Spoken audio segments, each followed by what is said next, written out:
Albania. By E. F. Knight. Chapter 2.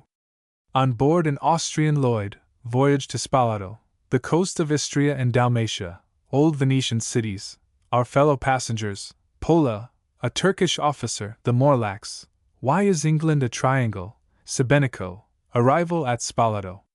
When I awoke, the sun was shining brightly through the skylight, and the familiar thud of the screw told me we were under way. On mounting to the deck, I found that we were to have a glorious day to enjoy the scenery of the coast. There was not a cloud in the sky, and a fresh and pleasant breeze was blowing offshore.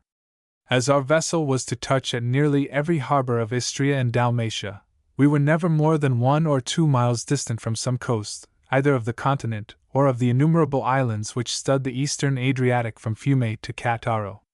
Very few English tourists ever wander among these remote provinces of the Austrian Empire, yet they are exceedingly easy of access, and possibly no countries in Europe are so interesting. The fine scenery, the picturesque costumes and manners of the population, and above all, the remarkable Roman and Venetian antiquities, render them well worthy of a visit. It is surprising indeed that they are so little known. The Austrian Lloyd steamers run up and down between Trieste and Corfu 3 times a week, and are as clean and comfortable as any in the world. Again, all countries under Austrian rule are perfectly secure, banditti being entirely unknown. Of course, if any one ventures inland, one must not expect to meet with all the luxuries of civilization. Indeed, it must be confessed that even the hotels in the chief seaports, such as Cattaro, would seem rather rough to the Sybarite.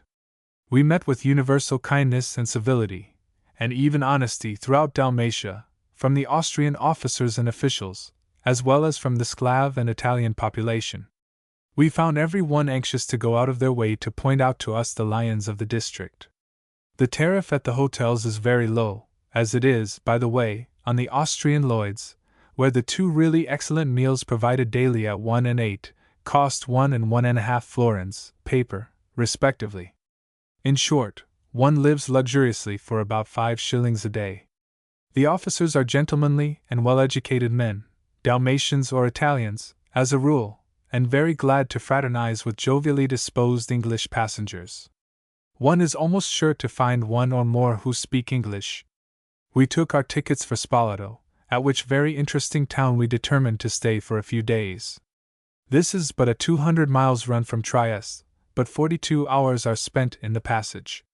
For though very little merchandise is taken on board at the several ports touched at, in order to pick up mails and passengers, a most unnecessary amount of time is wasted in each. Of this, of course, we are not sorry. Now the steamer would anchor off some picturesque little town, such as Parano, crowned by its ancient fortress, a relic of the great republic which once ruled all this coast, and now bring up alongside the marble quay of some ancient Roman city, such as Pola, with its gigantic amphitheater reflected on the purple Adriatic. The scenery of the coast is very beautiful. The mountains are lofty and fantastically serrated, and cleft into profound fissures and chasms, while innumerable islands surround one on every side, so that one seems to be sailing on a large lake rather than a sea. Each turn round some jagged promontory reveals some new wonder, and there is not a village that is not picturesque and antique, with Venetian fortress or Byzantine church rising from the very water's edge. It is impossible to say what color the Adriatic is. It is certainly the most chameleon-like of seas, and changes its hue quite irrespectively, as far as I could see, of atmospheric influence, under a sunny sky from deepest violet to most delicate turquoise, but ever beautiful. However, after a time, there is something remarkably wearisome in this coast, for though the mountains are grandly formed, they are almost universally barren, the vegetation being scant and trees exceedingly rare. The Venetians made the most of their possessions when they had them, and destroyed the once magnificent forests of Illyria in a most ruthless manner. Nearly all the timber for their fleets was procured from these mountains. The result is that they are hopelessly bleak and barren, while the country in many places presents for miles inland the appearance of a stony desert. I do not think there is a region in Europe so wild and desolate as the plains in the neighborhood of Novgorod. However, I believe that further inland, and so almost inaccessible, large and fine forests abound. The weather was mild enough now, in the latter end of September, 80 degrees Fahrenheit in the shade, but this is a frightfully hot and parched up country in the summer. The vegetation, where there is any, is subtropical. The date palm, the aloe, and the cactus are seen springing here and there from the rocks. Citrons, pomegranates, almonds are cultivated in many parts of the lowlands. We steamed slowly on throughout the day, till the setting sun lit up the high Dinaric Alps, which is a precipitous and unbroken line, lowered in the background above the lesser maritime chains. The barren precipices assumed the most lovely tints, in some places glowing like molten iron, while the shadows toned down to a deep hazy purple. But soon the sun had forsaken the loftiest peak, and the quick-coming darkness reminded us that our supper was spread in the comfortable cabin. The day had been a very enjoyable one, for the scenery and inhabitants were alike new to us. Our deck passengers were lying about in most picturesque groups. Here some Hungarian recruits devouring their rations greedily, here some wild-looking Dalmatian Morlacks, here a solemn Turkish merchant, puffing at his long pipe, Montenegrins, Greeks, and an ugly-looking lot of felons, manacled and chained together, completed the scene. We had touched at Parano, Parenzo, and Rovigno in the morning. As our vessel brought up alongside the quay at Pola, we were enabled to stretch our legs for an hour on shore. We might have had 2 hours there had it not been for the extreme deliberation and prudence with which the officers of these steamers approach a quay. The vociferations and evident anxiety of every one on board whenever this operation had to be performed would lead one to suppose that it required extraordinary delicacy and skill, and was attended with no small risk. Our captain was evidently excessively pleased and proud whenever he had safely accomplished this duty, and looked round with a very self-satisfied and admire-me-if-you-please air as he wiped the perspiration from his brow. So deep was the water, and so unobstructed the harbor, that one would have imagined it would have been easy to have steamed the vessel right up to her berth, but that is not the way they do things here. When we were about half a mile off the shore, a boat was lowered, which took out at a cable to a large buoy in the roads. Then it was found that the line attached to the cable was not long enough to reach the buoy, so we had to steam a little nearer. When, after a good deal of bungling, we succeeded in making fast our bow to this buoy, another cable was taken from our stern to the quay, and while the first was being gradually slacked out, our donkey engines slowly coiled up the second cable and drew the vessel stern foremost to her berth. However, with all these precautions, we did not make fast without some accident. One of our passengers, an Austrian naval officer, who was contemplating the proceedings through his eyeglass, got in the way of a warp, when it tautened suddenly, caught him in the middle, and projected him into the sea. Great excitement ensued, but he was soon rescued by a soldier on the quay, who hooked him up with his bayonet. We were accompanied on shore by a fellow passenger whose acquaintance we had made, a smart-looking young Turkish officer of gendarmerie. He was an Albanian Christian, a native of Scutari, and had just returned from a journey to Trieste. As this was the first time he had left his native country, he was amazed and pleased at all he saw, but he had evidently formed no high idea as to the moral character of the Europeans. The amazing wickedness of the Triestines was a theme on which he harped throughout the journey. Pola is the headquarters of the Austrian navy. There were 3 or 4 of their finest vessels there at the time. We observed that the proportion of officers and men to the number of ships was very great. Our Turk came with us to visit the remains of the Roman amphitheater, one of the finest in Europe. The Romans he had never heard of, but had been informed on good authority that the massive edifice before him had been constructed in one day by the devil. We all had supper together on board this evening, and had a most amusing conversation with our new friend over our coffee and subsequent pipe and grog. He could speak and write Turkish, French, Italian, Albanese, and Sclave. We naturally wished to learn from him what sort of a country Albania was, whether traveling was comparatively safe, and how we ought to set to work. "Albania is perfectly safe," he said. "Safer than Trieste. There are no banditti. You can walk alone from Scutari to Salonika, and be treated as a friend by all, especially as you are an Englishman." What our friend understood by perfectly safe was not exactly what a timid tourist would understand by the term. On being questioned as to the police system, he replied, Well, it is not in an exceedingly happy condition just now, for having received no pay or rations for 14 months, the gendarmes have struck work. And how do you get on without them? Oh, just as well as with them. We Albanians do not require police. We understand what is just, and can take the law into our own hands. The police always were useless. In a wild country like ours, a criminal, a murderer, for instance, can always escape them. He takes refuge in the mountains, and the gendarmerie know better than to follow him there. If we trusted to them, there would be no security for life or property. But this is how we manage. If, for instance, a man murdered me and fled, my family are bound to revenge my death. If they cannot find the murderer himself, they kill one of his family. Does not this system lead to a good many lives being sacrificed over one quarrel? It acts well as a rule. But, as you say, it does lead to some bloodshed.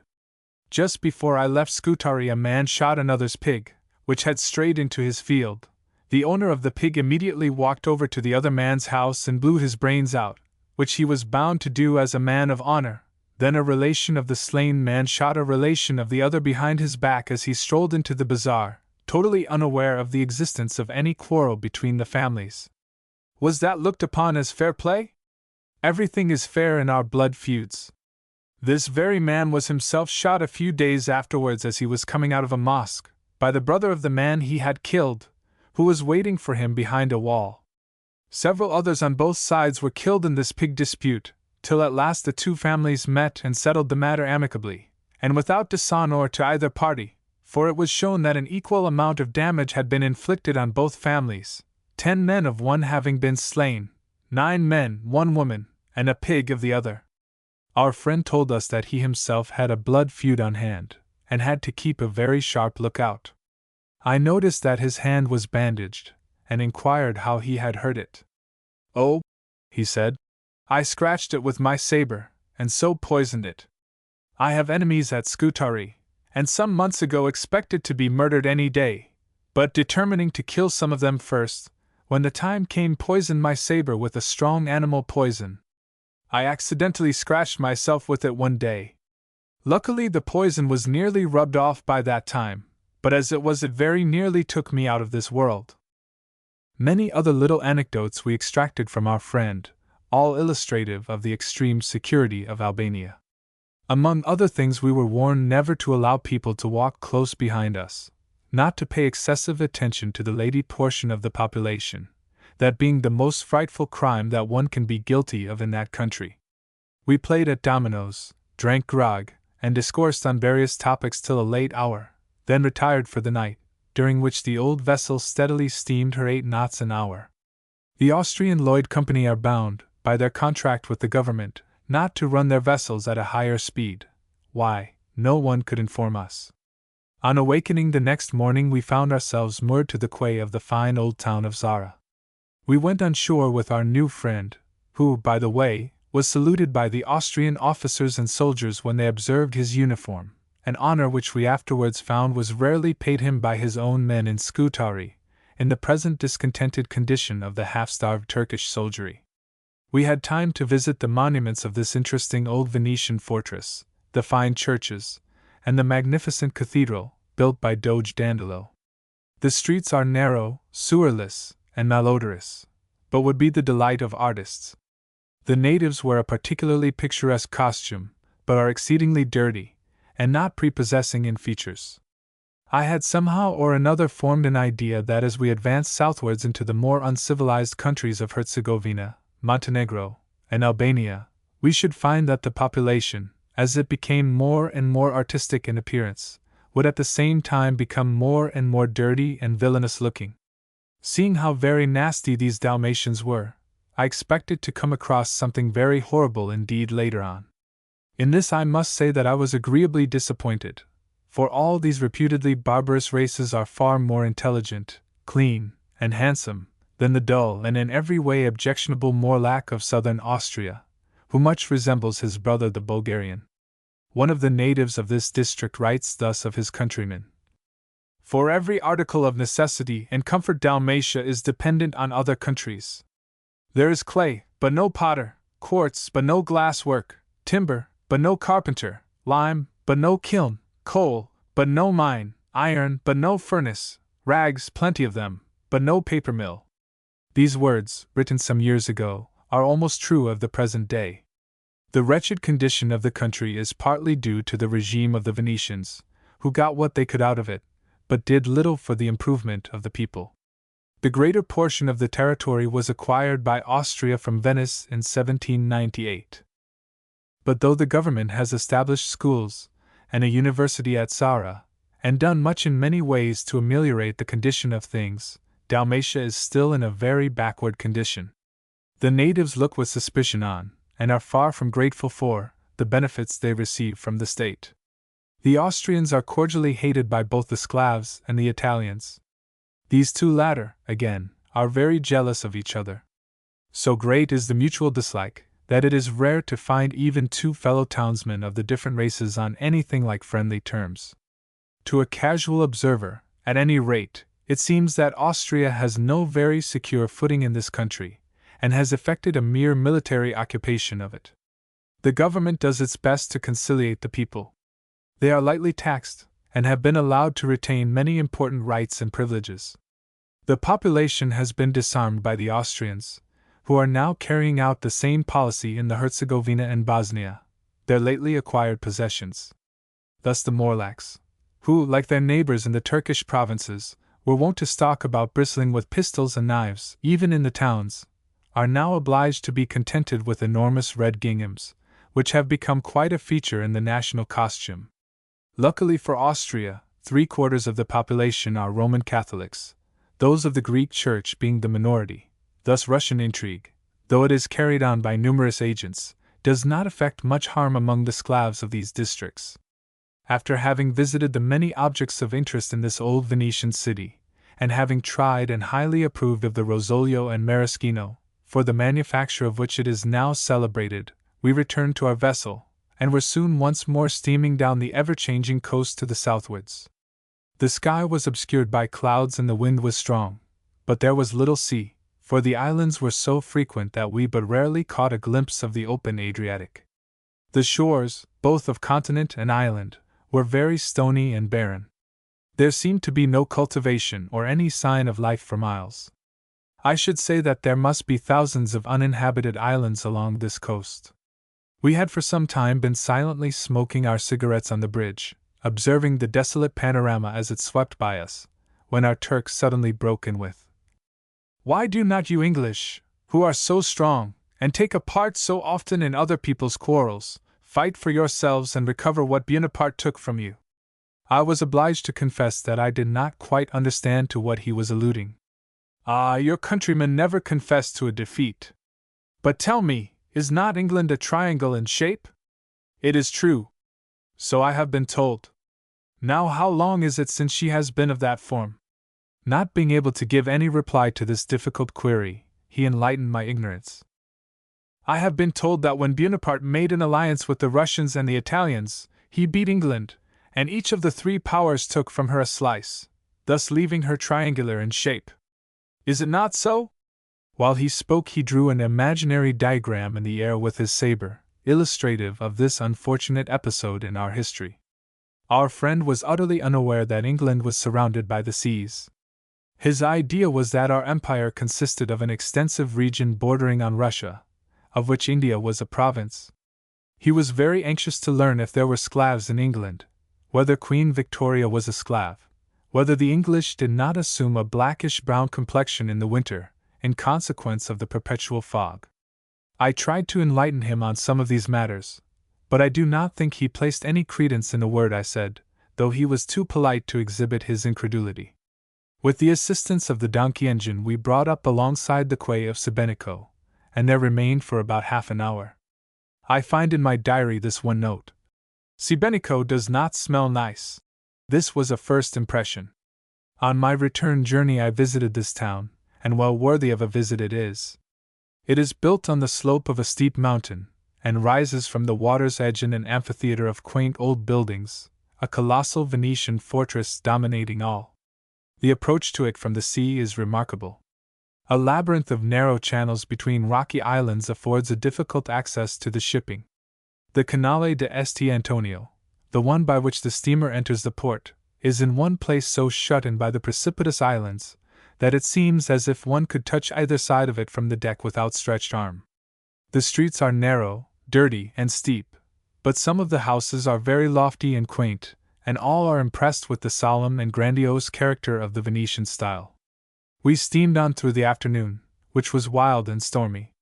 The setting sun lit up the lofty and gloomy mountains of the Herzegovina, which far away inland towered above the lesser intervening heights, with a lurid light, while fierce gusts, driving black clouds before them, swept down the ravines till they struck our vessel in violent squalls which heeled her over, and sent the white spray hissing over the small rocky islands which jutted out everywhere to leeward of us. At 9 o'clock this evening we were alongside the quay of Spalato. Bidding adieu to our friends on board, and promising our Turk to visit him at Scutari, we threw our baggage into a small boat manned by some ragged and noisy ruffians, whose language was so rapid and so horrible in sound, that I could not but admire them for their evident ability to understand each other, and inwardly formed a higher opinion of the intellectual capacity of this branch of the Sclav race at any rate. Chapter 3. Dalmatian cuisine, the Emperor Diocletian, remains of the old palace. We make 2 friends, wines of Dalmatia, customs of the Morlax, a visit to Salona, a great fete, costumes, Morlax singing.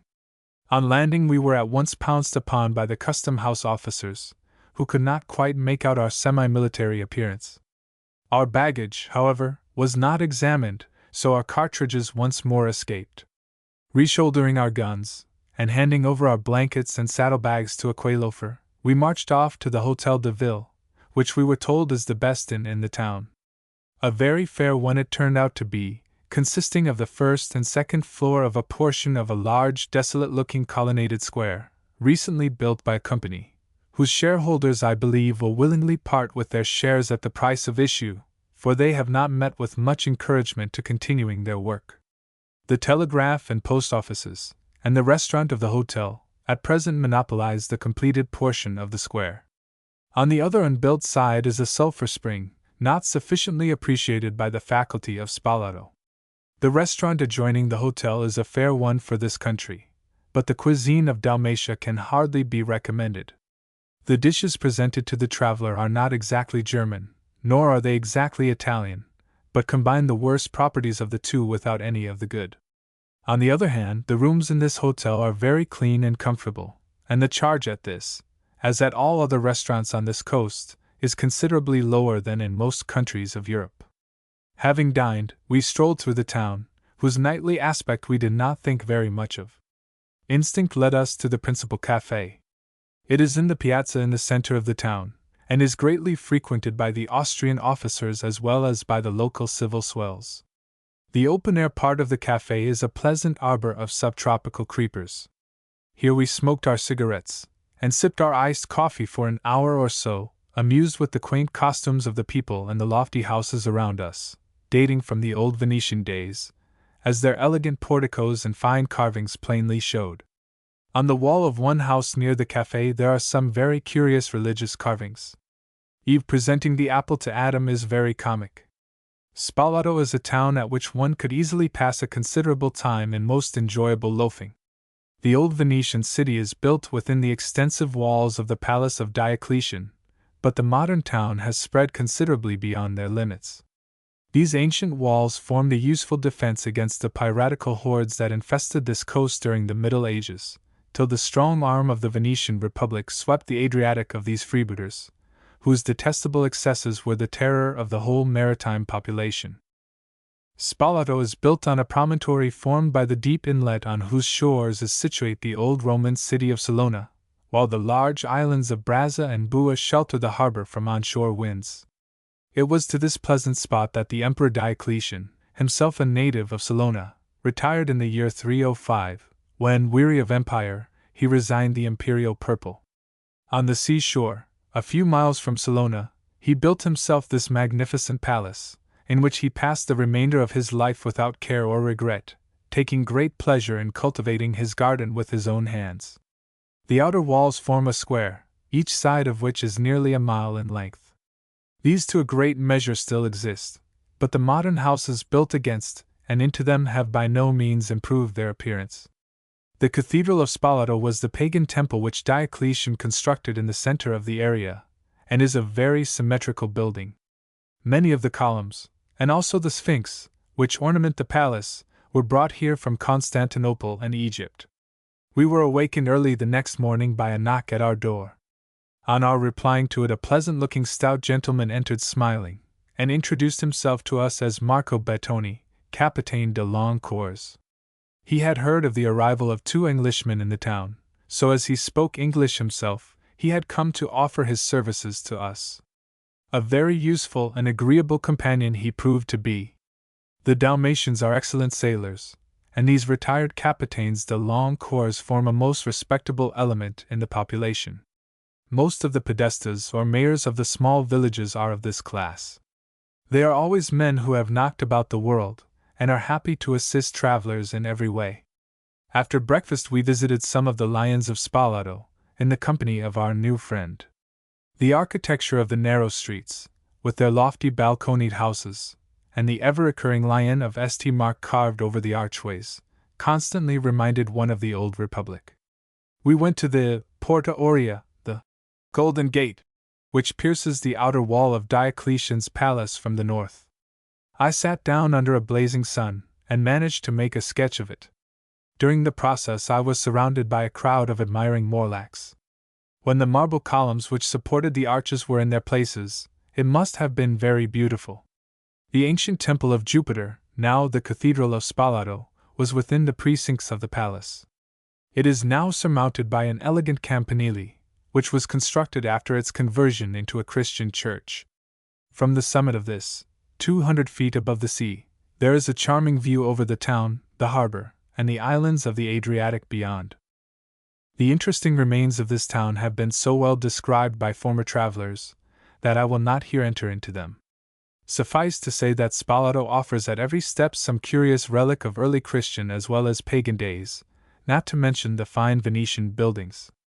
In the architecture of the palace as well as in the statuary brought from Salona, and stored here in the public museum, one can detect the transition state of art, and the falling off of the old classic beauty of form.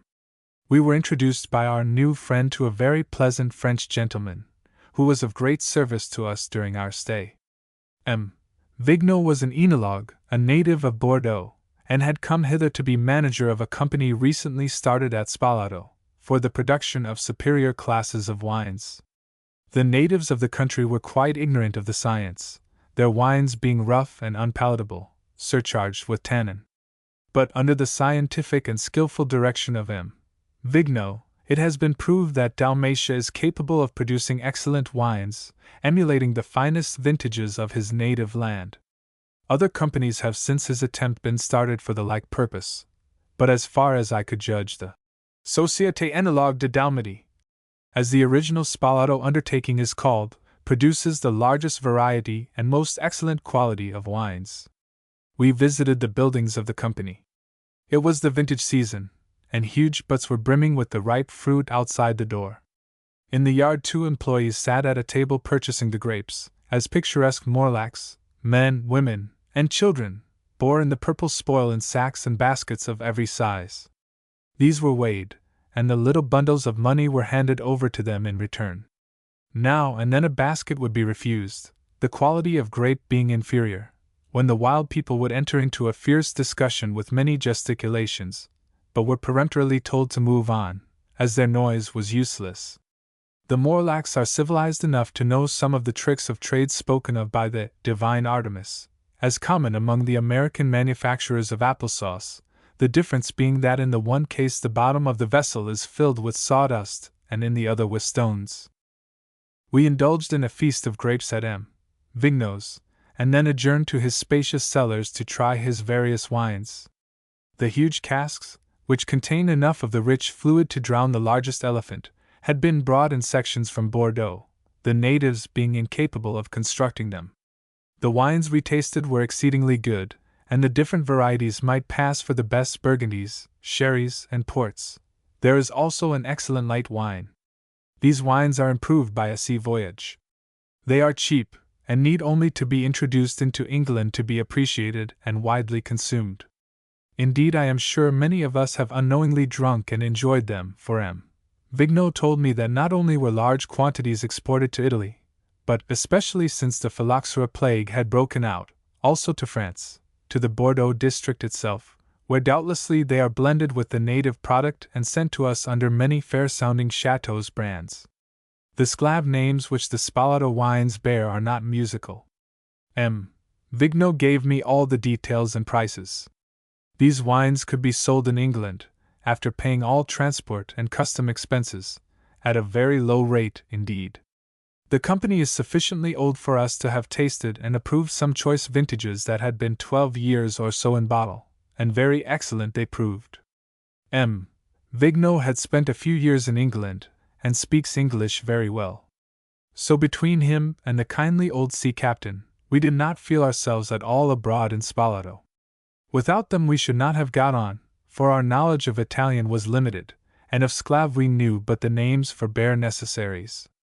At Spalato we had many opportunities of observing the manners and customs of the mixed population of the Dalmatian coasts.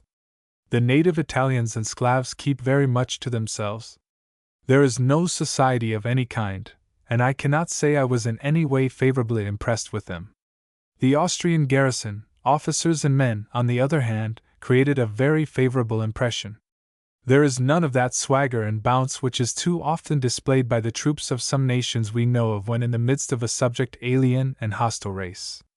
The officers are very gentlemanly-looking men, and the Hungarians who were quartered here struck one by their jovial and kindly manners.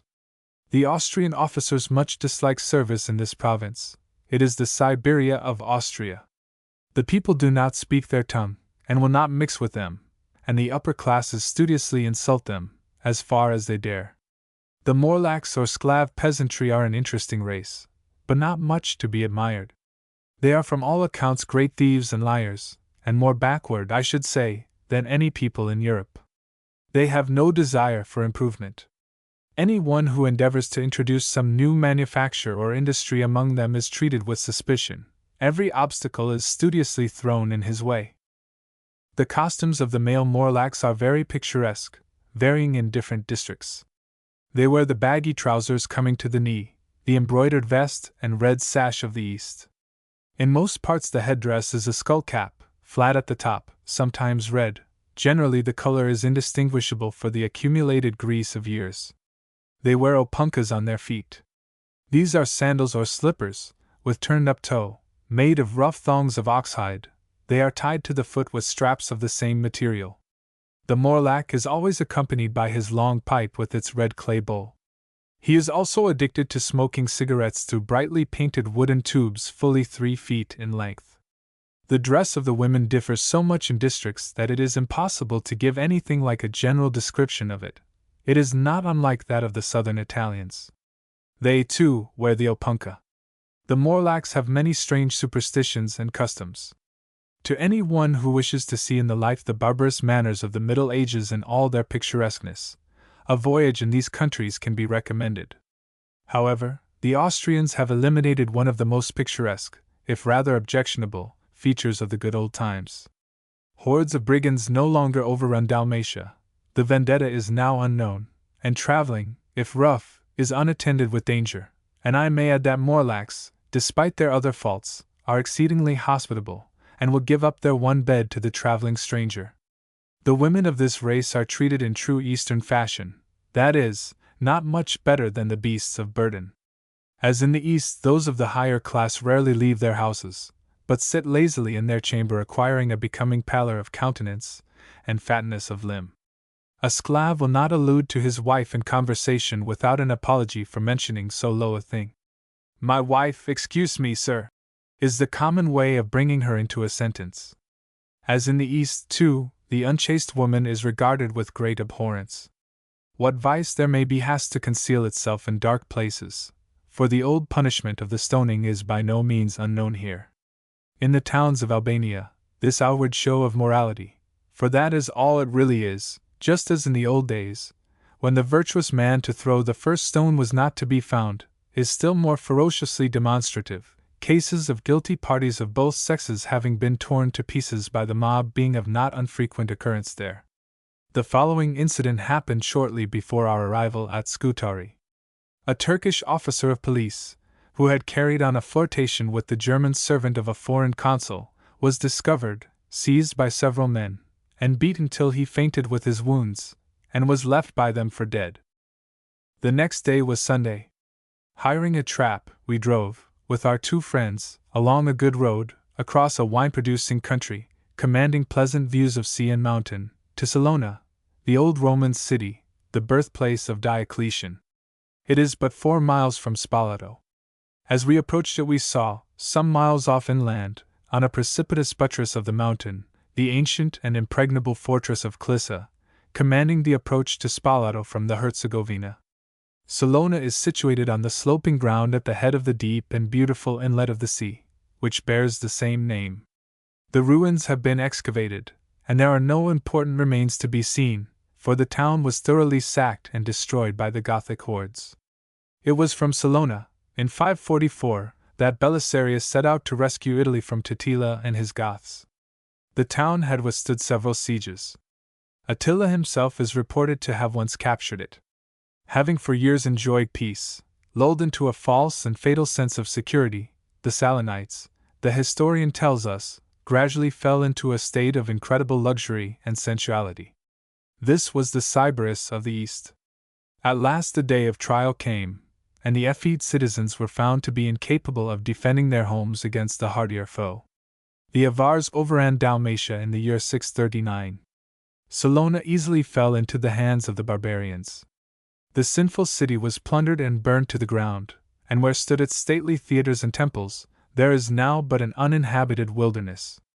Its site commands a splendid view over the blue gulf and dark, far mountains. This day, at this season of the year, when a brown tint was on the tangled groves, and a purple bloom on the grapes, while a fresh sea wind sighed through the desolate ruins, the general effect was very impressive. Here we wandered a couple of hours or so through vines and brushwood, the fallen walls of houses, tombs, shattered friezes and columns meeting us at every turn. Nearly everywhere, on raking off the thin layer of overlying rubbish, beautiful tessellated pavements are disclosed to view. The Morlac peasantry crowded round us and sold to us, at ridiculously low prices, coins of the Diocletian era, vases and beautiful lacrimals, iridescent and scaling off with age. Several were melted out of shape by the fires of that fierce sacking more than 1,000 years ago. The Roman aqueduct which supplied the palace of Diocletian, at Spalato, with water, is still in very fair repair. The modern city suffers much from want of water. This necessary has to be carted in from a long distance. The restoration of the old aqueduct has been decided on, and to have come to a decision will suffice the Dalmatians for some years to come. It is to be hoped that the plan will ultimately be carried out. The Spalatans will then have no excuse left for not washing themselves. So I said to Mr. Vigneault, innocently. "Oh, you don't know them," said he. "They will discover that washing opens the pores, and renders them more susceptible to the trebecine, the fever. The source of the Gindro, where commences the aqueduct, is well worthy of a visit. About a mile from Salona, at the head of a wild and beautiful well-wooded gorge down which this torrent flows, the further progress of the traveler is barred by a precipitous wall of rock. At the foot of this wall an enormous volume of ice-cold water rushes out upwards from an orifice in the rock, filling up a deep, broad pool, which foams and whirls as the spring spouts up from underneath with incredible force, forming a dome of water on the surface. There is something horrible in the titanic forces and furious whirl, that makes one dizzy. One cannot look down long. The water overflowing from the pool partly feeds the aqueduct, which is carried along the slope of the hill, and partly rushes down the gorge, turning on its way the huge wheel of a flour mill. This mill we visited with M. Vigneault. The enterprising individual who had started it seemed very disheartened. The latest machinery had been brought hither at great cost. But this was too great a novelty for the conservative Morlac peasantry, who resented and fought shy of the innovation, preferring to grind their corn between 2 flat stones picked up in the river bed, as their fathers did before them. We drove home before sunset, as there was much fever about. There was not a cottage near here that had not some of its occupants prostrated by the trebecine. Tuesday, September the 30th, was a great Dalmatian holiday. On foot, on muleback, in the rough wagons drawn by diminutive oxen, the peasantry trooped in. The Morlacks are very fond of feasts. Every other day seems to be dedicated to some saint or other, who would avenge himself were he neglected. The working days are few, as M. Vigno bitterly complained. I believe this peasantry still observes several feasts whose origin dates back to pagan times. The holiday gave us a good opportunity of viewing the various costumes of this country at their best. Not least quaint were the Jews of Spalato. Some were long-bearded, solemn-looking old fellows, dressed in the same somber garb the Jews of Venice wore when Shylock drove sharp bargains on the Rialto. The groups that filled the narrow streets were very Eastern in appearance. The pigtailed Morlack, clad in his Sunday jacket, the savage-looking Bosnian Turk, with turban, broad sash, and gay slippers, the Greek sailors, all had an outlandish appearance that told us we were far from home. From home and beauty, too, for of the latter there was little to be seen at Spalato. I honestly saw no women who could, with the grossest flattery, be called pretty, between Trieste and Montenegro. And what can make one feel so alone in a strange land, as the absence of fair women? The Dalmatian Sclavs are unfortunately very fond of raising their voices in song. A gang of youths would walk down a street arm in arm, shouting some native ballad. The music and singing of the East is always of a melancholy character, but never have I heard anything so dismal as the barbaric dirges of the Morlacks. The song is a sort of monotonous chant, which has a peculiar querulous complaining spirit in it, and yet a suppressed and timorous complaining, as of slaves that had not for centuries known what independence and freedom was. How different is the song of the free Montenegrin, of the same race as the Morlack. It is of the same monotonous character, but has a go and energy in it, inspired as it is with the warlike feats of their heroes in the present as well as in the past, not a song of regret for some bygone greatness, but an exultation in the brave and illustrious now. Each verse of a Morlack song dies away in a long and sad howl, followed by a silence, before the next verse is taken up. This produces a peculiarly depressing effect. Our arrival was pretty well known all over the town, for strangers are not frequent, especially Englishmen. The citizens, who could not conceive any one being mad enough to travel for amusement, especially in their country, discussed us curiously. M. Vigno told us he had, several times each day, to give a long narrative of the lives, pursuits, and C. of Brown and myself, in order to satisfy the eager inquirers. On hearing that we intended to visit Albania, the verdict always was, "They will not come back." This with a meaning shrug of the shoulders. I have, on more than one occasion found, when I have left England for some unknown and supposed dangerous country, that as I gradually neared it the reports and accounts of the perils of that land became less and less alarming. For distance lends terror as well as enchantment to the view. In the case of Albania, however, the nearer we approached it the worse was the reputation of its fierce inhabitants for murder and robbery. The more earnestly were we warned against traveling in such a cutthroat region. This was not an encouraging sign. However, the best plan is ever to go on as far as one can, and believe little one hears. Chapter 4. Voyage to Cattaro, Abora, the Gulf of Narenta, the Herzegovina, the island of Curzola, Ragusa, the Bocce di Cattaro, the frontier of Montenegro, the fortress of Cattaro, evening promenade, personal attractions of the Catarine ladies, rough roads, Prince Nikita's coach, Bosnian refugees, a Bosnian's luggage. We had been in Spalato nearly a week. The steamers from Trieste did not bring us Jones and Robinson, so we determined to push on. We bid adieu to our good friends, who evidently considered our heads doomed to fall beneath Albanian yataghans, and embarked on October the 2nd at 4 p.m., on an Austrian Lloyd, bound for Cattaro, which lies up a long gulf at the foot of the Montenegrin mountains. There we were to leave civilization and the sea coast, and commence our inland march. From Spalato to Cattaro is a 48 hours' journey by the steamer. For the last few days the genial sirocco, or southeast wind, had been blowing, but today the fierce gusts of the Bora, or northeast wind, had changed, in a trice, the warm autumn weather to bitter winter. This wind beats very heavily on the eastern coast of the Adriatic, and is much dreaded by seamen. The quaint lateen craft of the country, constructed on such antique lines, skimmed by us with close-reefed sails. Curious sails they are, many-colored, and painted with pictures of suns and grotesque saints. Throughout the wild afternoon and night we steamed on, touching at Almissa and Makarska on our way. The next day we steamed up the long, landlocked Gulf of Narenta. The scenery, as usual, was fine, but so indescribably desolate and barren that the eye soon wearied of it. On the Gulf of Narenta a narrow strip of Herzegovina runs down to the sea, thus, till that province was acquired by Austria, dividing her territory in two. We anchored off a spot called Neum, which is on this recently acquired slip, in order to land soldiers and munitions for the troops. Neum is a military post recently established by Austria on the bare sides of the mountain. We landed, and found a barrack, a telegraph station, and a public house. These were the only buildings. It is an important position, however, as being the nearest point to Mostar, in Herzegovina, to which town the government is now constructing a military road from here. Next we touched at the picturesque fortress of Curzola, on the island of the same name. It is surrounded by grand old Venetian walls and towers, which rise from the water's edge. This night we anchored for several hours off Gravosa, the northern harbor of Ragusa. The latter wonderful old city, perhaps the most interesting of all Dalmatia, we had time to explore in a rapid way. There was once a Republic of Ragusa.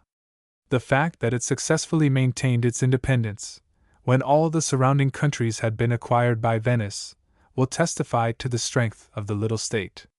The chief street is broad, and contains lofty and noble houses, residences of the old merchant princes, strong-built, with elegant balconies and carved porticos. From this street narrow streets ascend the mountain side, in steps of granite. Arches are thrown from housetop to housetop. There are some grand bits for a painter. The town is paved with broad, flat stones, which gives it a very clean appearance. The next was a glorious day.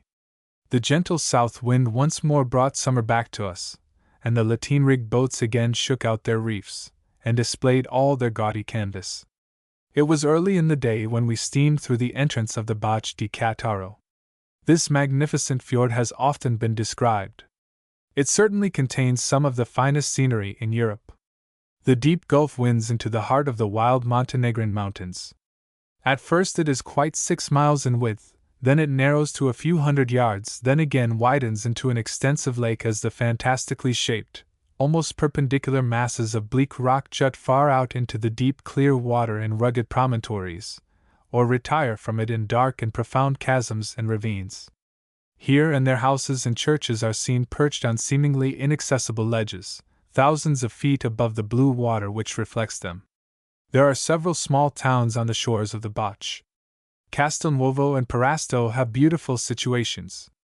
Pleasant villages, half buried in olive gardens, are built on the lower slopes of the hills. But the first view of that extraordinary fortress, Cattaro, is never to be forgotten. At the very head of the last arm of the Bach the dark blue masses of mountain, here higher and more precipitous than elsewhere, shut in a deep bay. More than 4,000 feet above, on the ridge, is the frontier of Montenegro, a country by the sea, looking down on the blue water yet shut out from it by its big neighbors. A bold bluff of rock, 1,000 feet or more in height, slightly projects from the main mass, perpendicular, bare, cleft into profound chasms. This extraordinary site has been chosen for the most wonderful fortress in Europe. Below, on the narrow margin between rock and sea, is built the town. Along the water's edge is a quay, to which are moored the beautiful craft of the country. This has been converted into a pleasant walk, fringed with trees. Behind this is the old Venetian wall of the city, with its fine solid towers and broad battlements, the time-darkened stones in places luxuriantly overgrown with the lovely flowers and creepers of the sunny south. Passing through the portcullis gate, one enters into a strange, quaint city. The streets are narrow, the houses lofty, and covered with grotesque carvings. No carts, carriages, or horses are permitted to enter the town. This, by the by, is the case in most Dalmatian cities. The whole is paved with large flags. Cattaro is of some length, but very narrow, for it is shut in by the steep cliff which rises immediately from behind it. Now the walls of the town, after bounding it on the sea front, zigzag up either side of the bluff I mentioned, till they meet on its crowning point, 1,000 feet above the sea, where stands a formidable-looking castle. On observing how they rise and dip, adapting themselves to the little ravines and irregularities of the rock, one is irresistibly reminded of the pictures of the Great Wall of China one was so much impressed with in the spelling books of childhood. Very old the town and fortifications are. No improving Goth has yet taken aught away from their grotesque grandeur. It is very difficult to describe the effect of all this, for the scenery in and around Cattaro is such as is not to be found elsewhere, quite sui generis. The most blasé traveler would utter an exclamation of surprise when that wonderful fortress suddenly appeared before him, like some great city of the genii that one has read of in fairy tale, or seen in some half-remembered nightmare. The high cliff, with its grey fortress, seems ready to topple down on the town any moment. Some of the huge masses of overhanging rock have at times been dislodged, and fallen below. Many of these are chained to the mountain, to prevent this catastrophe. So lofty and steep are the surrounding heights that Cattaro does not enjoy much of the light of the sun. The shadows depart late, and soon set in. But during the few hours in the middle of the day that the sun's rays do fall on it, this place is like an oven, possibly the hottest town in Europe. About 4 o'clock in the afternoon our steamer was alongside the quay. We marched off to the Hotel Cacciatore, a very decent place, whose proprietor is a quaint fellow, with a perpetual smile, who imagines he can speak French. The restaurant is fair, and frequented by the officers of the garrison. The custom-house officers did not trouble us, but the mosquitoes did. So, too, did certain insects that inhabited our beds. Brown is one of those unfortunate people whose blood is exceptionally sweet and palatable to insect life, and to whom, consequently, the hours of darkness in these lands bring no peace, but sleepless torments worse than the guiltiest, liveliest conscience could inflict. He brought with him from England a large packet of insecticide, and every night, before he retired, made careful preparations to withstand the usual siege. He was not contented with dusting himself all over so freely that he set the whole Albanian expedition sneezing for an hour, but he would also build around his body, on the bedclothes, an impregnable rampart of the powder so broad and lofty that the most active flea would fail to leap it. The next day was Sunday, a warm and delicious day. We attended the service, and enjoyed the fine music in the old Venetian church. In the evening we visited the public promenade on the quay outside the walls, which was crowded by the population and the country people in their Sunday best. At the end of this promenade there is a public garden, and a café under the ramparts. The marble tables are placed out of doors, among the bright flowers and creepers. Here we sat lazily smoking our cigarettes, and listening to the music of the Hungarian military band that played just in front of us. There is no gas at Cattaro. The town is lit with petroleum. The band carries its own lamps. It was curious to see the men troop into the garden, each with a pole over his shoulder, to which hung his lit lantern. This place is really delightful on such an evening as this. The scene was exactly like some great scenic display on the boards of a large theater, some dream of fairyland. One could not help half expecting to see some bright Eastern ballet trip in the next moment. The promenade in front of the walls was the stage and proscenium. The lovely Eastern night, the moon hanging over the great hills, the blue waters and the fantastic shipping, the giant walls and towers, the grand mountains behind all, the picturesque crowd, and the lively music, all combined to form a perfect spectacle, magic-like. To say theatrical would be an unworthy adjective, that I, for my part, never imagined could be found within a week's journey of practical, ugly London. Dear old place though it is. Costumes flitted by us as brilliant and strange to the eye as those of an Alhambra opera bouffe.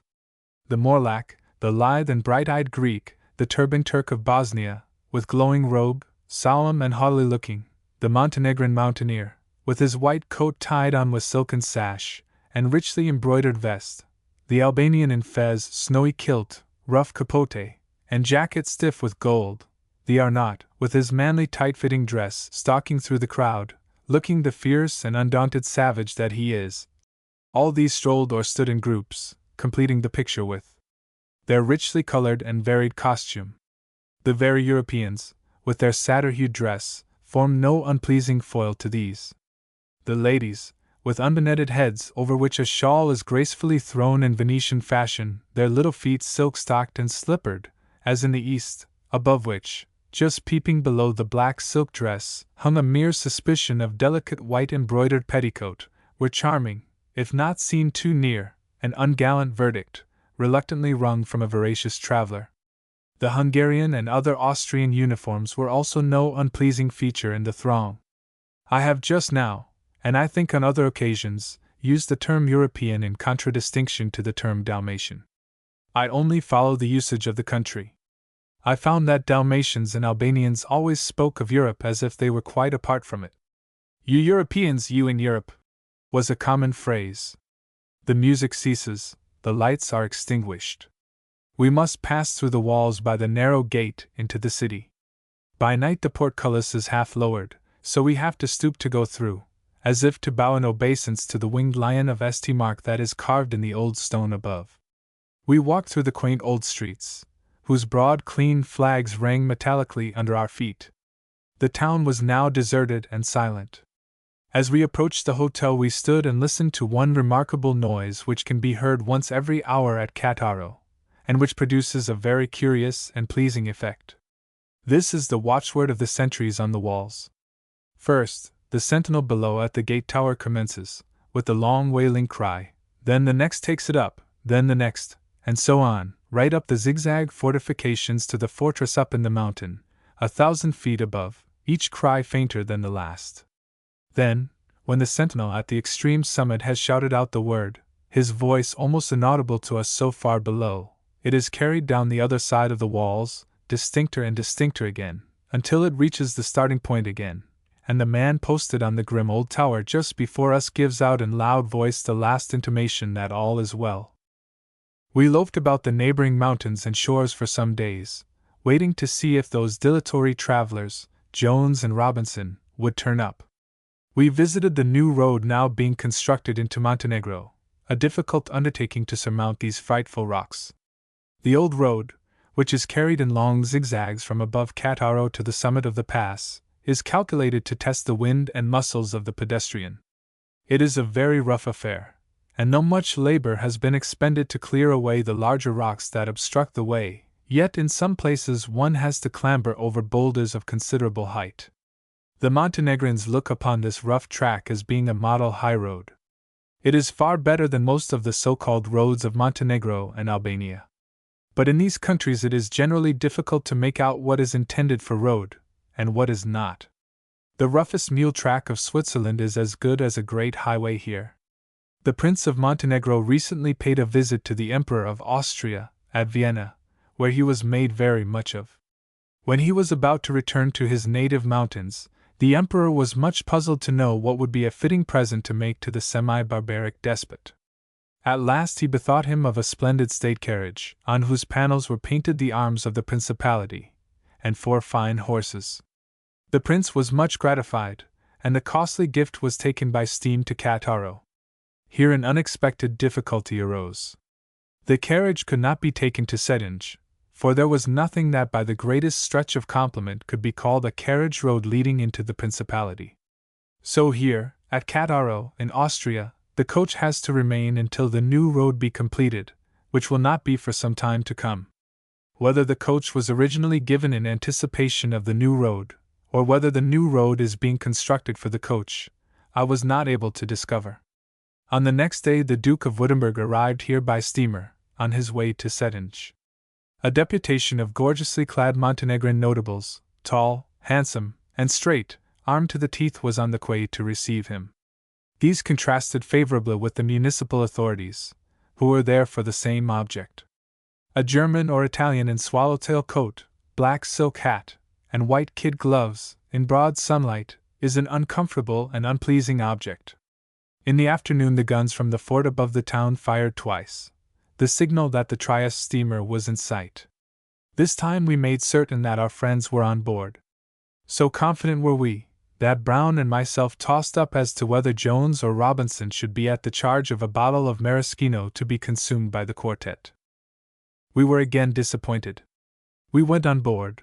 They were stowed away in no part of the vessel. The deck presented a curious appearance. It was crowded with turbaned Bosnian refugees, who with their wives and families had deserted their native land, intolerable to them since its occupation by the Austrian Giaours. They were now on their way to the new lands promised to them by the Porte. This exodus is much more extensive than is generally imagined. These poor people bore their grief with true Oriental apathy. They had laid their mats on the decks, and were squatting on them smoking silently, holding no converse with the hated Giaours around them. The veiled women crouched up close under the bulwarks in a shrinking manner, while the little nude children sprawled about anywhere. I need not add that all swarmed with vermin. They had their penates with them, of course. Their luggage was rather scanty. It was a curious sight to see them trooping out of the vessel, each man bearing his impedimenta, his mat, pipe, and coffee pot. This was all. One family had a European portmanteau. This was opened at the custom house. Its contents proved to be, on one side potatoes, on the other a coffee pot. The potatoes doubtlessly had been dug from the little enclosure round the homestead in the old country. We decided to give up our friends, and start on the morrow for Cetinje, the capital of Montenegro, for we had wasted some time, and were anxious to commence our march into the wild interior, and see what lay beyond that barrier of cloud-capped rock before us. We found a Montenegrin who owned a small wiry mountain horse. He agreed for a small sum to guide us, and carry our baggage to the capital. Before leaving Cattaro we changed some English sovereigns into Swanzakers. This is an old Austrian coin, out of circulation in the Empire, of the date of Maria Theresa, and as a rule bearing her effigy. This is the coin particularly affected by the Montenegrins. They always value anything in these elsewhere obsolete Swanzakers. The Turkish modern coinage is also accepted, but under protest. The silver medjedi seems to have a different value in every Montenegrin village. Austrian modern money or paper they will have nothing to do with, as a rule. Of course, gold of any kind is readily taken. The value of the English sovereign and French Napoleon is well known all over Eastern Europe. I was surprised to find that the humblest mountaineer in Albania knew the exact change for these pieces. The only difficulty in changing them lies in the possibility of a village not being able to muster a sufficiency of the small coin as an equivalent. Banknotes are of course useless in these wild countries, but at Cattaro and Spalato, and other Dalmatian towns, there are money changers who will change these with pleasure. When we were at Cattaro the pound sterling was worth 11 florins, 60 centimes, or 33.5 Swanzakers. Chapter 5. March to Cetinje, the pass across the frontier, Montenegrin warriors, Cetinje, a land of stones, the Prince's Hotel, frontier disputes, the Commission, Montenegrin method of making war, a game of billiards, a draconic law, a popular prince. Early on the morning of October the 9th, we commenced our journey in earnest. We passed through the land-side gate of the town, where our Montenegrin guide with the horse was awaiting us. Just outside this gate is the Montenegrin Bazaar, as it is called. It consists merely of 2 rough sheds built for the use of the black mountaineers, who come down to sell their produce at Cattaro. Here, too, before they enter the town, they are obliged to leave their mules and arms. The latter was found to be a very necessary regulation, as quarrels which ended in bloodshed used often to occur between the fierce Highlanders and the Catarines. The two peoples are never on the best of terms, the former being accused of many a midnight descent into the valleys, to pillage and carry off all they can lay hands on. But the present Prince of Montenegro has to a great extent reformed his savage subjects. A small Morlack boy was deputed by the Montenegrin to lead the horse, and guide us to the capital of the land of stones. He was the proud possessor of a lockless Turkish pistol, which he stuck jauntily in his sash, and of which he was evidently very proud, for he would stop every now and then to readjust the formidable weapon. It is not a 6 hours' march from Cattaro to Cetinje. Every few yards of progress up the zigzag path revealed some new view over the indescribably grand gulf below. At last we were far above town and fortress. They lay at our feet like a map. The eye could follow all the windings of the Bach, and so high were we above it, that we could look over 3 successive chains of lofty mountains. The blue water stretched in 3 long streaks between them, while far away, over the furthest range, the blue Adriatic lay peacefully under a cloudless sky. It was a scene of unparalleled vastness and magnificence. The summit of the pass was 4,500, the fortress that tops the walls 1,000 feet above the sea, by our aneroid. We had chosen a gala day for our entry into Montenegro, for following us a mile or so behind, were the Duke of Wittenberg and a numerous cortege on horseback, on their way to Prince Nikita's palace. We turned a rocky bluff, and a stone marked the frontier of the huge empire and little principality. Here, drawn up on the left side of the rough track, 2 deep, were about 80 armed, splendid-looking Montenegrins, awaiting to serve as guard of honor to the Duke as far as the capital. They were magnificent men, giants, all considerably above 6 feet in height, and broad in proportion. Each wore the long snowy coat of Montenegro, tied in with a broad sash. Their vests were red, and richly embroidered with gold and silk. Heavy plates formed of silver buttons covered their chests, well calculated to offer good resistance to saber cut or bayonet.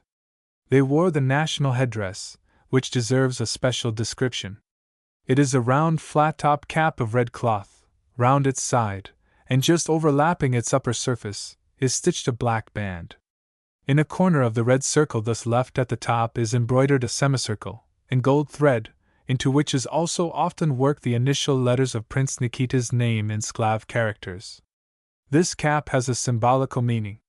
When the old Servian kingdom was broken up, and the southwestern Slavs became subject to strange races, the wild mountain district of Montenegro alone preserved its independence, so its inhabitants draped their red caps with black, in mourning for their enslaved brethren. The corner of gold on the red cloth is meant to represent Montenegro, the one corner of liberty on the field of blood, the one free spot of the old Slav kingdom. The sashes of these Highlanders were stuck full of yataghans and pistols. Some were the richly worked pistols of Albania, some the long Austrian Grasser revolvers. This is the favorite small arm of the Montenegrins, who invariably scrape off the bluing when they purchase one of these weapons, as they consider it looks dirty, and prefer the bare steel. Their guns were the Austrian breech-loading rifles of the old pattern, very fair weapons, but not to be compared to the Martini Henrys which are so common in Albania. These fine men, their plaids blowing to and fro with the fresh Highland breeze, drawn up here on the savage mountain side, while the strains of the military band at Cataro rose up from the abyss beneath, looked very imposing. At Nigusa, a miserable little village, there is a khan. Here we halted, gave our horses a feed, and sitting on the stone bench outside, lunched off goat's milk, cheese, and sausage, while the wild people, all armed to the teeth, crowded round us, and respectfully asked to be allowed to inspect our arms. His arms are the only things a Montenegrin loves and takes an interest in.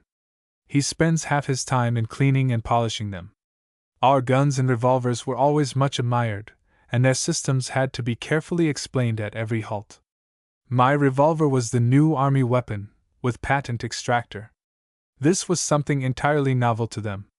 How often in this country or in Albania would some chief, covetous of the pushka and glisai, bring out a handful of coin, and say eagerly, "Koliko, gospodin," or "Esse per zubni?" How much, sir, as the case might be. Our little guide had mastered its system, and would borrow it, and proudly dilate on its excellencies to the men we met on the way. At this khan, having a large and appreciative audience round him, he favored it with a lengthy lecture, with detailed explanations, followed, as far as I could make out, by a biography of the 2 English travelers. Startling it must have been, too, judging from the admiring and awestruck way in which the men turned and stared at us during the narrative.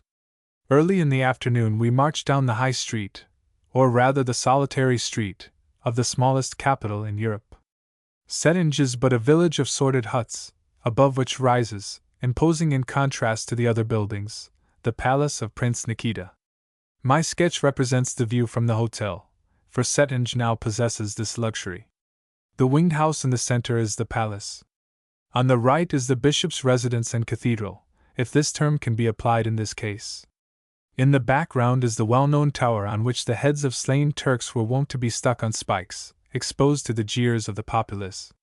The present prince has put an end to this practice and has constructed a wooden belfry on its summit, in which is a large bell, only rung in cases of great emergency, when the hillsmen are to be suddenly called in order to repel some more perilous foray than usual from beyond the border.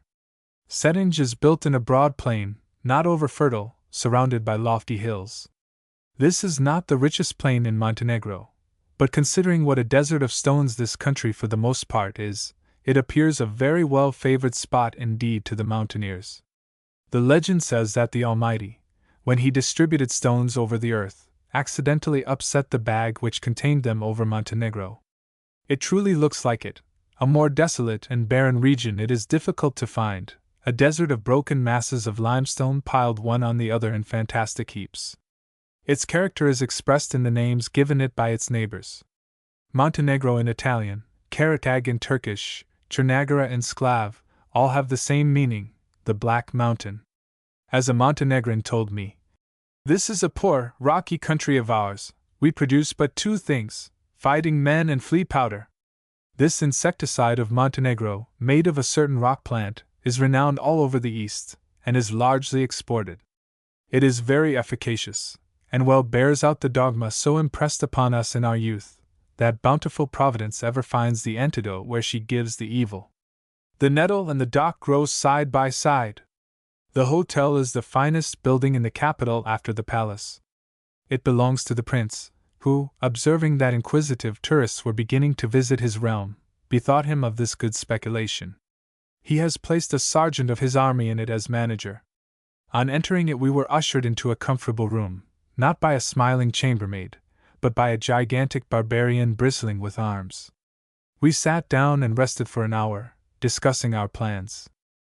Here we were at last, in the capital of the warlike little state of which the world has heard so much of late, a state which has been belauded far and wide, a state whose fierce sons Mr. Gladstone speaks of in such warm terms, as very far the bravest, noblest warriors of modern Europe, a state which has for so many hundreds of years successfully withstood the Turk in many a heroic battle, but which now, spoiled by too much praise, petted by the rest of Europe, swollen with pride, dreams of aggrandizement at the expense of Turkey, and nurses vast and ambitious projects, in which the central idea is, Cetinje the capital, Prince Nikita the king, of a vast confederacy of the southern Sclavs.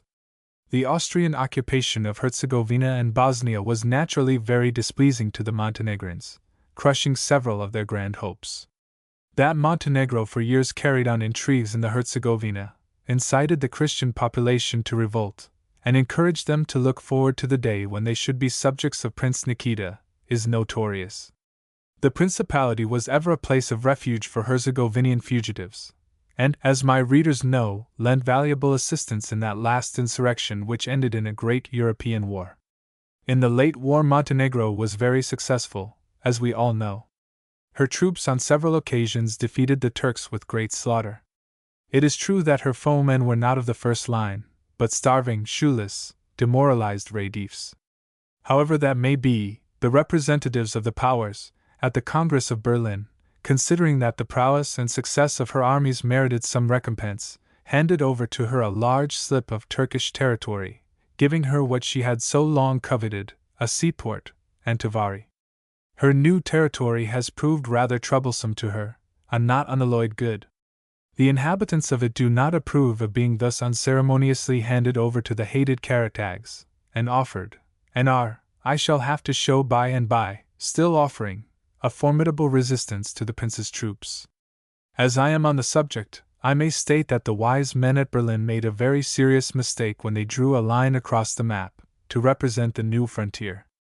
In the first place, whereas it would have been easy to have handed over lands to Montenegro which are inhabited by co-religionists of hers, who would have welcomed their new masters, it was thought fit to give her districts and villages inhabited by the most fiercely fanatical Mohammedans of Albania. That bloodshed and future troubles would result, any one who knew the country could have foreseen. I shall have a good deal more to say on this subject when I get to Albania. The fact of the matter is, there is no reliable map of this country, so the representatives at Berlin worked in the dark, confused between the utterly contradictory description of the region given by Turkish and Montenegrin envoys. A good story is told, illustrative of the geographical knowledge of some members of the Congress. A noble English representative was conversing with one of the Turkish representatives. He had recently been studying the map of this coast. "Now," said he, "look here. This little Montenegrin difficulty must be settled. They want a seaport, give them one, let them have Cattaro." "We have no objection to that," replied the Turk with a smile, for he knew that the port in question belonged to Austria. The Englishman was delighted. He went straight to his Austrian colleague. "Ah, the Montenegrin difficulty is settled," he said. "All is smooth now, the Turks have given in. I am glad of that. What, then, is proposed?" The amusement of the Austrian can be imagined when he heard that the Turks had no objection to giving up an Austrian fortress to Prince Nikita. A frontier commission was sent over last spring to mark out definitely the new boundary line. It was composed, of course, of representatives of all the powers interested. I heard, from several people I met, of the sufferings and difficulties of this much-to-be-pitied expedition. To draw out any frontier line based on the instructions they had received was hopeless. At last, about 2 months before our arrival, a melancholy troop might have been seen descending the rough track that leads from Cetinje to Riga. The gates of the heavens were opened. The path was converted into a foaming torrent. They reached Riga wet and miserable. The commissioners then retired to bed and hot beverages, fearful of fever and rheumatism. At last a happy thought struck one. "The rainy season is commencing. We must postpone our labors till next spring. Let us return to our wives and families." The English commissioner alone held out, and urged that they should continue their work now. He told them that the rainy season was a good 2 months off yet. In vain. The others had had enough of it. They threw up the sponge. The commission broke up. What excuse was made to the several powers that had sent it out, I know not, but the real cause was a rainstorm on the Montenegrin hills. The English commissioner was much admired by the populace, and made himself by far the most popular of the lot. He was a good foot taller than any other member of the expedition, and looked like a fine man, as well as a diplomat, for so every one is called here who works for a foreign government. He was attended, as far as I could make out, by 2 smart non-commissioned officers of the line, also big and imposing. One of these thought it incumbent on him to sport a fez at Scutari, which at once stamped the English branch of the commission as Turcophile. We were aroused suddenly by a loud barbaric shout, not much resembling the cheers of an English crowd. The Duke of Wittenberg had arrived, so we walked down the high street to see his reception. The whole of the capital had turned out, a picturesque mob, every man of which bristled with arms. The Albanian or Montenegrin never leaves his doorstep without buckling on a very arsenal of formidable-looking weapons. The women, of whom some were pretty, mixed freely with the throng. These wear the same sleeveless white coats as the men do, but no sash ties it in at the waist. Under this is a many-hued dress or petticoat of thick and rough material, which falls some 6 inches or more below the coat. Their legs are wrapped in shapeless gaiters. They wear the opunka on their feet. They are fond of stringing small Turkish coins, half-piastres and the like, with which they ornament their heads and breasts. Some of the necklaces constructed with the small silver coins are really very pretty. About 200 men or more were drawn up along the roadside, near the palace, who fired a salute as the cortege arrived. Some Montenegrin nobles, in their extravagantly gorgeous dress, mounted on small wiry horses, rode hither and thither, giving orders to the men. Fine specimens of guerrilla chieftains they were, all of great height, handsome, and sinewy. Very characteristic of this country was it to see the men fall into their places. A gun was fired, the signal that the Duke and his party had been sighted in the pass. Then all down the high street you might see tobacconist, leather merchant, and baker leap from his counter or leave his work, seize his rifle, always at hand, and always loaded, and run down to the palace gate, where he would take up his position with his fellows in the line. The discipline seemed rather slack, but the strict discipline of a European army would be useless for these men, trained to fighting from their childhood as they are, and who never or rarely descend to the plain to join battle with regular troops, but fight behind the rocks and stones they know so well. Montenegro has no regular paid army. Every man is a soldier in time of war. Prince Nikita telegraphs his orders to the various voivodes or chieftains, and each of these calls out the fighting men of his district. It requires but little time to mobilize these wild forces. There is no commissariat to be organized, no heavy transport train. Each man buckles on his belt of cartridges, throws his plaid over his shoulders, seizes his rifle, and stalks out of his door, ready for the campaign. The women take the place of the commissariat. Each man's wife, or mother, or sister, as the case may be, is his commissariat. The women come and go between home and camp, bearing provisions and ammunition. For the particular nature of the service required of the Montenegrins, this system is perfect, for they never carry war beyond their frontiers, and the distance between home and the front is never very great. No less hardy than the men, the women here are surprisingly active and strong, and walk nimbly across these fearful mountains with incredibly heavy burdens on their backs. We dined at the table d'hôte of the Prince's Hotel today, in very aristocratic company. The highest officers of the little state are regular habitués of the hotel dinner. We sat down with the court painter, a young Raguzin who had traveled in America and France, and spoke a curious English, with a half-foreign, half-American accent, freely larded with Yankee idioms, our landlord, the Secretary of State, the Minister of Foreign Affairs, and the Prince's adjutant. The latter is a handsome young fellow, a cousin of the Prince, and with him has been educated at the Lycée St. Louis le Grand, at Paris. All the grandees were in full Montenegrin dress, bristling with pistols and yataghans, for in Montenegro the men do not put by their weapons when in a friendly house, as is the case in Albania. The conversation turned on politics. Mr. Gladstone, of course, was their hero. They were all well acquainted with his pamphlet, which has been translated into their tongue.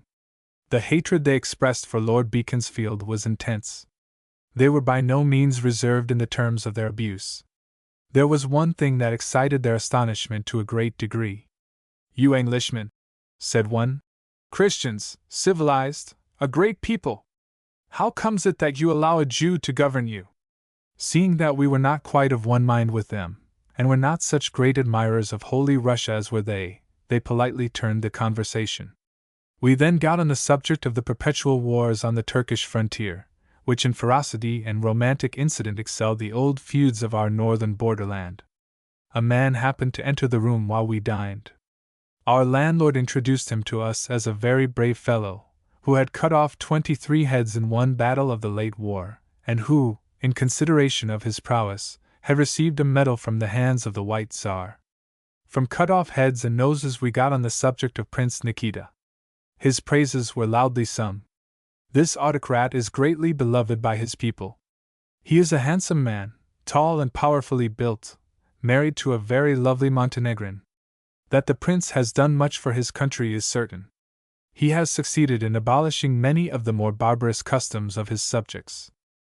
Quarter is now given in war by the Montenegrins, and though the mutilation of captured and dead foemen is practiced as of old, yet the Turkish heads are no longer bought by the bishop prince at so much a head, to be exhibited on the tower which overlooks the capital. In the good old times, if you paid a friendly call on the late Metropolitan, a genial kind old gentleman, it was quite a common thing to have your conversation and coffee interrupted by the unceremonious entrance of some wild fellow staggering under the weight of a heavy sack. "Ah! Good, my son!" the old prelate would say, with sparkling eyes. "How many of them?" The man would then empty the bag on the floor. Its ghastly contents would be numbered, and the price of blood paid over.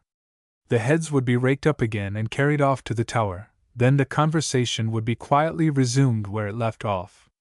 Brigandage is now unknown in Montenegro, for the prince has done all he could to make his country respectable and of good fame throughout Europe. His subjects have the reputation of being great pilferers. The draconic laws of the country punish this offense with hanging. The prince has lately mitigated the penalty to whipping. In the eyes of his children this is a still more horrible punishment. A whipped Montenegro is worse than dead, disgraced, outraged, an outcast on the earth. Many who have been condemned to the whipping have been known to fall down at the prince's feet and pray to him for mercy, for death with torture, rather than the great infamy.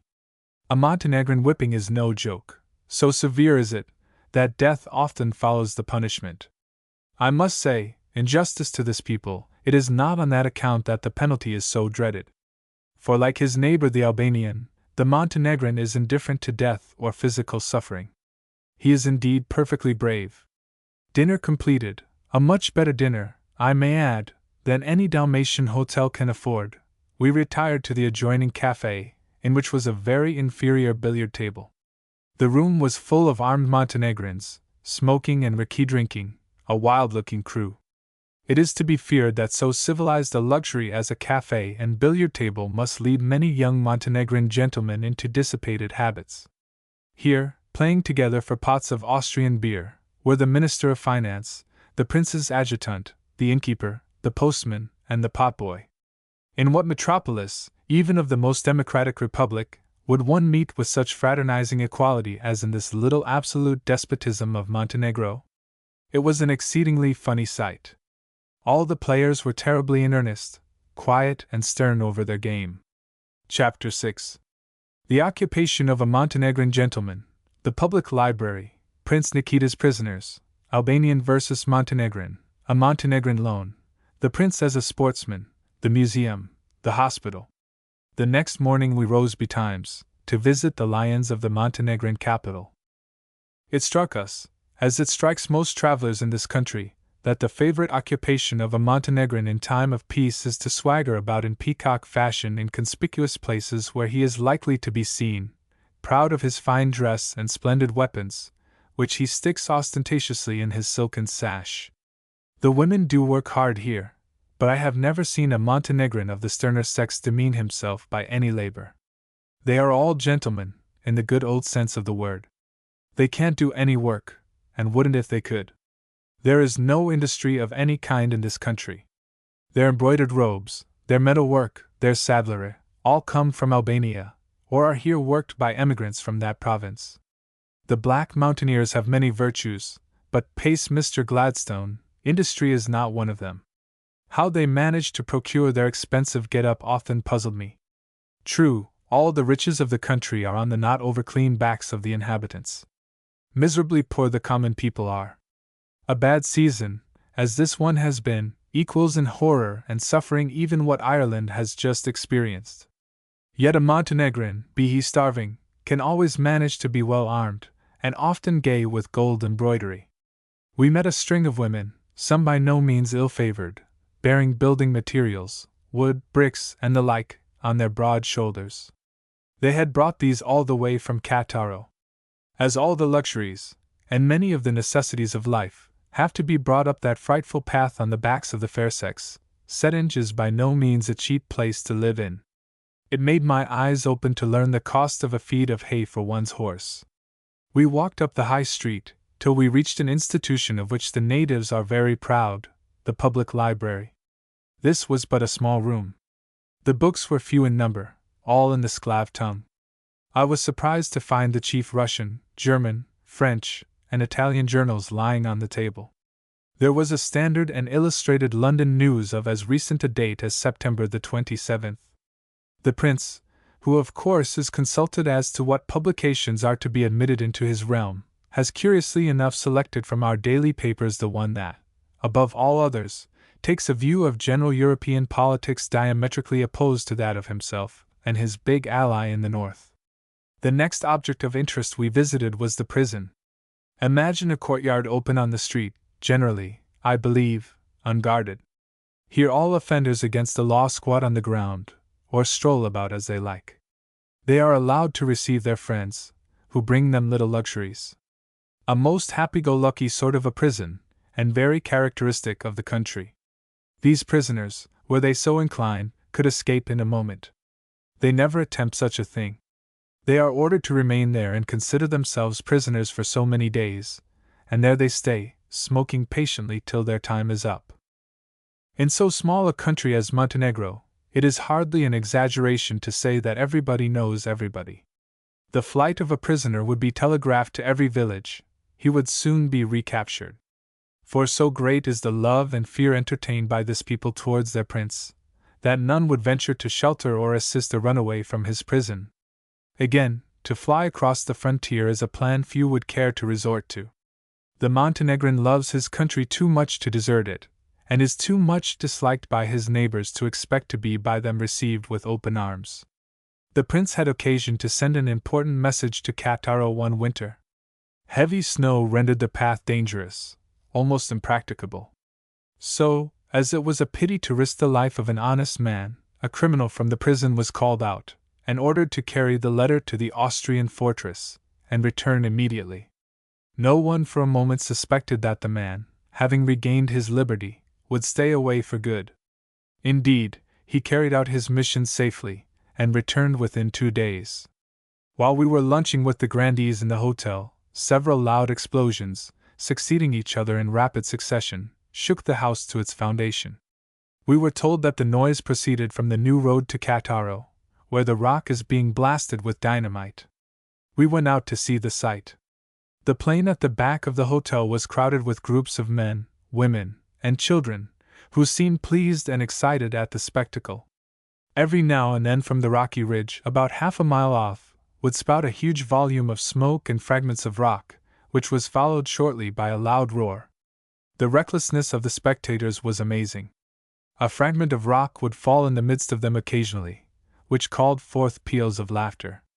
They would all rush up to see how deep it had forced its way into the soil. One large piece of rock whizzed by us and buried itself near the hotel, not 10 yards from where we were standing, and almost between the legs of a little boy. The urchin screamed with joy, as did all round. The narrow shave was an excellent joke, and threw himself on the ground to disinter what had so nearly proved his destruction. The stone was nearly as large as a man's head, and had buried itself quite 18 inches in the ground, a sufficiently formidable missile. We were told that a rock had been projected into the prince's palace the other day during the blasting operations, and that several people had been killed or seriously wounded at different times. The black mountaineer is too accustomed to scenes of carnage to be anything but reckless and careless of life. In the afternoon we saw the prince himself, as he enjoyed the fresh air of the plain. He was walking in a slow and dignified manner, followed closely by 2 attendants. He wore the national costume. Over his shoulders was thrown a magnificent cloak of furs. Whichever way he turned his head, and he did so often, every one within radius of his vision immediately uncapped himself, and as instantly resumed his head covering when his sovereign's eyes were turned in another direction again. On no other occasion does the Montenegrin doff his cap. This mark of respect is due to the prince alone. He wears it indoors as well as out. Here a man salutes his equal with a kiss on the cheek, his superior with a kiss on the hand or hem of the garment, according to the rank. Woman, an inferior and subject being, never ventures to do more than humbly take in her own, even her husband's, hand and kiss it. We did not have an interview with Prince Nikita, though we had letters of introduction for him. As he was entertaining the Austrian Grand Duke, we considered that he had enough distinguished foreigners on his hands for one time.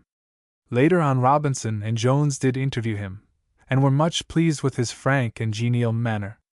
He is always very glad to see any strangers that visit his domains, and is anxious that his endeavors to civilize and ameliorate the condition of his people should be better known and appreciated by England. I fear that he and his people have been almost too highly appreciated of late. Some would persuade us that the Montenegrins are the finest people in Europe, a race of demigods. The popular superstition as to the unspeakable Turk is no less absurd than that which exaggerates the virtues of the noble Montenegrin. They are brave warriors. They are cunning enough to know that the good opinion of civilized Europe is worth having. They are intensely self-conceited. They hate the Turk and the Albanian. They are too proud of their warlike qualities to care to work, and, in my humble opinion, will never be more than they are now, picturesque, poor mountaineers, very inferior in mental capacity to their neighbors the Albanians, Christian or Mohammedan, and no whit less ferocious and cruel in war. But Albania has an ill name among those who know her not. She is the scapegrace of the eastern Adriatic, the cause of all troubles hereabouts, it is said. Montenegro, on the other hand, enjoys a high reputation. This is natural. Subsidized or bribed by two of the powers that be, petted by the same, she plays a good game, and encourages the superstition that she is much more virtuous and civilized than the neighbor whose territory she lusts after. The unfortunate Arnaut has no Prince Nikita, is robbed by the so-called government of Turkey when it is strong enough to affect him in any way, has no friends, but is surrounded by cunning enemies, hungry for his lands. Let any disinterested person travel among Montenegrin and Arnaut, and I think he will conclude, as I did, that the latter is as brave a warrior, more industrious, more intellectual, in every way of a finer, nobler race, than his much belauded hereditary foe.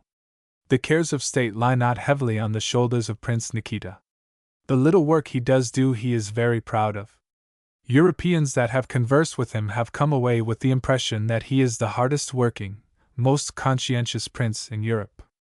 I am told that now that he has constructed a very complete network of telegraph wires throughout his realm, he considers that one thing alone remains to bring Montenegro up to his standard of civilization. This is a national debt. He talks seriously of negotiating a loan in some of the European capitals, and proposes to hypothecate the timber of the state forests. We saw a good deal of Montenegro in this and in a later visit, but had great difficulty in discovering where these fine forests were. We often made inquiries. Ah, when you reach so-and-so, you will see them on your right hand.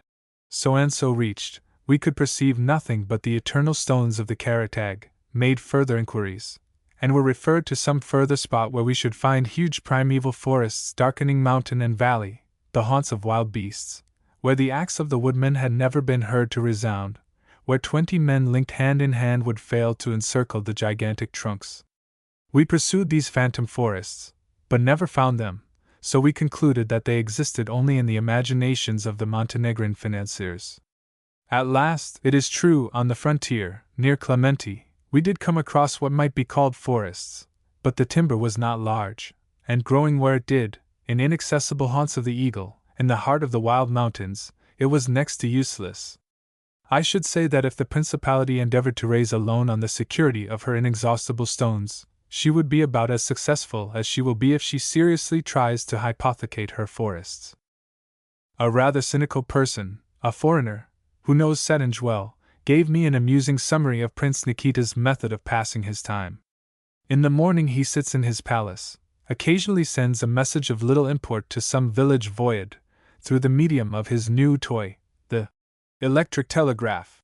A few telegrams constitute a hard day's work for the prince. Some relaxation is necessary. Sport is suggested, so off he rides, with his court, to Rica, in whose stream are trout of fabulous size. Here he enjoys a good afternoon's fishing. With rod and fly? No, but in a more wholesale and princely fashion. With dynamite. Truly a royal pastime. He is also a poet in his way, and turns out rather dismal compositions in his native tongue. He is an affectionate husband, and is wont, on fine evenings, to serenade the princess with the one-stringed guzla, or violin of Montenegro, accompanying it with his voice, which he raises in song of his own making. A Montenegrin notable, a fine young fellow, quite 6 feet 5 inches in height, kindly offered to be our guide over a museum of great interest, which is situated at the further extremity of the town. The museum is merely a small, rough-plastered room, but it contains what is well worthy of visit, a collection of trophies taken from the Turk in those wars which have raged fiercely and cruelly between the two races for so many hundreds of years. Here were the spoils of 1,000 battles. Guns of very antique date, curious, rickety weapons of middle-aged Europe. Here the long Albanian gun, with silver inlaid barrel, and small narrow stock of beautifully carved steel, old muskets with English tower marks, Martini Henry and Winchester rifles hung on the walls, bringing one down to more recent campaigns.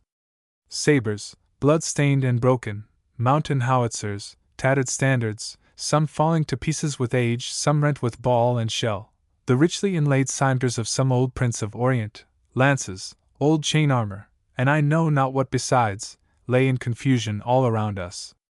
In one corner of the wall hung certain trophies which are calculated to sadden the English visitor. These are the decorations of the slain Turk. Among the mejides were numerous Crimean medals, English and French. It was not pleasant to see these here at Sedinge, taken as they were from the breasts of many a veteran ally of ours in the olden time, heroes of Kars, maybe, soldiers of Williams. From this melancholy collection we were taken to see the hospital.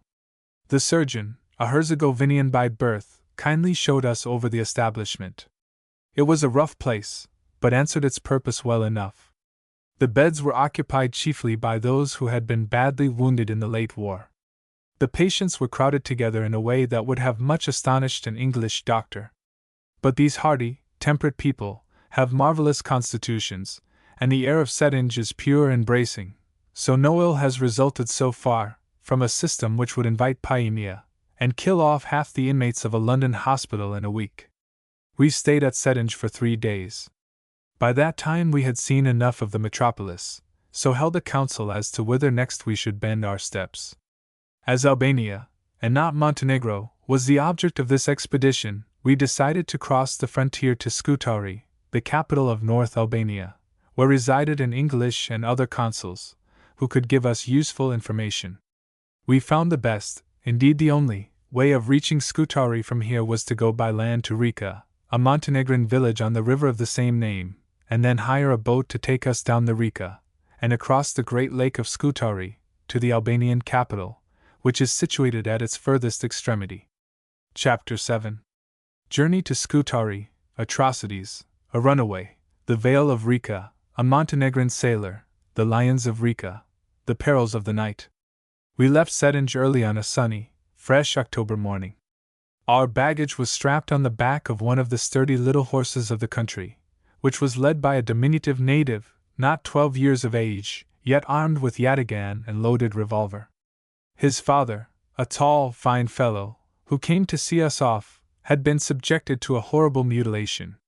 His nose had been cut off by the Albanians, taking with it the whole upper lip, giving him a ghastly appearance. One meets with an astonishing number of men who have been victims of this barbarous custom. The Montenegrins are quite as great offenders in this respect as are their Albanian foemen.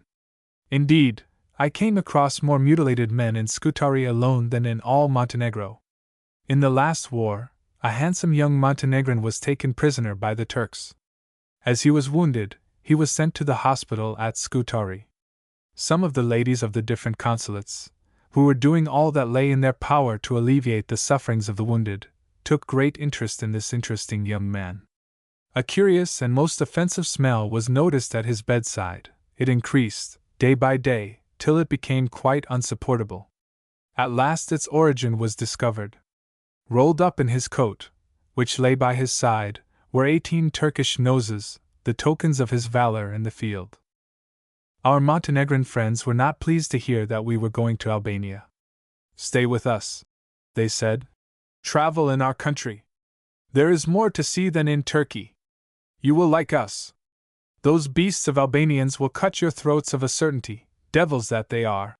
But we wish to hear the other side of the question, and notwithstanding the warnings of hosts, determined to visit the beasts and devils, and form our own opinion about them." A crowd of wild-looking mountaineers had assembled to see us off. We had scarcely got under way when an amusing incident happened. Our pack-horse, exhilarated by the fine fresh air of the morning, and a hearty breakfast, thought that a nice canter across the plain of Sedinge would be a pleasant way of beginning the day. So off he went at a canter over the low stone walls, across the potato fields, through the dried torrent beds, in a direction quite opposite to that which his compagnons de route had chosen. It must have been a ridiculous sight. First a saddlebag fell off his back, then he would throw a blanket off, until our properties lay scattered all over the plain. We followed as fast as we could with our heavy boots and rifles. We at last caught him, readjusted our baggage, and once more turned his head to the mountain, where soon the narrow and precipitous path obviated all chance of his repeating the performance. I was smoking a cigarette at the time of the mishap, and swallowed it by accident as I leaped over a wall. The result was an unwonted silence and solemnity on my part for the next half-hour or so. I was much struck by the behavior of our guide and the other Montenegrins, when the refractory horse was captured. English carters, under the same circumstances, would have given vent to much foul language, and would probably have brutally belabored the wretched animal. But these Montenegrins showed no sign of impatience, said not a word, but quietly repacked the horse and led it off. Turks, Albanians, Montenegrins, and all Easterns, whatever their other faults, are very good to the dumb animals that serve them, and never ill-treat them. To shoot any animal wilfully, for the mere sake of killing, excites great indignation in the breast of an Albanian. An English naturalist, who traveled in their country in order to make a collection of birds, was looked upon as something not much better than a devil. His very servant was so horrified at the wholesale massacre of the innocents carried on by his master, that he gave him notice that he could serve such a fiend no longer, and left him on the spot. Yet these are the very people who feel no compunction in blowing your brains out from behind a fence, in satisfaction of some trifling quarrel. It is an easy morning's march to Riga. The rough path first ascends the rocky ridge which divides the plain of Cetinje from the valley of Riga, Riga=river. When we reached the summit of this ridge a most magnificent scene opened out before us. The great valley lay at our feet. From the windy desolate height on which we stood we saw far beneath the silver stream of the Riga, fringed with poplars, winding down a long fertile vale. From the edge of the waterside meads the great mountains rose sheer up on either side, of every form and color, some barren, in curious strata which shone in the morning sun like successive rings of opal and Parian marble, others covered with woods, that had already assumed their autumn tints, and sent forth a perpetual moan as the strong highland wind passed over them.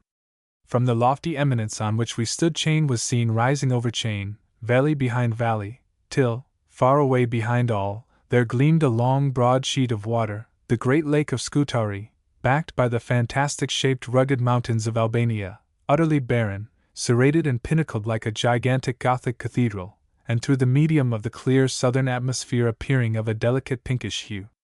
This valley of Riga is far the most fertile of Montenegro, and the village of the same name which is situated on the brink of the clear stream is the prettiest, cleanest, and seemingly most prosperous of the country. The extreme smallness of some of the fields, if they can be so called, which is remarkable all over Montenegro, struck us much, on our descent down the rough slopes of the mountain. Soil is scarce. We here saw walled enclosures so small that 3 or 4 potato plants at the most filled them up. Our procession entered Riga about midday. This village consists of one street along the river side. The houses are built tastefully of wood, something in the Swiss style. Outside each house was the usual stone bench, on which, again, as usual, half the family sat, smoking lazily, evidently with nothing on earth to do. Of course we were inspected with some curiosity as we passed. Not understanding the language, we were utterly at the mercy of our guide. We tried to signify to him that we wished him to conduct us to a khan. He shook his head, and paid no other attention to our remarks, but deliberately marched us off to the establishment which he thought was alone suitable for the English gospodinas. It was the largest house in the place, whitewashed, and partly hanging over the water, at the corner of the pretty bridge which spans the stream. We halted at the foot of the stone steps which led up to the door, and unpacked our horse, while the crowd stood round, admiringly, and whispering to our guide queries as to what these curious strangers might be. The door of the house opened, and a pleasant-looking old lady, richly attired, and tinkling at every motion with the strings of Turkish coins which she wore as ornaments, came down smiling, bowed low to us, kissed our hands, and invited us within. We were soon made at home, and a welcome repast of wheaten cakes and goat's flesh was placed before us, with good raki to wash it down. The captain of the village came in while we were lunching, a splendid-looking fellow, who stalked in with the magnificent carriage which distinguishes the chieftains of Trnagora. He approached us with both hands stretched out, and shook us cordially by the hands, and gave us what was evidently a very kindly welcome, in words we unfortunately could not understand. A few other men of rank came in to see us, but none could speak any language but their own, so our conversation was limited to smiling welcomes on the one hand, and smiling thanks on the other. We all found that this after a time became monotonous, so we endeavored to render the interview a little more amusing by a mutual inspection of weapons. After lunch a room was prepared for us. This was by far the most civilized mansion we came across in Montenegro. There were actually beds in it. Such a luxury was quite unknown a few years ago in this country. The Montenegrin never takes his clothes off. On retiring for the night, he merely rolls himself up in his plaid, and lies down on the bare floor of his house. A shake, and then an inspection and buckling on of arms, suffice for his toilette in the morning. We were sketching the village after lunch, when a man passed us, stopped, looked at us a moment curiously, and then, to our astonishment and delight, said, "You should be Englishmen, strangers." This man turned out to be a Montenegrin, who had once got somehow to Constantinople. Here he shipped on board an English brig, and so had visited London, Liverpool, and other ports. It is a question whether a Montenegrin had ever before adopted the sea as a profession. It is hardly in the line of the Karatag, detesting as he does discipline and confinement of any kind. He was known as Greek Jack on board the brig, he told us. English sailors, I have always found, have rather a vague idea as to the limits of the little realm of King George. Any one who has a cutthroat appearance, and is picked up anywhere between Dalmatia and Cyprus, is at once looked upon by our tars as one of them blank Greek chaps. His English was scanty, but rich at any rate in every foulest oath our seaports can teach the foreign visitor. Nearly every other word was an emphasis of this nature. From him we learnt that the house we occupied belonged to the prince. He himself was now a hand on board the prince's steam yacht, a very small vessel, in which the great Nikita is wont to travel on the lake of Scutari, when on a dynamite fishing expedition. Our new friend kindly offered to act as our guide if we wished to do the Lions of Rica. These consisted of two little public houses, one famous for its wine, the other for its raki. We did them. The result was that our cicerone's English became more and more indistinct, but at the same time more and more larded with profanity, till gradually, from every other word, 2 out of every 3 words at least, were oaths. Had there been one more lion to be done, I verily believe that every word of his conversation would in our country have rendered him liable to that small pecuniary penalty which our statutes inflict in such cases. Raki and mastic, the favorite beverages of this part of Europe, are drinkable. That is all that can be said for them. Raki is a colorless spirit, extracted from the skins of grapes after the wine-making. It is not nice, but is, I should say, pure and wholesome. Mastic is extracted from mountain herbs, tastes like absinthe, and is probably nearly as poisonous. This was a night of tribulation for Brown. Our room swarmed with the far-famed Montenegrin fleas, and other still more ferocious natives. The ramparts of insecticide with which he surrounded himself availed not. Sleep he knew not. In the dead of night I was suddenly awakened by the utter collapse of the wooden bed on which I slept. It fell to pieces without any warning, and precipitated me on the floor. Stories I had read in Christmas annuals of robber inns, and traps that opened out in floors to swallow up the sleeping traveler, flashed across my brain. But there was no occasion for alarm. On lighting a match and inspecting the ruins, I came to the conclusion that the bed had been undermined by vermin. That was all. Chapter 8. A great victory, a good old custom, on the lake of Scutari, the Londra, the debatable land, boat song, encampment, Scutari, a reminiscence of Cremorne, the brothers Toshley, willow pattern plates, at the British consulate. The next was a glorious morning. We were up at daybreak, and with the assistance of our friend, bargained with 4 men to take us in a boat to Scutari. The captain of the village also came to our aid, and beat down the rather exorbitant demands of his countrymen. The captain was evidently an important personage, to be respected and feared, for the fellows ceased their vehement jabbering, and became very humble and quiet, when he appeared on the scene. Our nautical friend told us that this voyage was a distinguished warrior. He had been engaged in that great victory gained over the Turks in 1858. Some of my readers may remember that in that year an army of 6,000 Turkish regulars invaded Montenegro. They had advanced some miles up one of those frightful defiles by which alone the Black Mountain is to be penetrated, when they were surprised by a body of Montenegrins, much inferior in numbers, but having the advantage of a thorough acquaintance with every rock and crevice of the grey hills. Of the 6,000 Turks, but 6 men and the commander of the expedition escaped.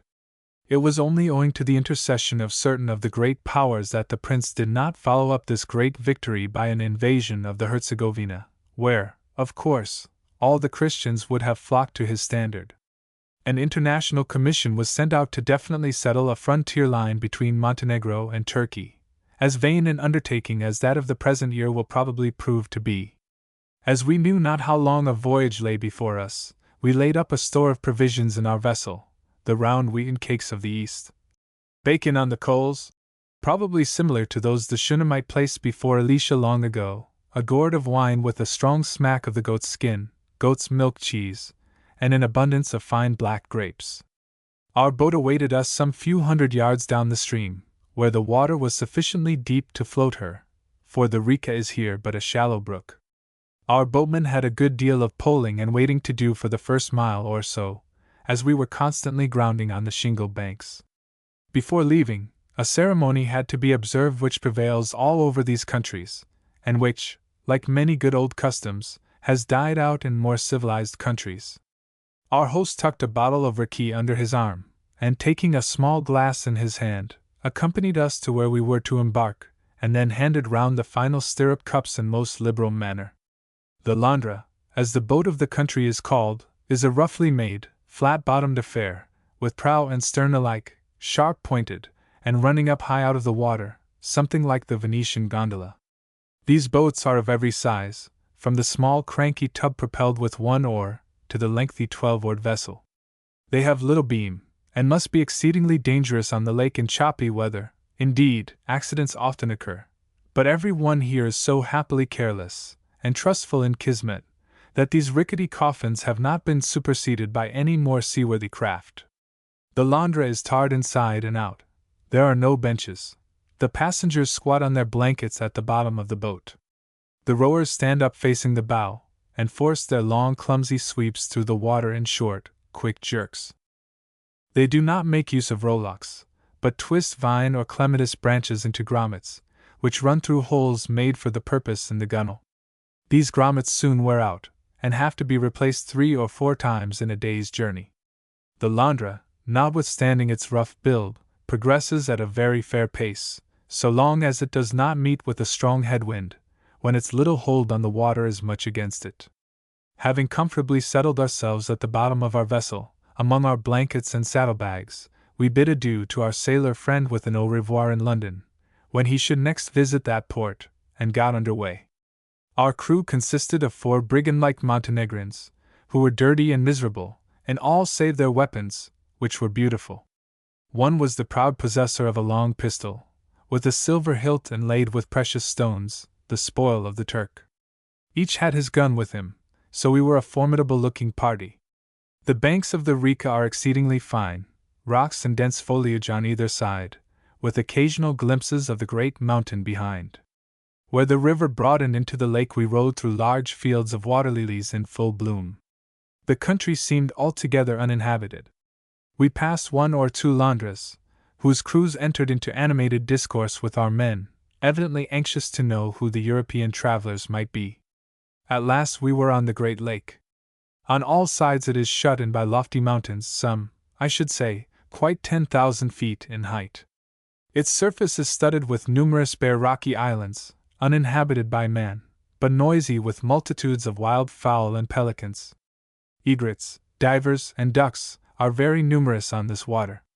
We hugged the western or Montenegrin shore, for the provisions of the Berlin Treaty have given nearly all this side of the lake to the principality. We were struck by the extreme desolation of the country. Gaunt, uncultivated mountains fell to the water's edge. Population there seemed to be none. Once we saw a village on the shore. On approaching it, it proved to be ruined, deserted, a mere heap of charred debris, a melancholy relic of fierce frontier war. Here, as later on the plains of Podgorica, I noticed that there was a sort of debatable land on the borders of the 2 countries, a desert region, where men dare not build or cultivate, not knowing when the dogs of war should again be loosed. Thus rich plains are left to the wolf and lynx, the peasant preferring to build his homestead in the poorer but more secure fastnesses of the mountains, than on the rich lowland, where he would sow only that a hostile horde should reap. As there was a slight breeze, our men hoisted a small square sail, of whose use they seemed to have but little idea. They made fast the sheet and tacked to the weather gunwale, and attempted to sail close-hauled. We moved through the water, it is true, but astern and to leeward. Much wrangling then ensued as to the proper method of navigating the vessel. Ultimately the crew lowered their canvas in despair, of which we were not sorry, for we very nearly capsized once in a slight squall. Halyard and sheet were securely knotted, and of course the clumsy craft would not come up to the wind. Had the puff been a little stronger we must have gone down. Swimming would not have been easy with our heavy accoutrement.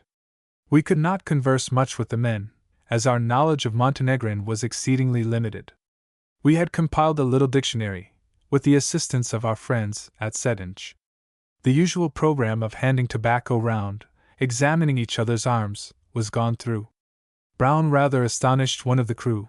He had taken hold of the fellow's rifle, and wishing to express his approval of it, pointed to it, and read out of the dictionary what he thought was Sclav for good gun, but which on more careful inspection proved to signify roast mutton.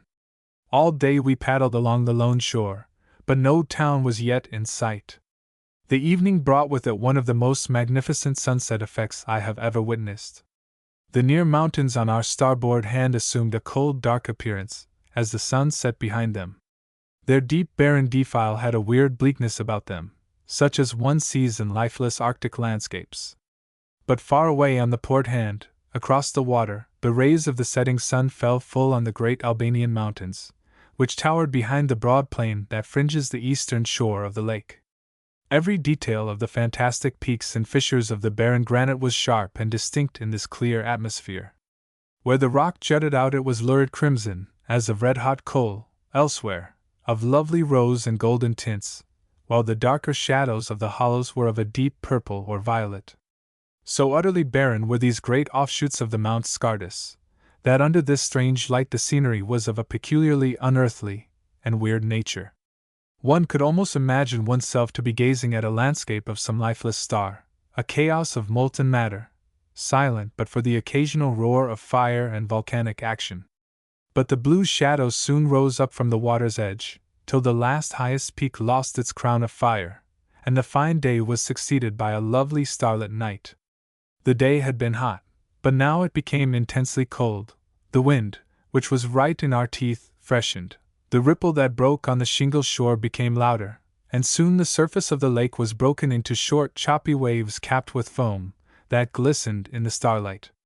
The water washed occasionally over our bulwarks in ominous splashes. There was evidently quite enough sea for our frail craft. But our men, though they made little progress against the headwind, pulled on pluckily, encouraging themselves with a wild barbaric chant, which was caught up now by one, now by another, a monotonous yet energetic song, to which their blades kept time. One of these boat songs was afterwards translated to me. It runs something thus. I have preserved to a certain extent the irregularity of the original. Now then, my hawks, pull! Pull! Let the boat fly over the water. The rocks on the shore are full of Arnauts thirsty for our slaughter. But we fly swifter than their bullets go. They cannot take aim, so swift we row. Pull! My hawks, pull! Long before their slow feet can return, we will fall upon their village, sack and burn.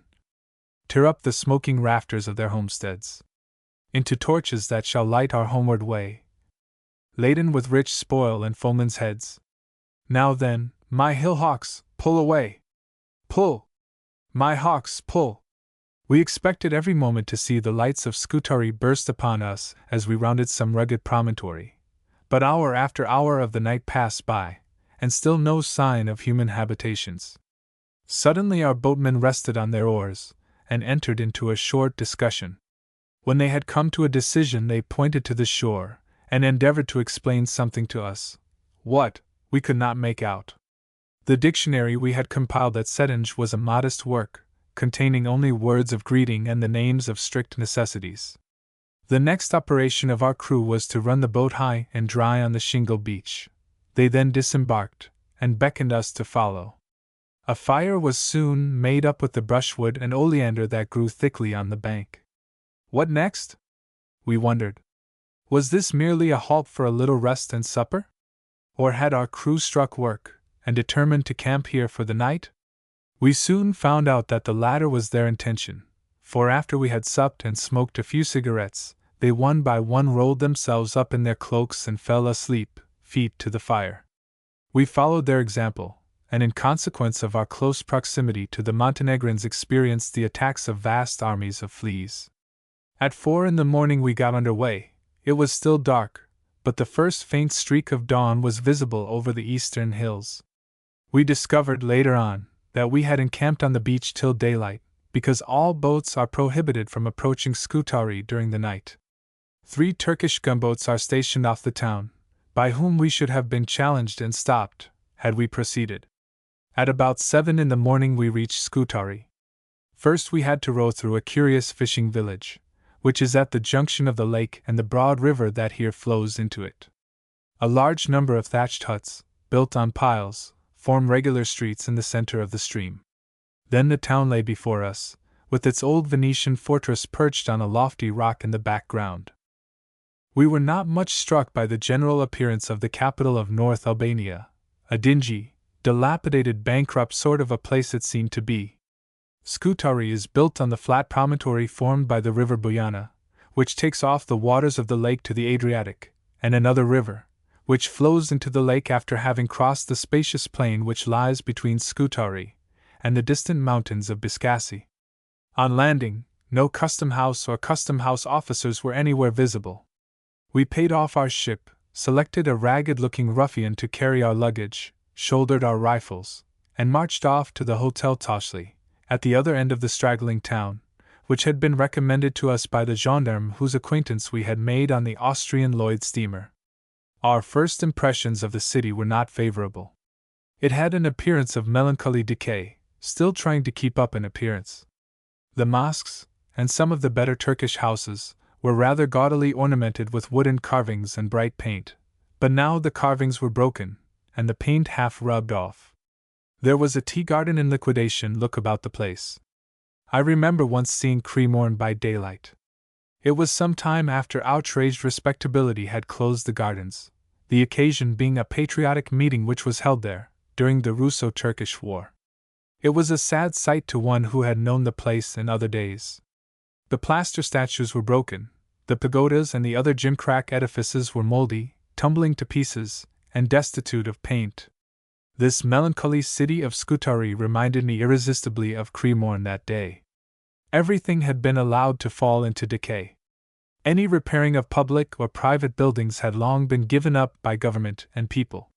One rickety mosque was very funny. Its steeple was tiled, if I may use the expression, with the sides of paraffin boxes and Huntley and Palmer's biscuit tins. The rough paintings on its walls were chipped and dim. The very Mullah, in his turban and dirty blue robe, who stood at the door, had a dissipated and unkempt appearance, which harmonized with his surroundings. Our first impressions of the inhabitants were no less unpleasing. There was a haggard, anxious, half-starved expression in the faces of all we met, a savage fierceness in their eyes, which we had not observed in Montenegro. No one besides ourselves was in European costume, but we attracted no attention, all stalked by us with the utmost indifference. Every man we met, kilted Mussulman, or white-clad or not, was armed to the teeth. It was some way to Toshli's. We passed through many narrow streets, paved in a fashion well calculated to dislocate the ankles, and traversed numerous graveyards, neglected and filthy in the extreme. The hotel turned out to be an unpretending sort of an establishment, half grocery, half cafe. It was kept by 2 brothers, Greeks from Janina. It was situated in the principal street of the Christian quarter, close to the foreign consulates. Toshli's is a rough, free and easy sort of place, but is to be recommended. The cuisine was really very fair. It was curious to observe in the grocery how many English commodities were procurable. On the shelves I saw Huntley and Palmer's biscuits, Cross and Blackwell's pickles, and most wonderful of all, Brown Windsor soap, an article for which I should imagine that there could be no demand in Albania. One meets with certain English manufactures in the most remote regions of the world. I have bought Gillett steel pens in an Arab town in a remote oasis of the Sahara. Another curious fact is that here at Taschli's, and everywhere else in Eastern Europe where plates are in use, one invariably meets with our old willow-patterned services. There is a very large exportation of these from England to these countries. The cafe of the hotel, in which is a billiard table, is much frequented by the Christian merchants, and the Turkish military doctors of the garrison. These are all Christians, being Armenians, Greeks, Poles, and other foreigners. Italian is understood by many of the Christian merchants here, being the language of commerce on these coasts. There must, I should say, be a certain amount of Italian blood in the veins of the citizens of Scutari, for it was long one of the strongest Venetian dependencies, and sustained one of the most heroic sieges of history, when Muhammad II overran Eastern Europe, in the 15th century, with his vast hordes of infidels, inflamed with uninterrupted success. Scutari was finally acquired by Turkey in 1479, by treaty. The brothers Taschli received us with open arms, for the gendarme had prepared them for our arrival. Having settled ourselves in a comfortable bedroom, which was elegantly draped with strings of malodorous, not to say putrid, sausages, we indulged in some café au lait, a luxury we had not enjoyed for some time. We then called on Mr. Kirby Green, the British Consul General for North Albania, and charge d'affaires for Montenegro. This gentleman seemed exceedingly glad to see us, met us with outspread hand, and the remark that it was rare to see any of his countrymen out here. It was quite an eventful day for him. During our stay in Scutari, Mr. Green did all in his power to assist us in every way.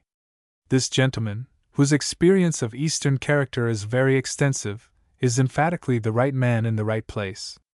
It was surprising to find what influence he has in the country, and how excellently he upholds the dignity of England. He stands very high in the opinion of the natives of both creeds. Yes, he is Pasha here, and greater than the Pasha, was often said of him in my hearing, both by Christians and Mohammedans. They hold him in high respect, and the firmness and justice with which he invariably acts astonishes and pleases these Orientals, so little accustomed to the like. Up in the wild mountains, later on, when among the fierce Miridites and Clementis, no sooner did the men we met hear that we were from Skadra, as Scutari is called by the Albanians, and friends of Zut Green, the savage frown and suspicious handling of Yatagan would change to smile of pleasure, and hand outstretched in welcome. We told Mr. Green what our plans were, and asked him if they were feasible. We thought of traversing Albania from north to south, from Scutari to the port of Proviso, opposite Corfu, by the route of Prizren, Ochrida, Monastir, and Janina.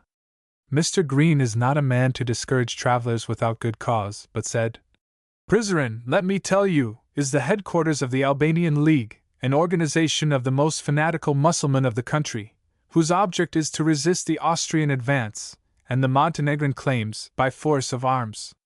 These men are now worked up to a high pitch of religious zeal, and hatred of the Christians. Prizren is, with perhaps the exception of Mecca, the most dangerous spot for a Christian in all Mohammedan countries. It is true that they may receive you very well, as Englishmen, and entertain you with the greatest hospitality, or they may cut your throats as soon as they see you. It is a toss-up which of the two they will do. You will be either honored guests, or abominations to be instantly put to death. They are the same men that murdered Muhammad Ali, at Jakova. So I advise you to consider the matter carefully. As guests at Mr. Green's table, later on in the evening, we received a lot of very useful information as to the state of the country, and the ways and means of traveling through it. Chapter 9. Condition of Albania, her races, the Mussulman, the Christian, the Arnaut, Prince Skanderbeg, Turkish rule, Albanian language, gendarmes on strike, a Scutarian beauty, courtship and marriage, nuns. Having now brought my readers into Albania, it does not seem out of place to here give a rough sketch of this almost unknown province of Turkey. The first thing that strikes one is the utter lawlessness of the people. The Turks have never assimilated their remoter possessions. It is not in their character to do so. They seem, even after so many centuries, to be merely temporarily encamped in Albania. They have pashas and garrisons in the towns, but the natives enjoy a surprising amount of independence, and are allowed to do pretty well as they like. Indeed, the government is very weak here, neither feared nor respected, merely tolerated. The mountain tribes are almost as little under Turkish rule as were the Montenegrins themselves, over whom, until the Treaty of Berlin, the Porte claimed a suzerainty. Out of the towns, Turkish officials are not to be found. A powerful tribe will often refuse to pay the dimes to the tax farmer, when a bloody and cruel war will probably ensue, lingering on for years in the hills, in which the government troops will often come off the second best. At the period of our visit, Albania is in a state of positive anarchy, the gendarmerie on strike, the soldiers refusing to salute their officers, either having received pay for months, while the natives hold seditious meetings publicly, and unmolested, in the mosques of the garrison towns, in which rebellion against the Porte is fearlessly advocated. Nowhere is the rotten condition and utter helplessness of the Porte more apparent than here. The natives, though of one race, may be divided into three classes, differing very much in manners and character. First, we have the Albanian Mohammedan. This is the wild Albanian curdled to the knee, in North Albania, found chiefly in the towns. He is the aristocrat, maybe an owner of lands in the mountains, which he lets out to Arnaut tenants, living on his rents. He is intensely proud of his caste, a despiser of his Christian fellow townsmen. Courteous, gentlemanly, not over strict in the observance of his creed, he will drink raki on the quiet with an easy conscience. His walk is a haughty stalk. With his gold-embroidered vest, bright sash, his leather pouch in front, in which are stuck two gold-hilted jeweled pistols and yataghan, his many-folded snowy festinel, or kilt, which swings from side to side as he struts along, he is indeed an imposing-looking figure. Secondly, we have the Christian townsman of the Latin Church, how different in every respect. He wears the fez, Turkish jacket, baggy trousers tied in at the knee, followed by white socks, and European elastic side boots. As a Christian, the law forbids him to carry arms. There is the timid, fawning, insincere look in his face, so characteristic of the oppressed. These Christians are all traders or merchants, many of them wealthy, but not daring to be over-ostentatious, for they live in fear and dread of their unscrupulous neighbors of the other creed, who have on more than one occasion pillaged the Christian quarter. Their position is much what that of the Jews was in medieval Europe. The dress of the Christian townswomen is not becoming, though exceedingly expensive. Their robe is heavy and thick with gold embroidery, which crackles loudly as they walk out of doors. They are enveloped in a very ugly red cloak. It is baggy and shapeless. Take an egg, paint it red, cut a good slice off one end and stand it up. You will form a very good idea of a Scythian Christian lady in outdoor costume. As they are veiled, like the Mohammedans, it is equally impossible to judge of the beauty of either face or figure. Next we have the third class of the population, the most interesting of all, the country people, or rather, mountaineers, for little but mountain is there in North Albania. These are the Arnauts, Skipeters, as they call themselves, a fierce, hardy race of almost savages, independent, unconquered by the Turks. They too are Latin Christians, but how different from their co-religionists in the town. Their features are indicative of minds that would not tolerate slavery. They stalk proudly through the streets of the towns, bristling with arms, notwithstanding the laws which forbid the Christian to do so. These warlike tribes are too strong to heed the regulations of the feeble government. Their dress is simple, but very manly and workmanlike. They are clad in white homespun from head to heel. Their headdress is a white skull cap. Sometimes they twist a long scarf round the head and under the chin, very much in the style of the Bedouin. This is the shawl-girt head that Byron speaks of, a white jacket, with tight sleeves reaching to the wrist, of thick woolen stuff, ornamented with black braid here and there, trousers of the same material, and similarly black braided, baggy behind, but thence close fitting to the leg until they reach the ankle, where they are slit and open out.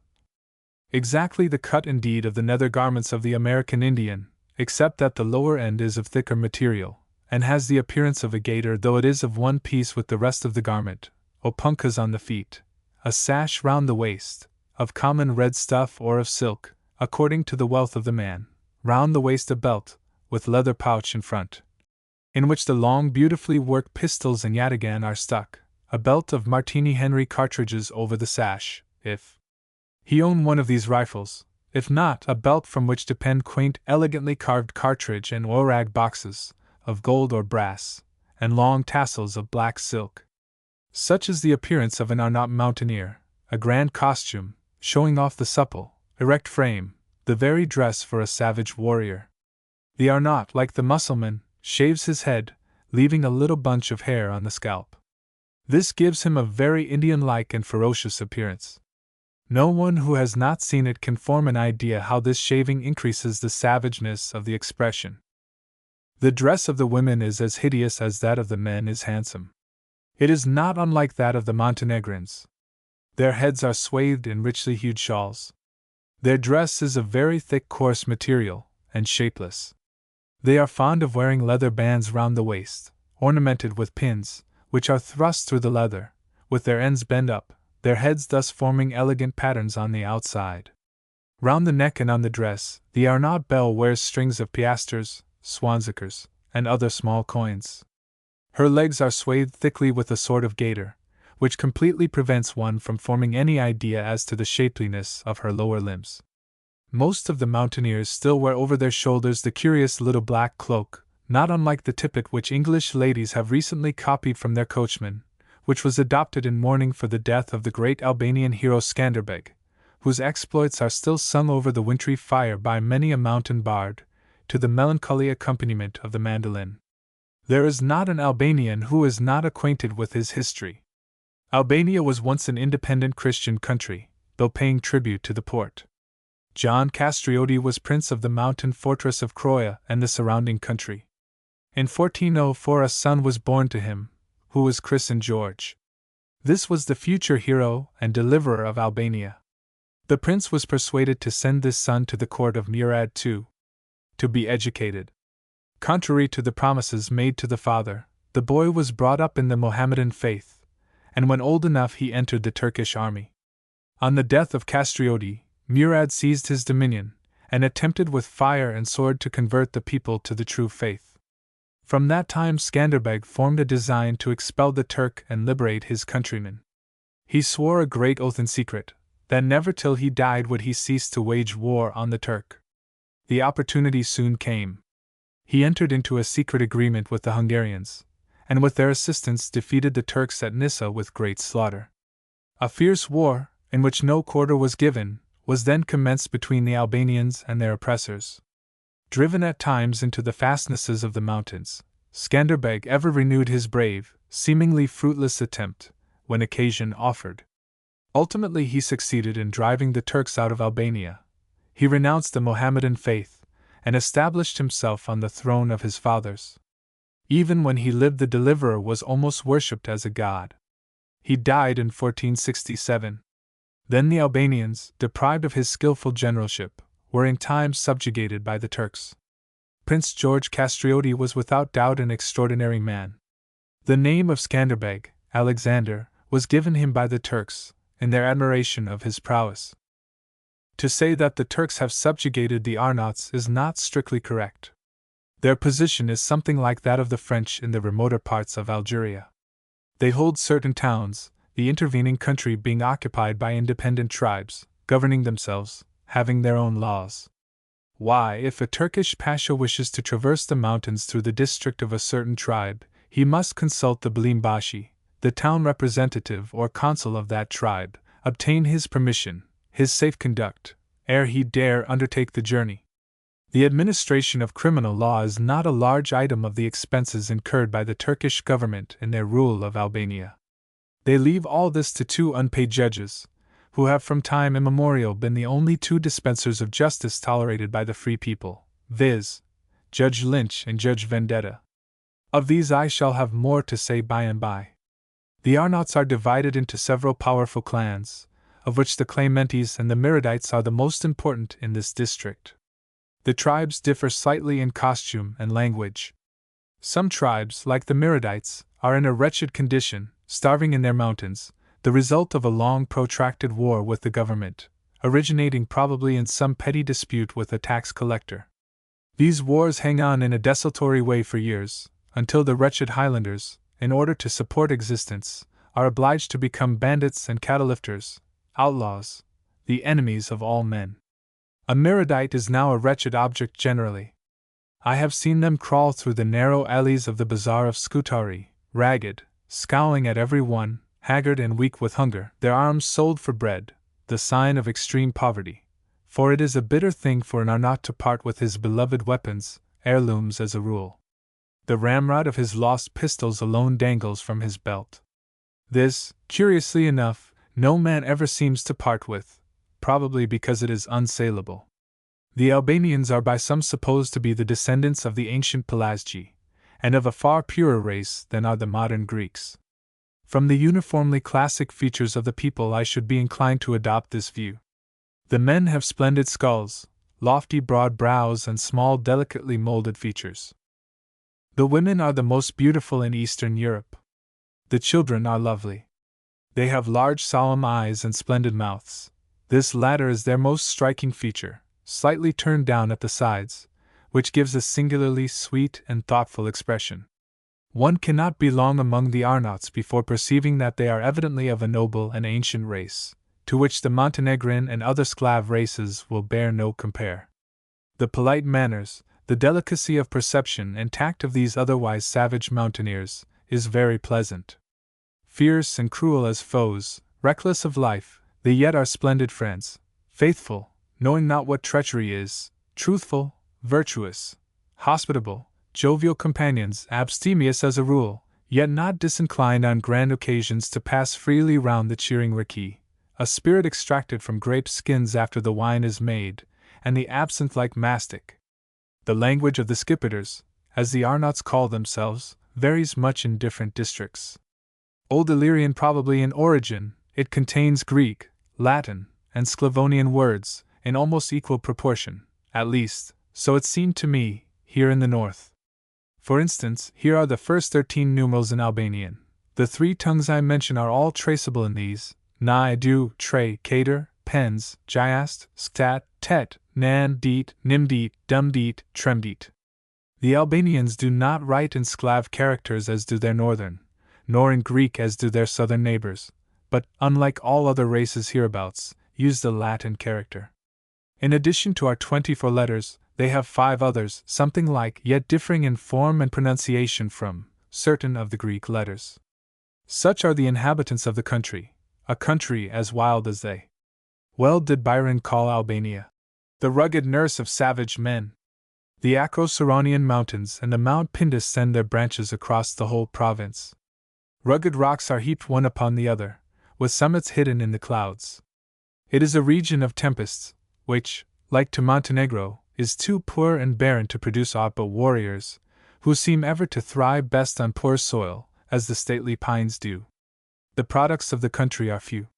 The acorns of the Valona oak, which are used for dyeing purposes, marten skins, and boxwood, are the only exports, and not much of these finds its way out of the country.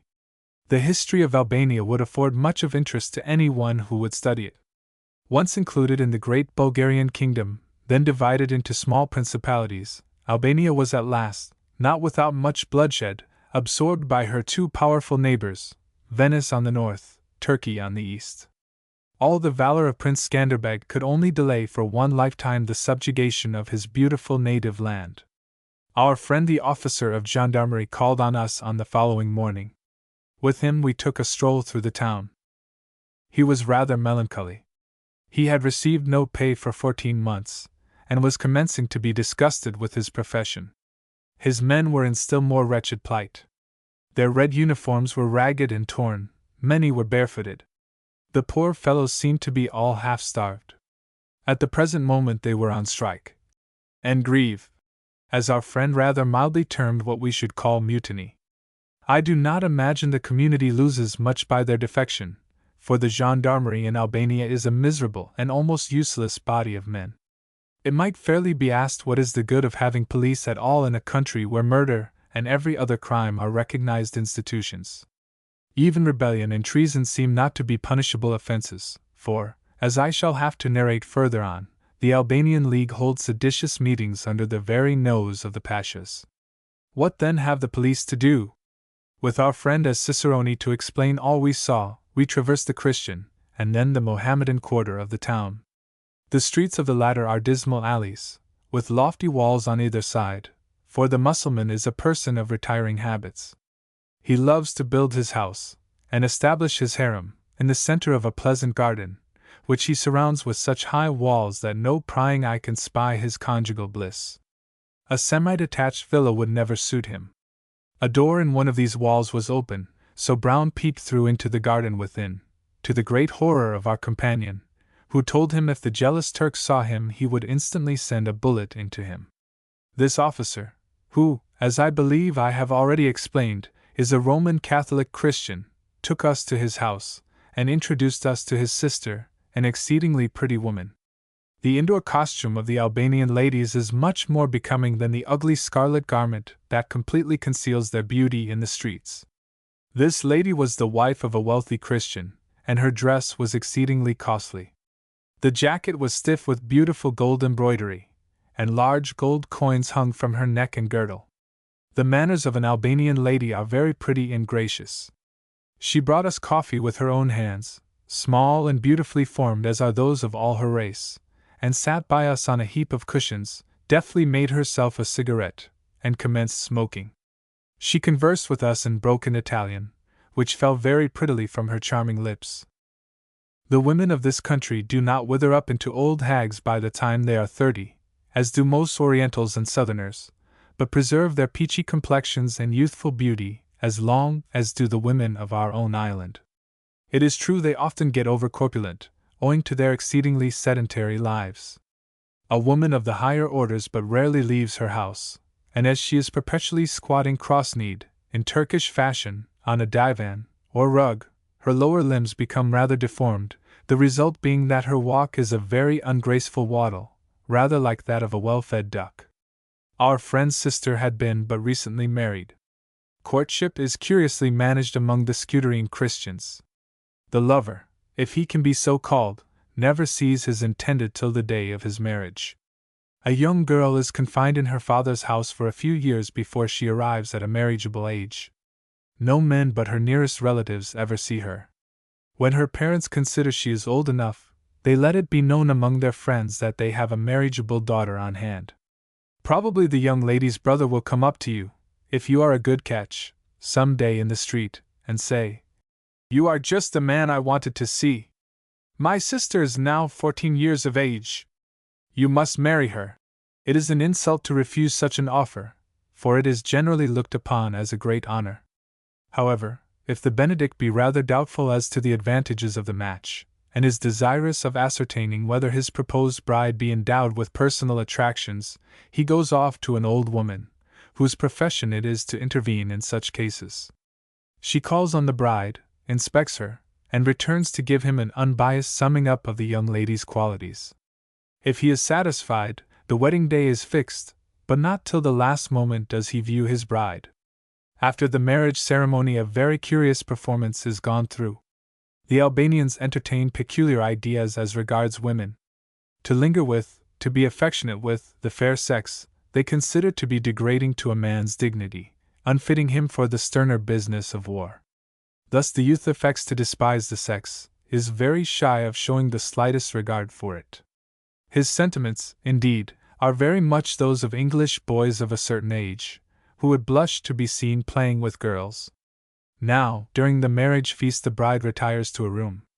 The bridegroom refuses to follow, and is bound to offer strong resistance, while the other guests, father-in-law, mother-in-law, and all, slap and push in the sham reluctant one, who at last has to yield to superior numbers, and enters the chamber. As a young lady is so closely confined to her parents' house until the day of her marriage, she naturally is very anxious to quit a single state, which is by no means a state of blessedness. Should years go by, and no suitable youth accept her hand, for, as I have shown, he can hardly be said to demand it, one course is open to her, in order that she may gain that freedom she yearns after. She becomes a nun, and adopts the white robe of the Scuderine sisters. The nuns here are by no means confined within great stone walls, as in some countries.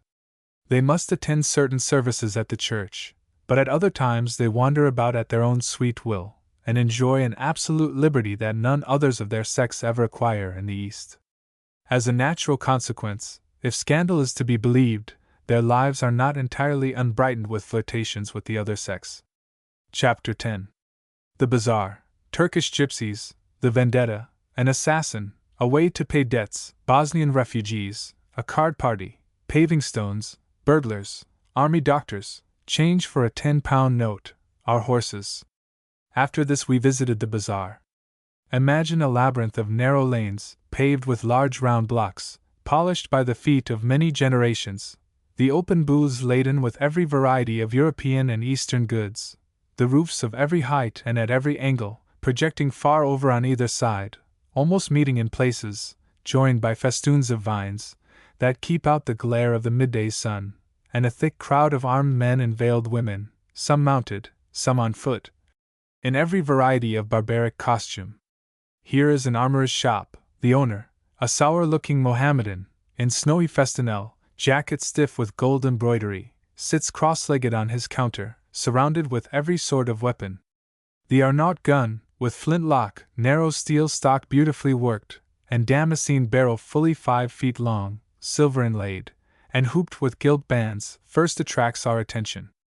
The barrels of these guns are rarely of Albanian make, but have been handed down from father to son for generations, and are restocked over and over again ere they are condemned. Most of them are of Venetian make. The marks of the most famous gunmakers of the old republic are found inscribed on them. I came across several tower-marked barrels of antique date, seeming strange in their Albanian stocks. Here we have yataghans, some with plain ivory hilt, others glittering with gold and precious stones, worth a prince's ransom. Here is the long-barreled Miradite pistol, with quaintly carved brass stock. Here all the accessories for killing one's fellows, cartridge belts, carved brass cartridge and oil rag boxes, flints soaking in a pan of water, and so on. The next stall is a potter's. He works steadily at his wheel, and surrounds himself with gracefully formed bowls and pitchers of red clay. Then we have the fruiter, pomegranates, figs, oranges, vegetables, and fruits too unknown to us, lie in profusion on his counter. Here is a worker in leather. He provides you with richly ornamented saddlery, belts for your sweetheart ornamented with the heads of pins, purses, and the curious treble sack which the Arnaut straps in front of him to hold his yataghan and 2 lengthy flint pistols. Here is a man embroidering a piece of black or red cloth with the most artistic and delicate patterns in gold or silk. This is to be portion of the garment of a woman of rank. Here is the carpenter. He is at work on a large square box of deal, coarsely painted with bright colors. This is intended to contain the trousseau of the bride, and is the prominent object of the woman's apartment in an Albanian house. In short, you can buy anything in the bazaar, from a horse to a para's worth of halvar. One of the most curious sights of the bazaar is its gypsy quarter. After traversing 1 or 2 sordid alleys, one comes upon a sort of terrace, where, scorning the sun or rain, unprovided with stall or booth, are the Zingali tinkers. A wilder and more uncouth lot I never cast eyes upon. Dressed, or rather ragged, in a strange oriental costume of their own, blackened by exposure, speaking a tongue unknown to all here, there is something very uncanny in them. No wonder that the superstitious are not fears and dislikes them. The women are unveiled, their breasts are bare, and the old hags could well stand as models for a witch of Endor, or any other unearthly and fearsome thing in female human form. The gypsy has a greater raison d'etre here than elsewhere in Europe. The proud races of these regions, more especially the Montenegrins, consider it degrading in the highest degree to work in iron, except in the case of the manufacture of arms. Thus, whereas the Albanians of Scutari, Jakova, and Prizren are excellent workers in other metals, all tinkering is left to the despised Zingali. It is quite the proper thing to have a stall in the bazaar. Men of the highest rank sit behind their wares for a few hours of the day, not perhaps caring much whether they sell or not, but this crowded mart is the common rendezvous, and answers the purpose of a club. As you force your way through the crowd, some friend will recognize you, and beckon you to squat by him on his counter, among the cheap Manchester goods, while you talk over the latest gossip over coffee and cigarettes.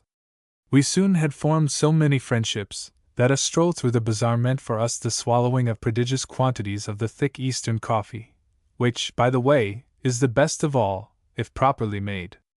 It is by no means unusual to have your shopping disturbed by the report of firearms. I have already alluded to the blood feud, or vendetta of Albania. This is here carried to an extent quite unknown in other countries. Indeed, the Franciscan missionaries told me that it is very rare indeed to find a really old man in the mountains, the chances being so much in favor of any given man being killed sooner or later in these constant feuds. It is in the bazaar, on market days, that men of two families engaged in a vendetta are most likely to meet. You can generally tell whether a man has a feud on hand by his furtive look. His pistols are cocked, he carries his gun also cocked in his hand, and looks behind him constantly, for fair play is unknown here. To stab a man behind his back is quite legitimate.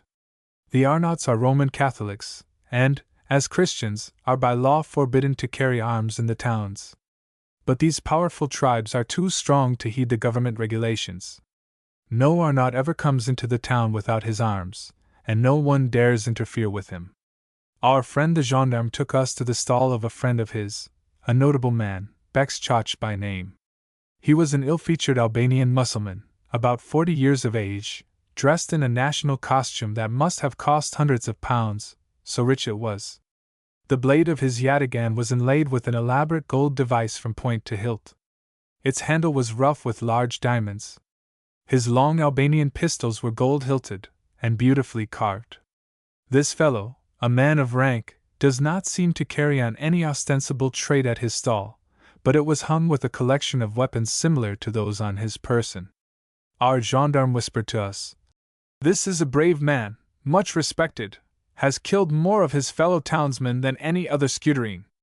Imagine a policeman in England seriously pointing out, as an admirable character and brave nobleman, the most atrocious murderer of the county. Yet this is what this Bekçoch is. Murder is not a crime here, however cold-blooded and cowardly. The assassin has but to fear the vengeance of the family. There are no police to interfere with him, especially if he be a Mohammedan. This state of things breeds in the towns a race of ferocious bullies, ready and waiting to wash out any fancied affront with your heart's blood. This man, who is in the enjoyment of several hundreds of pounds sterling per annum, has devoted himself entirely to murder. If you meet him in the town, you see him sitting erect on a gaily equipped horse, which he encourages to prance and caracole from one side of the street to the other, to the great danger of passers-by. In Albania, furious riding is not an offense. In fact, it is difficult to find what is. If an unoffending passer-by jolt against him accidentally on his promenade, a bullet is most probably sent into him instanter. As all his pistols are at full cock, and have hair triggers, they not unfrequently go off accidentally in the crowded bazaar. Perfectly incredible to anyone who has not visited these countries, is the light in which assassination is regarded. It is more an amusement than anything else, the sport of men. Walk through the streets of Scutari, and you will find the marks of bullets on every house. The following was quite a recent affair. A young swell one morning was presented with his account, a few shillings only, by his shoemaker. His noble blood could not suffer the indignity long. He walked down the bazaar, found the beast of a tradesman standing in front of his stall, holding his child in his arms, and without a word blew his brains out. This gentleman, I need hardly say, is still at large, and swaggers about as usual. We drank coffee with Bekçoch, and had a long conversation with him, the gendarme acting as interpreter. He was very kind and polite, and invited us to see him again. The bazaar at Scutari is full of strange sights, but the most strange and pitiful is the scene one can witness every day outside a certain baker's, who has made a contract with the government. Here for hours patiently waits a miserable crowd of wretches, men, women, and children, thin and pallid, with, yes, even smelling of, starvation. At last a door opens in the loft, and at once they seem to wake from their death-like lethargy. They press up, each trying to be first. They raise their lean arms, and utter prayers and objurgations, hoarse and cracked with hunger. A piece of undercooked maize bread is given to each, and they depart, devouring it in silence. These are Bosnian refugees, families that have emigrated from their homes at the instance of the Turkish government, which now can do so little for them. Better for them had they stayed in their native valleys, entrusted to the justice of the Austrian Giaours. Outside the town, by the roadside, one comes across some that are so worn with travel and hunger that they have not the energy to come with the others to receive the scant rations. Here is a typical group. A veiled woman, sitting patiently by the wayside, with several small children lying by her, all starving, and one evidently dying. The father is dead, killed while resisting the infidels, far away in Bosnia. These unfortunates do not beg, they sit there in mute apathy. The children, maybe, crouch up nearer to their mother when they see a Giaour passing. If you show some small coins, and beckon to them, the eldest child will perhaps take courage, and painfully drag itself to you, will take the gift, look wonderingly at you with his big eyes, unnaturally big in the white shrunk face, say not a word, and return to his mother to pour what he has received into her lap. The mother all the time sits there impassive, to all outward appearance, quite heedless of what is going on, and utters not a word. It is the daily sight of these poor wretches, and the tales they have to tell, that so excited the Albanian Mussulman to resist à outrance any occupation of their country by Austria, for of course that power is considered by them as the accursed cause of all this suffering. We returned to the house of our friend the gendarme, and had a most interesting conversation with him on the customs of his country. He narrated to us, among other things, the last little affair in the way of blood feuds. A friend of mine, said he, was playing at cards in the bazaar with another gentleman. The latter accused my friend of cheating. His reply, of course, was a pistol bullet, which instantly killed the other. My friend, knowing that many of the dead man's relations were about, escaped from the town to a house he has in the mountains, where he could stay in safety for a while. The relations of the other, being unable to avenge his death on the person of his murderer, adopted the following very clever plan to entrap and kill, without incurring any risk themselves, the nearest relative of my friend, his father. 2 men went to the old man's house, and told him that his son had been slain by a man of Koplik, and that his murderer was now staying in a khan on the road to that village. They offered to accompany him and assist him to avenge his son's death. The old man swallowed the bait without suspicion. On a lonely part of the road, as he rode somewhat in advance of his 2 companions, they at the same moment fired their pistols into his back, then cutting off his head, sent it in a package to his son. Thus are things managed in this pleasant land of Albania. It was dark before we left our friend's house, so he sent his Miradite servant to accompany us with a lantern to our hotel. Scutari is not lit by night with lamps of any kind, so it is almost impossible to find one's way in the dark through the narrow intricate alleys. Besides, as the paving is laid down carelessly, to say the least of it, one would run a good chance of breaking one's neck, if one dispensed with the services of a linkman. One occasionally comes across deep pits in the middle of a street, or against a rough stone projecting up quite 3 feet above the average level of the others. As the town is subject to floods, high stepping stones are placed across the streets at intervals. All this makes walking in the dark exceeding unpleasant in this city. I said somewhere back that the police have little to do in Scutari. They have one function at any rate. They patrol the streets at night, and arrest all who are not provided with lit lanterns. This rule is strictly enforced. If any one were walking lanternless any night in the town, and did not immediately respond to the patrol's challenge and surrender himself, he would most probably receive a rifle bullet, or so into him.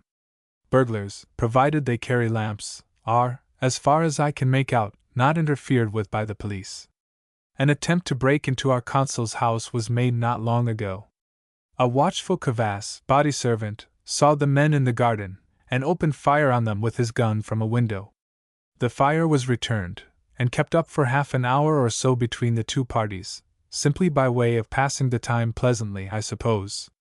The Albanians are vile shots, and no damage was done on either side, beyond maybe a window or so broken. The police kept carefully out of the way all the time. 3 army doctors dined with us at the hotel table d'hôte. They were not in a happy state of mind. Their whole conversation was a vehement abuse of the Turkish government. As they understood Italian, we were able to join in the talk. One of them, a very amusing old fellow, an Armenian, waxed very warm over his grievances. "Ah, signor, You have no idea what a corrupt, vile thing this Turkish government is. The court eats all the country.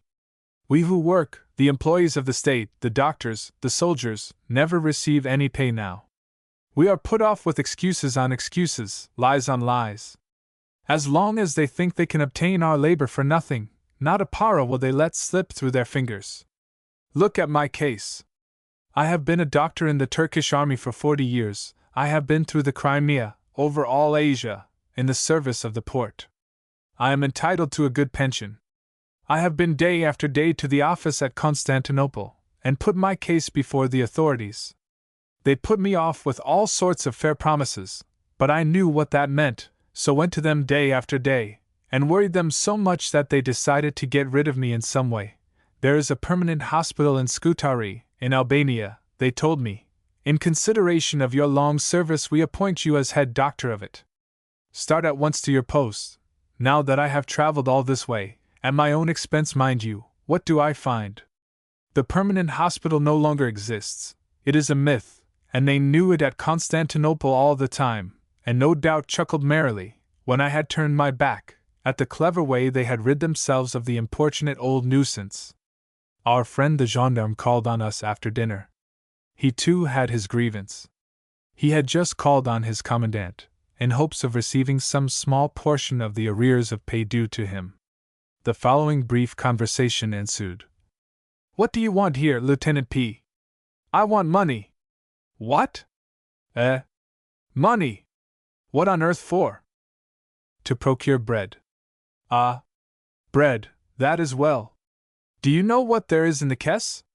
No. Well, there is nothing, and I see little chance of there being a single para there for some time. So go, young man, and do not indulge in extravagant habits. I advise you as an older man. After a few consultations with Mr. Green, Brown and myself determined to carry out our original plan of riding to Janina, and of visiting Prizren on our way, if the League's men were willing to receive us in that city. Our friend the gendarme offered to accompany us the whole way for a small consideration. This suited us exactly, for with him we could converse, and the chances were small of our meeting people who could understand any Western language on our route. Besides, the Turkish government compels all travelers to take an escort of zaptis. At certain stages these are changed, and another escort is given, of greater or less numerical strength according to the state of the country to be traversed. In the company of this officer, we should probably be able to dispense with this nuisance, except perhaps on a few stages where brigands were supposed to be prowling about. An escort of zaptis is really of little use, for when brigands are come across here, it is not in 2s and 3s, but in overwhelming numbers. We were rather surprised when our intended companion told us that he could easily procure letters of safe conduct for us to the chiefs of the League at Prizren and Jakova, as he himself had many intimate friends among the head men of that formidable organization, at Scutari. Curiously illustrative was this of the present condition of this country. Here was an official of the Turkish government, an officer of police, openly associating and sympathizing with rebels, whose avowed object it is to throw off the Turkish yoke by force of arms, and place a prince of their own choice on the old stone throne of Skanderbeg at Croya. The next thing to do was to make preparations for our journey. We had spent all our gold, so found that we were obliged to change some of our English notes. This was no easy matter.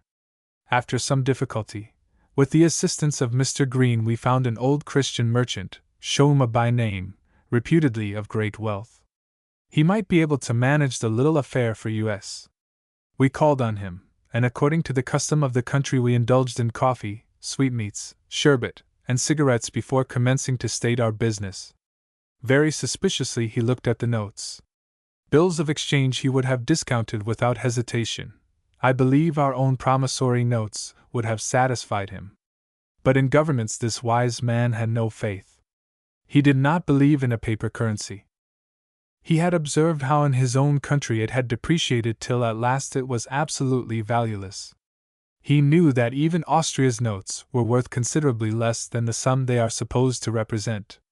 I tried to explain to him what Bank of England notes really were, what the difference between a convertible and an inconvertible paper currency was, but Shouma evidently considered that the convertible paper was a still more subtle device of a more clever government to hoodwink and swindle the people. However, he agreed to change a £10 note for us, provided that Mr. Green guaranteed that it really was worth 10 golden sovereigns. Mr. Green was of course willing to do this for us. Shouma accordingly took our note, but told us that it would take 3 days at least to rake together so large a sum as £10 in Scutari. He would go that very day to the bazaar, and get as much as he could, for us to go on with. In 3 days, a huge packet of metallic discs, of every size and inscription, was ready for us. This was accompanied by a document, lengthy as the manifest of a mail steamer, specifying the value of this wonderful £10 worth of coins. He gave us 131 piastres and a fraction for each sovereign. It took us 2 hours to count and verify our change. There were silver medjidies at 22.5 piastres each, all sorts of curious concave plates of base metal, worth 11.5, 6 3/4, 13.5, and many other odd sums nasty to calculate. There were Greek coins, Russian rubles, old Austrian swanzakers bearing the effigies of Maria Theresa, Peruvian and Mexican dollars, and I know not what besides. Verifying one's change is no joke in Albania.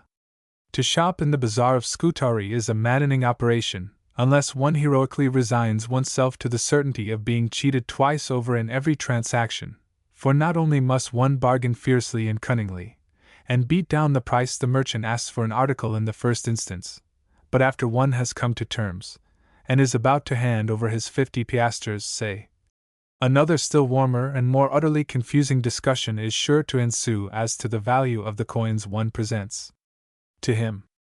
The piece of money you yourself received as a 20 piastre bit, he insists is worth only 18. See here, he says, this swanzaker you give me has a hole through it. That diminishes its value by 2 paras. 2 or 3 neighbors are called in to decide the question. Each has a different opinion on the subject. The fact is that all money is acceptable here, and that, especially since Turkey's reduced circumstances, the currency consists of the old, semi-defaced coinage of a dozen nations at least, whose value is arrived at by guesswork. I met no one in Albania capable of telling offhand how many piastres a given piece was worth.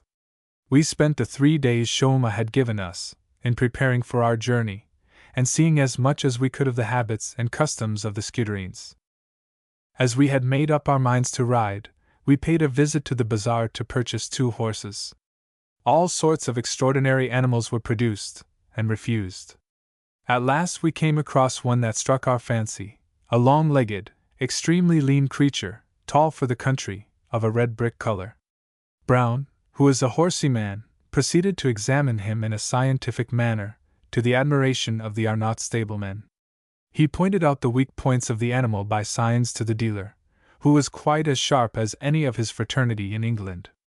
Brown, wishing to express his disapproval of the extremely emaciated condition of the horse, pointed to his ribs, whereon the man, misunderstanding his meaning, deliberately counted them before him, a very easy process in the case of this Albanian Rosinante, and indignantly signified to my companion that he was too much of a gentleman to offer for sale a horse that was not provided with a sufficient number of those necessary costal supporters.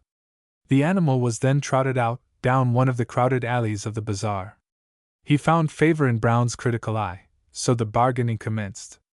"A pair?" "How much?" I asked. The dealer held up both his hands, and said Napoleon franc, to signify that he wanted 10 Napoleons. Brown expressed infinite disgust, and held up 2 fingers. The dealer in his turn turned his back, with indignant gesticulations and exclamations at the ridiculously low offer. At last a bargain was struck, the money counted out, and the purchase delivered to us. We were mounted at the time on 2 horses Mr. Green had kindly lent us, so we led off Rosso, as we named our animal, in consequence of his rosy hue, with a rope behind us.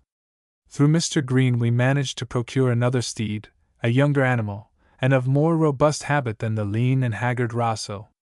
From his more gentlemanly appearance we gave him the name of Effendi. We managed to pick up 2 saddles in the bazaar, one the regular Turkish saddle, at first so uncomfortable to the novice, but gaudy with flimsy metal ornament, The other was a second-hand Turkish officer's saddle, similar to that used in Europe, and provided with formidable-looking holsters.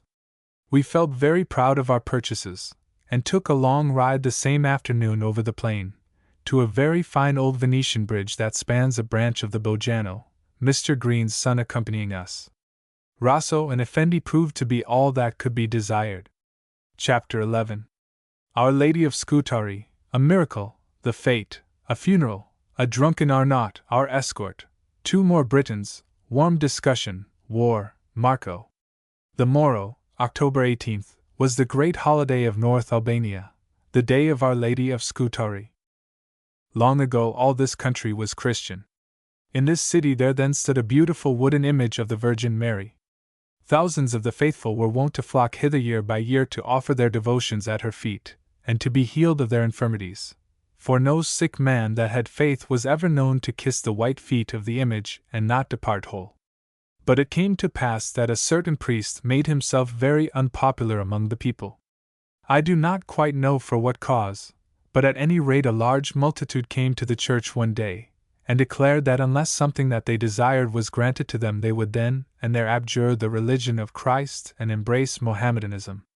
Rightly or wrongly, the priest would not give in, whereupon the people tore their rosaries from their necks, and marched off to the nearest Mohammedan village, that the mullahs might receive the renegades into the fold of the Prophet, whereupon Our Lady of Scutari, sorrowful and angry at the desertion of those for whom she had wrought so many good things for so many years, left her shrine in this ungrateful land.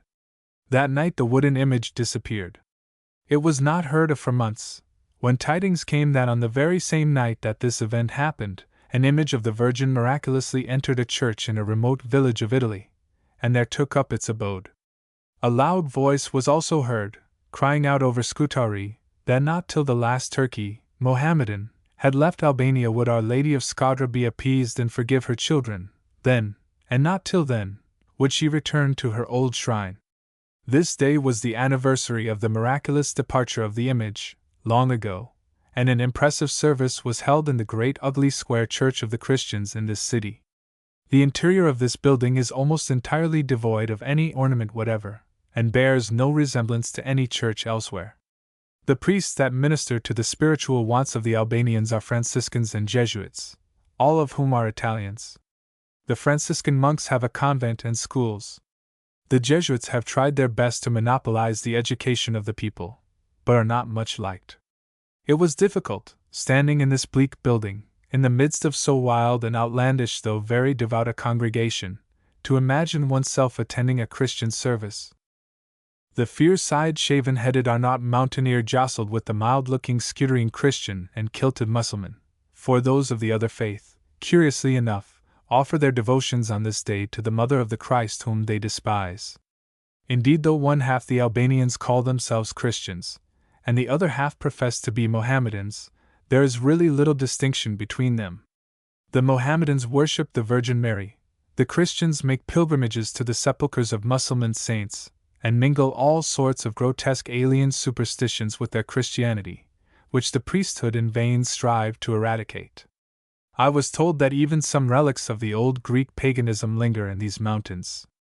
I myself have seen the Arnauts attempt to read the future from the entrails of a sheep which they had slain for a feast. Before the service we had an opportunity of witnessing a Christian funeral. The coffin was borne on the shoulders of men, while the women followed at a distance, crying and wailing, as is and has been the custom, in all the East for all time. He was strong in the chase, he was handsome, he was lovable, he was brave. Alas! No more will he be loved, no more will his swift feet carry him to the hunt. His enemies will rejoice, and throw away their fear. Alas! Alas! He has gone from us. He will be hidden in the cold earth.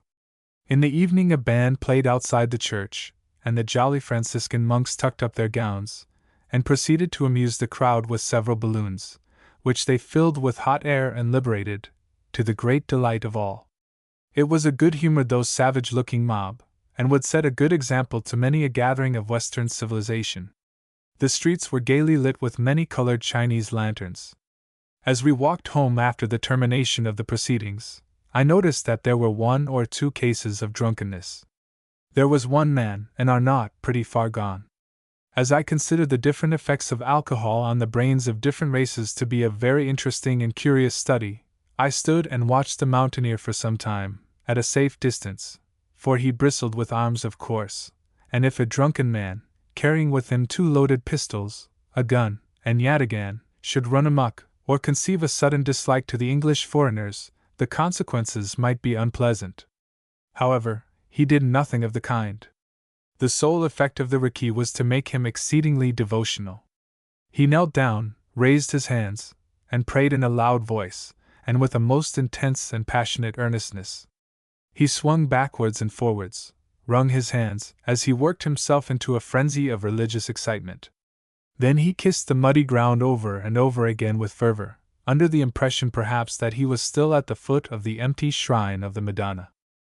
Lastly, he fell prone, face down in the mud, dead drunk, when his friends raised him and carried him off, with looks of shame on their faces, for drunkenness is considered to be a beastly and degrading vice in this uncivilized country. While we were breakfasting on the following morning, our friend the gendarme appeared, with a very downcast and despondent visage. "The beasts," he said. "Oh, these Turks! I cannot go with you, friends.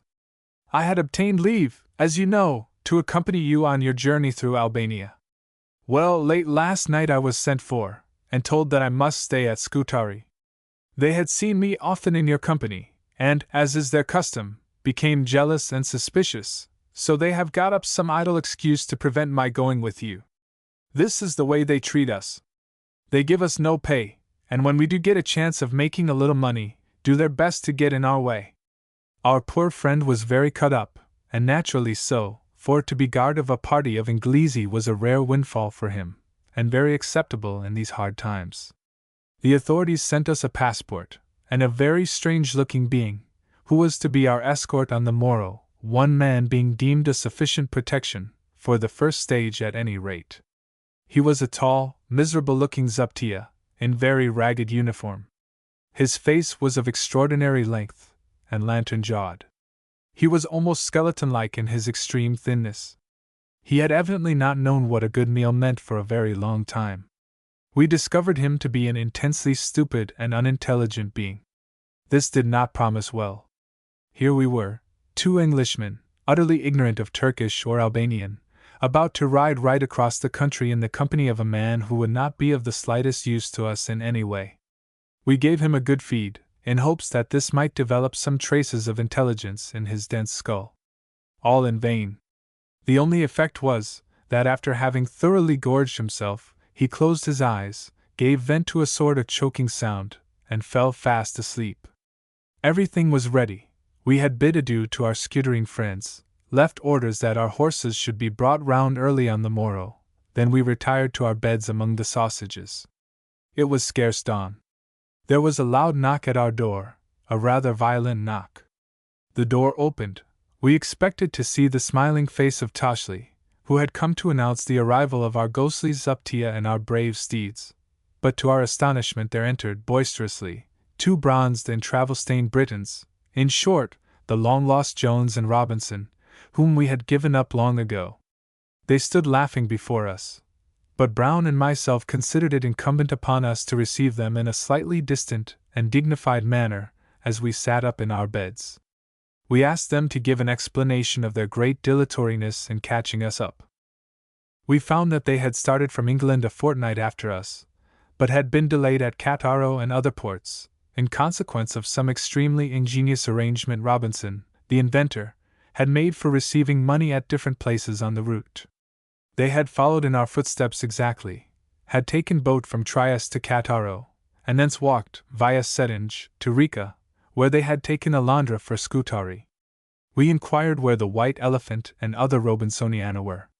They had left them at Cetinge, they said, and were going to return for them. This further delay was by no means pleasing to Brown and myself.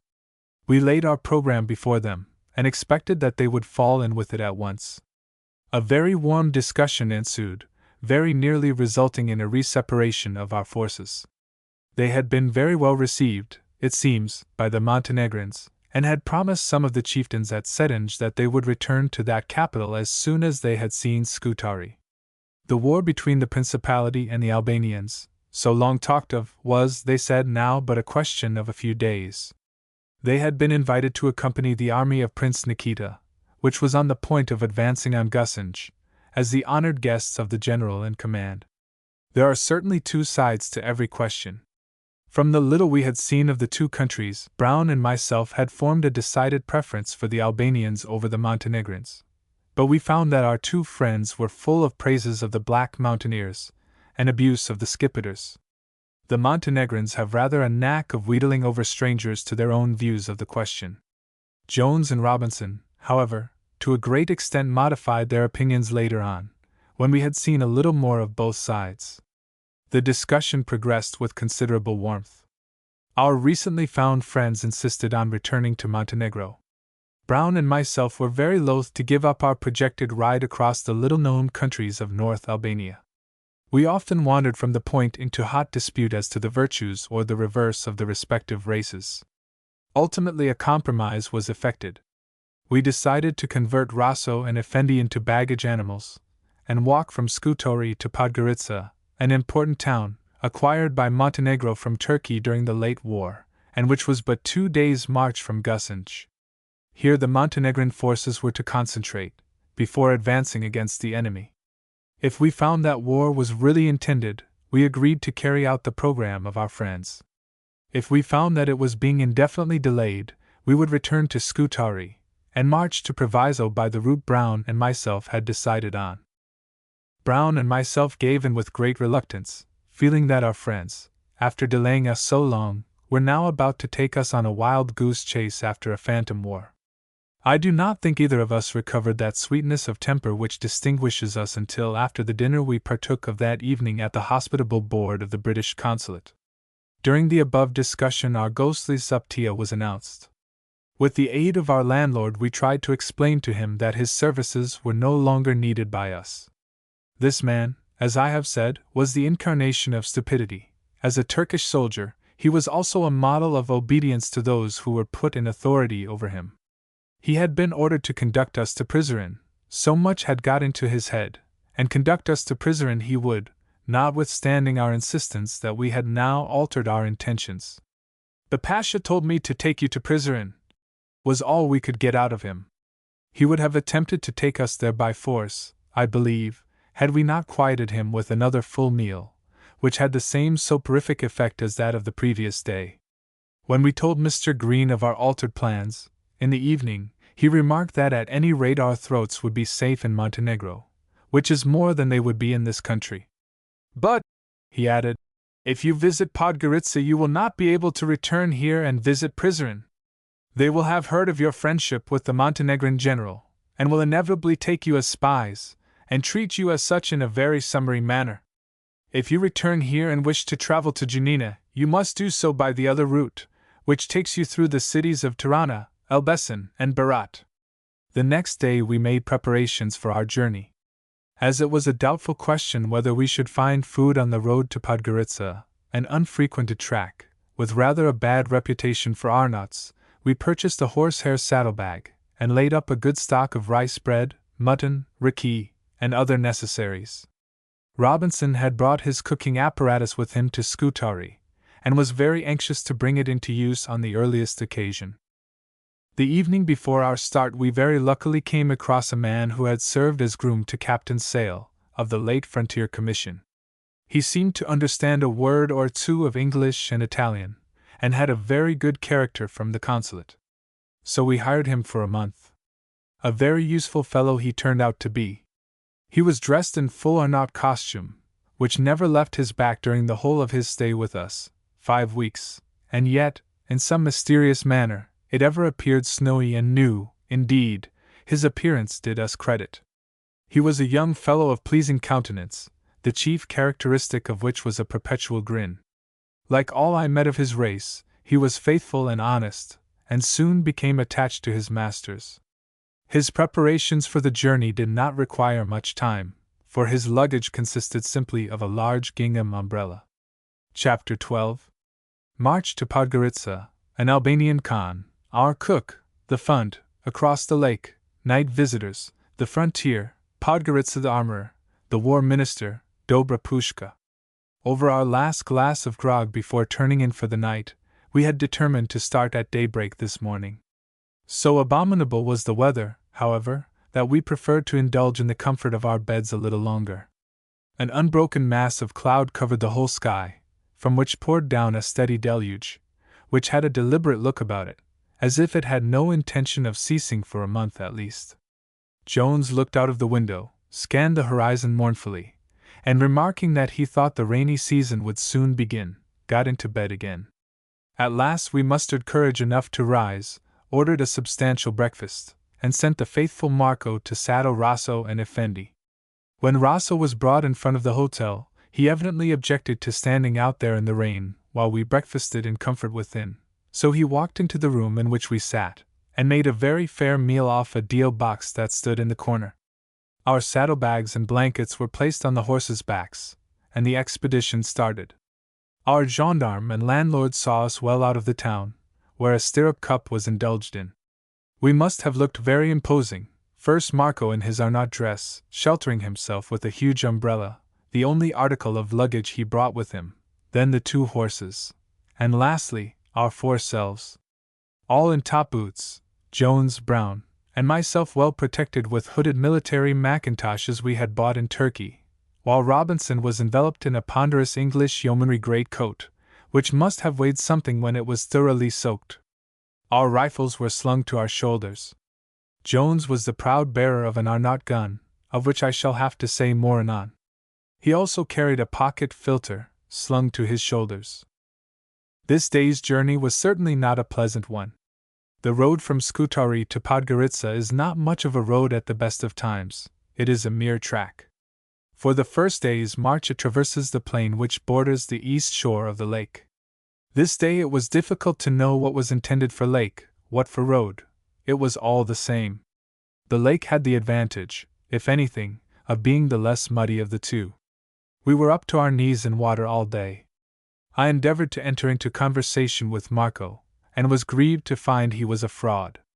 Yesterday, when we hired him, I spoke to him in Italian and French, curiously mixed together, for I was told he understood a little of both these languages.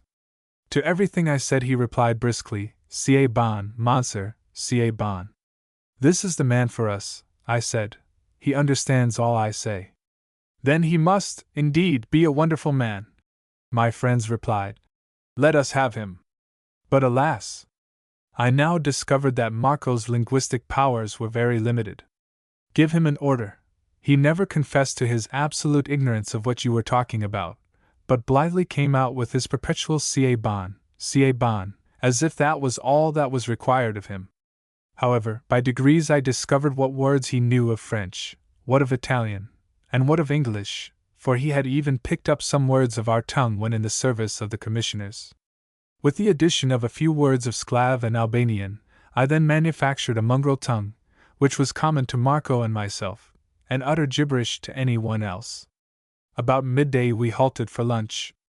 We stood up to our knees in mud and water under the pouring rain, ate sausage, and each in turn made use of the filter, which was placed in the muddy water of the road, while the purified fluid was sucked through an india-rubber tube.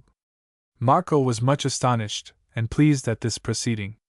A tot of rum all round completed our modest repast. On the way we were joined by a man who was also traveling to Podgorica, a Montenegrin on horseback. Being alone, he was glad to join our party, well armed as we were, for the Arnauts that inhabit the mountains that were to the right of us have a bad name, and are much given to plundering travelers. At last a large house rose before us. "That is the Khan of Koplik," said Marco. "We must pass the night here, for the next house of any kind is 8 hours off." We entered the Khan, and found it to be a more luxurious place than we expected to find. An upper room was given to us for our use. It had no windows, but the rough stone wall and raftered roof admitted plenty of daylight, not to mention rain and wind.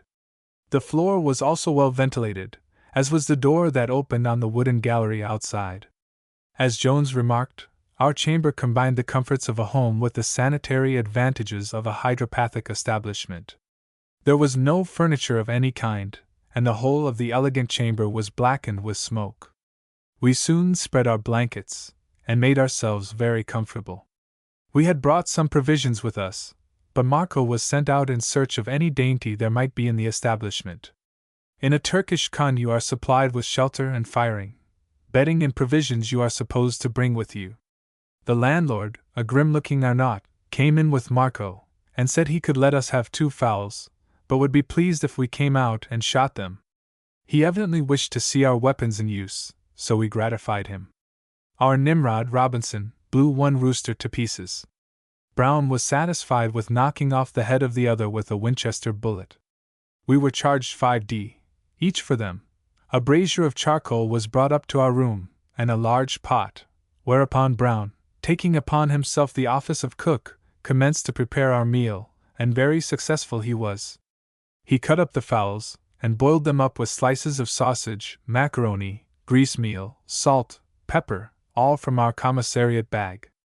I am not sure he did not even add some of the flea powder as seasoning. We watched him hungrily and anxiously. Awful would have been his end had he spoiled that dish. Wet through as we were, we thoroughly enjoyed the meal, which we washed down with the rum we had brought with us, and raki we bought from the kanji. Very contented and jovial I know we all felt afterwards as we squatted round the fire on our blankets, smoking our pipes and drinking our coffee.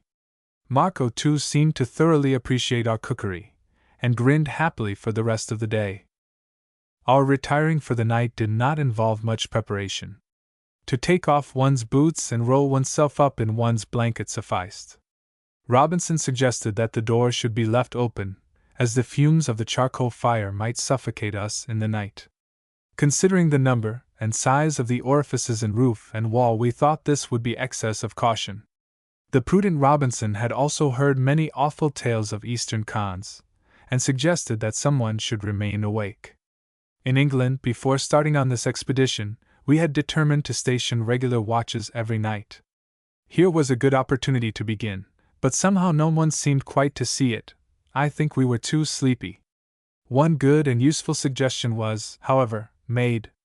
This was, that when sleeping in perilous places we should keep Brown away from his flea powder. He would then of a certainty keep an admirable watch. In the middle of the night a gruff and sleepy voice was heard to issue from the blanket in which Jones was enveloped. "Bother that crumb! What is the matter?" we inquired. "There is a crumb in my bed," was the reply. "It got under my side, and woke me up."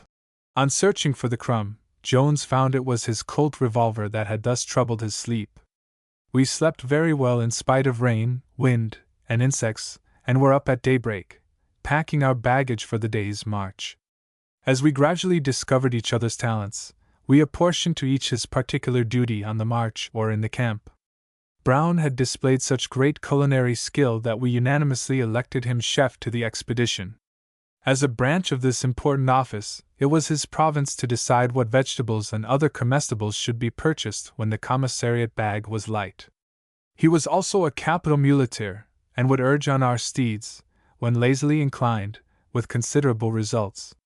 Robinson was so occupied with the carriage of his weighty rifle, that none of his talents had scope for manifestation on the march. However, he was a wonderful man at packing the tent and baggage, and so made himself very useful every morning in getting things in order. Jones, the philosopher, was general supervisor of the others, saw that all went well, and pensively looked on while others worked. On me was inflicted the most arduous duty of all. I was dubbed the fund, that is, I was banker and paymaster. This office was conferred on me in consideration of a certain smattering I had of the Latin tongues. French and Italian are far more useful in Turkey than are any other European languages. When we came across the Franciscan missionaries in the mountains, I conversed with these fluently and rapidly, in dog Latin crossed with Italian, a language that would have much astonished my masters at Westminster in the olden time. There was one advantage in being fund. Having command of the wealth of the party, I was followed, flattered, and made much of by the others. Later on our return journey across Europe, the office changed hands. brown became fund, and the old fund was neglected and forgotten for the new, such are men. This was a hard day's march. Our route for many hours lay across the same little cultivated and monotonous plain. We saw but little game, and that we could not get at. We caught glimpses occasionally of the long line of the lake of Scutari to the left of us, while on our right, behind the rolling plains, rose the huge bare mountains of Castrati. At last, as we approached the termination of the lake, the flat country came to an end, and the mountains fell down to the edge of the water. Our road now became exceedingly difficult, a mere goat track up and down the rugged hillside, now across couloirs of debris, as they call them in the Alps, now through jungles of thorn, and now up almost perpendicular rocks. The rain had ceased, and the sun was uncomfortably hot for such work as this. Our Montenegrin fellow traveler, who started with us this morning, dismounted from his horse, and was obliged to push him bodily over the worst parts. We had to keep a sharp eye on Rosso and Effendi. They slipped and stumbled incessantly. Rosso proved to be the best mountaineer of the two. Effendi was far less sure-footed. This little animal again was so well fed that his circumference was a mathematical circle in form. Thus, as he had none of the Rosinante-like angles of Rosso, which gave hold to the strappings, his pack was continually twisting round and rolling under him.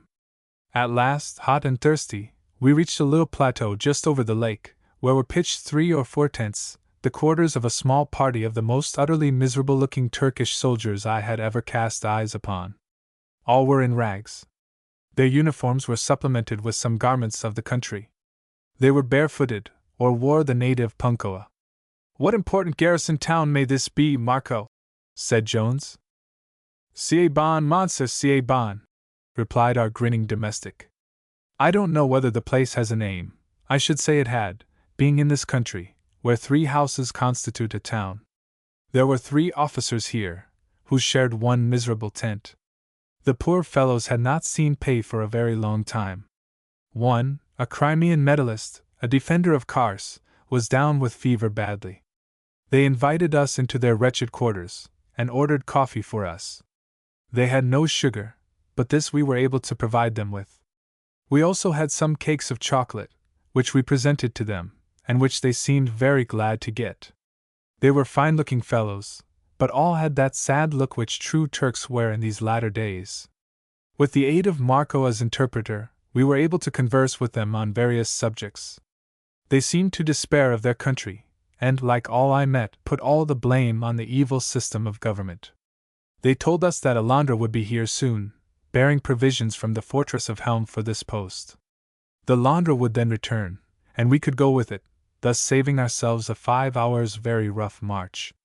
We gladly availed ourselves of the offer, and waited for the arrival of the boat. We studied our maps, and tried to make out where we were, and what branch of the lake this might be which we were to traverse. The maps on this occasion, as on all others, gave no information on the subject. The fact of the matter is, there is no map of this part of the Turkish dominions. The rivers, lakes, and towns are put in by guesswork. The Alondra at last arrived. It was manned by 6 or 7 disreputable and hungry-looking soldiers. The provisions were landed. These consisted of a few maize loaves and a small bag of rice. We bid adieu to our friends the officers, with a little difficulty persuaded Rosso and Effendi to embark, and were soon gliding swiftly across the smooth lake. In about an hour we had reached the opposite side.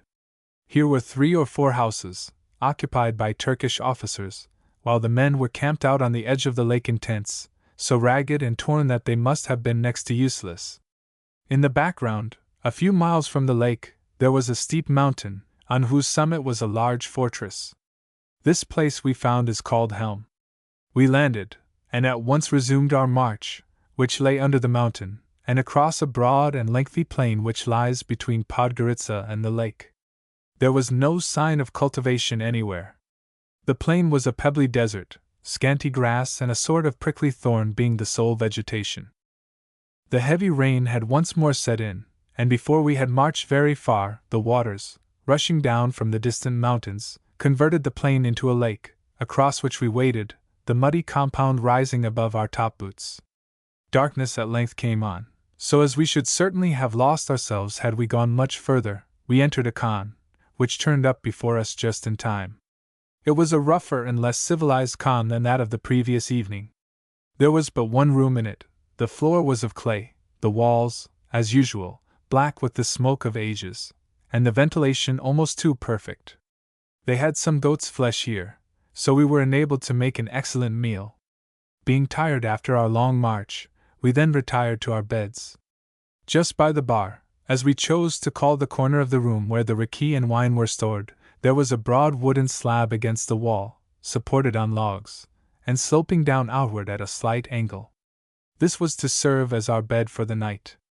We lay side by side rolled up in our blankets. The neighborhood was soon made aware of our arrival.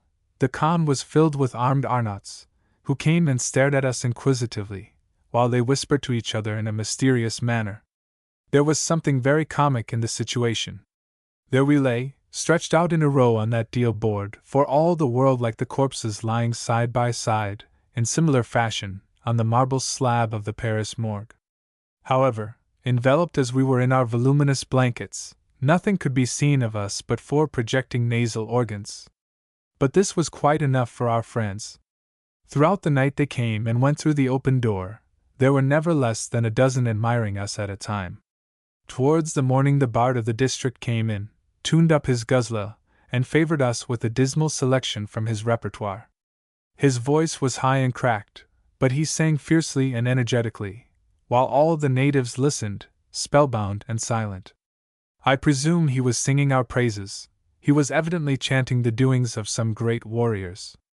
Jones at last sneezed so violently in the middle of his song that the minstrel was quite disconcerted, and sadly laying down his instrument, stretched himself on the floor and slept. Being now at peace, we followed his example.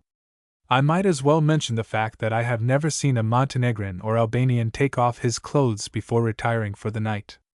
I believe, except when one of these people buys a new suit, he never does, on any occasion whatever, undress.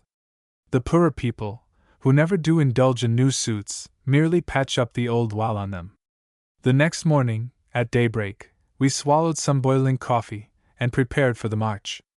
Our toilet was simple enough, as Jones said. All I have to do is to rub and dubbin on my boots, and sling on my pocket filter, and I am ready. It was a bright, sunny morning. This change of the weather was very welcome to us, wet through as we had been, night and day, since we left Scutari.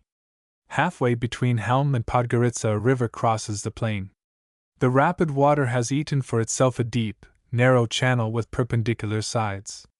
This forms the frontier between Turkey and Montenegro. We crossed this torrent on a well-made bridge, in whose center was a stone, on one side of which were inscribed the arms of the mountain principality, on the other side the star and crescent of the Sublime Porte. From here we saw, far away over the plain, the minarets of Podgorica, standing out white against a background of dark Montenegrin mountains. It was not long before we were outside the town. It had been a dreary morning's march.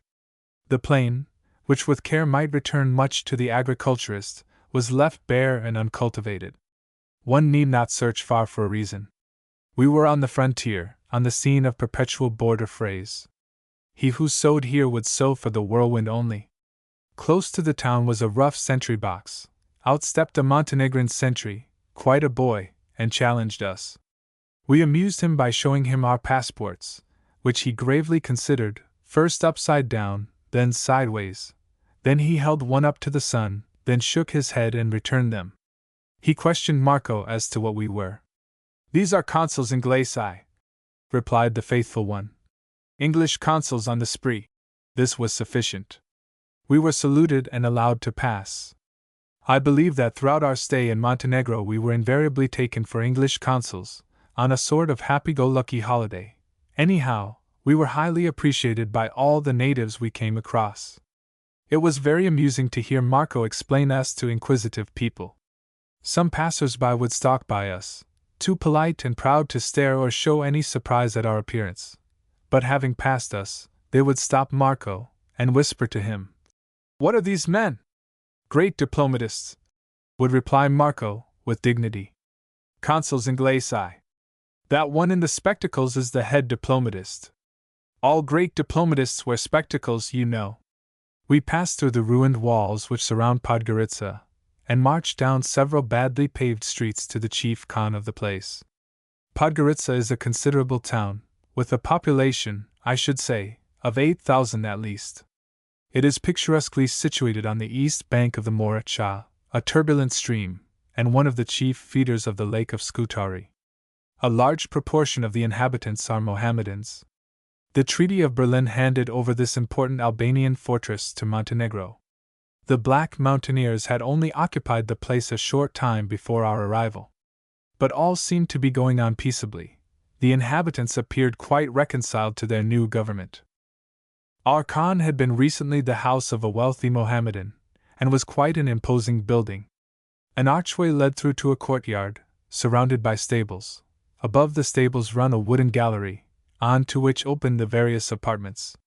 It was exactly like some of the old-fashioned inns of the posting days, which one still comes across so frequently in Normandy.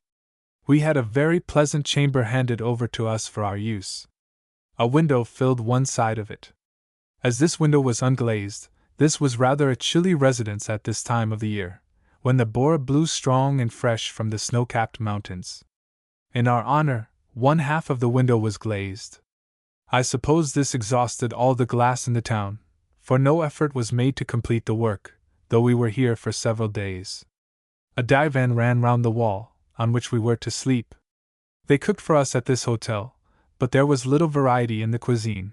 One day stewed fowl and stewed mutton, the next stewed mutton and stewed fowl, and so on. We found there were some bottles of Cyprus wine downstairs, at the bar. We very soon exhausted these, for Cyprus wine seemed a great delicacy, after the rough Albanian wines and rakis.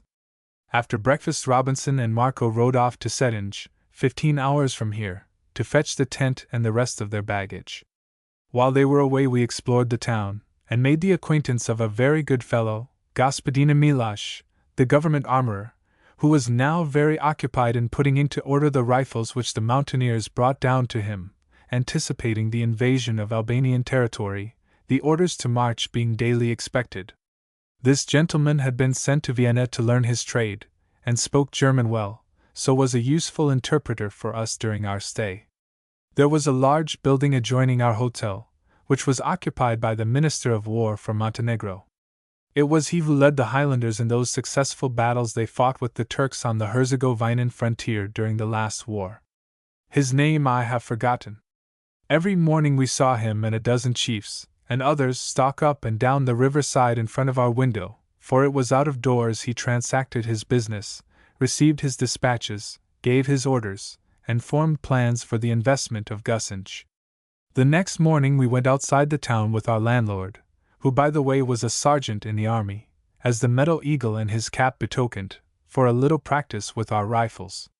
We easily beat the natives on this as on all other occasions, and gave them a very high idea of our skill as rifle shots. I hit the target, a pocket handkerchief, at a 200 yards range, at the first shot, which so pleased the spectators that they gave me the name of the Dobra Pushka. There is a little bazaar in Podgorica, through which we strolled. We purchased some of the native caps, for it is always advisable to wear these when in Montenegro. The people like one to assume their national head covering, and have a strong dislike for European hats. We tried to catch some fish in the river, but failed, so returned to our caravanserai for our usual mutton and fowl. A curious lad waited on us. He was very open-eyed and solemn. His dignity was not to be disturbed by any amount of chaff. We called him Johnny, and spoke to him in any language that came handy. Asht hazer buka, dono mi hunger? Is the food ready? We want to eat, was a sentence, half of which, by the way, is Sclav and half Albanian, which was frequently inflicted on him. Yes, hazer. Yes, it is ready, was the welcome answer he vouchsafed to us on our entry this evening. Yes, which literally signifies "it is the affirmative in this language, and at first surprises an Englishman by its resemblance to his native. Yes. Chapter 13. War Preparations, Our Camp Visitors, An Impromptu Ball, English Council Fashion, Robbers, Ruins of Duca, a dangerous bath, bastinado, karat agiak mir. The following day we took a walk in the country, with our friend the armorer. The sheltered hollows literally swarmed with tortoises. One could count as many as 60 within the space of a few yards. A gap was pointed out in the distant hills behind the town, where was fought one of the most sanguinary battles of the last war, the Battle of Medin, in which Prince Nikita gained a signal victory. Our friend told us some wonderful story about a rich Turk who inhabited the present Ministry of War some 4 years ago, before the war broke out. He was tyrant of Podgorica, and forbade any one to bear arms in the town. This restriction seems to have excited the wrath of the Montenegrins, who were wont to come down to the Albanian city on market day. 2 of these daring Highlanders came into the town one morning, concealing pistols on their persons. They met the aforesaid rich Turk in the bazaar, called him a dog and a thief, and thereupon blew his brains out. The Mohammedans then rose, and put every Montenegrin in the town to death, some 20 or 30. This, he said, was one of the causes which led to Prince Nikita's taking part in the Russo-Turkish War. We had invited our new friend to sup with us. He seemed to appreciate fowl and mutton very well. He gave us much interesting information as to the prospects of war and other matters. He said that artillery was already posted on the heights above Gusinj, and that the prince's troops would not be long in driving out the enemy. He told us he was not allowed to fight himself, his services as armorer being so exceedingly important. This was a source of great grief to him. In the last war he ran away from his work and joined the troops. The prince caught and rebuked him, sent him back to his forge, and told him to consider himself as a prisoner there. He once more sneaked down to the front during a great battle, his warlike ardor being too much for him. This time again the prince found him out, but could not refrain from laughing, and was obliged to pardon him. The next day Robinson rode in with both horses. He had made rather a muddle of his errand, for having come down from Cetinge as far as Riga, he then left Marco, to bring the tent and baggage on by Londra to a place called Jabiak. It ultimately turned out that Jabiak was just as far from here as Riga was. Brown rode off with a guide to this place, and then found the unhappy Marco sitting alone, disconsolate, tobacco-less, on the white elephant, mid the sedges by the shores of the lake, waiting till he should be called for. Brown described him as being an indescribably piteous object, as he meditated alone in that dismal swamp. When, on the following day, Brown, Marco, the white elephant, and the 2 horses returned, we held a council, and though all unanimous in desiring to leave Podgorica as soon as possible, could not decide as to whither we had best go until this dilatory war, which had been promised us by Robinson and Jones as an inducement to postpone our Albanian travels, should commence. As we discussed warmly, the armorer came in and said, "The Minister of War wishes to see you as soon as you can give him an hour." "We can come now," we replied. So he ushered us into the reception room of the War Ministry, where sat the courteous and handsome old veteran, looking fully 20 years younger than he is. We sat on a divan, and were presented with coffee and cigarettes in the Turkish style. The armorer acted as interpreter, translating the general's words into German, which language both Jones and Robinson understood well. He said he was exceedingly glad to see English traveling in his wild native country, and trusted we liked the people. "Go all over it," he added. "You will be safe. Pilfering and highway robbery are quite unknown among us." On being questioned as to the preparations for war, he said, "It was to tell you about this I desired to see you. You wish to see the campaign, you shall do so. You shall come with me as my guests. My servants shall be yours. On no account leave the country just yet. What will be done will be worth your seeing." On being told that we were rather pressed for time, he went on to say, "Negotiations are pending at Constantinople. In 4 days we shall know all. Come to me then, and I can tell the very hour we march. That war will be, I am certain. The Albanians are sure to resist. Prince Nikita too has sworn to take Gusinj. It is his by treaty. We will take it, and no quarter will we give the dogs. Why should we? They are rebels. Turkey says she has given up the place to us, and that it is not her fault if the inhabitants resist. We will not spare one of them.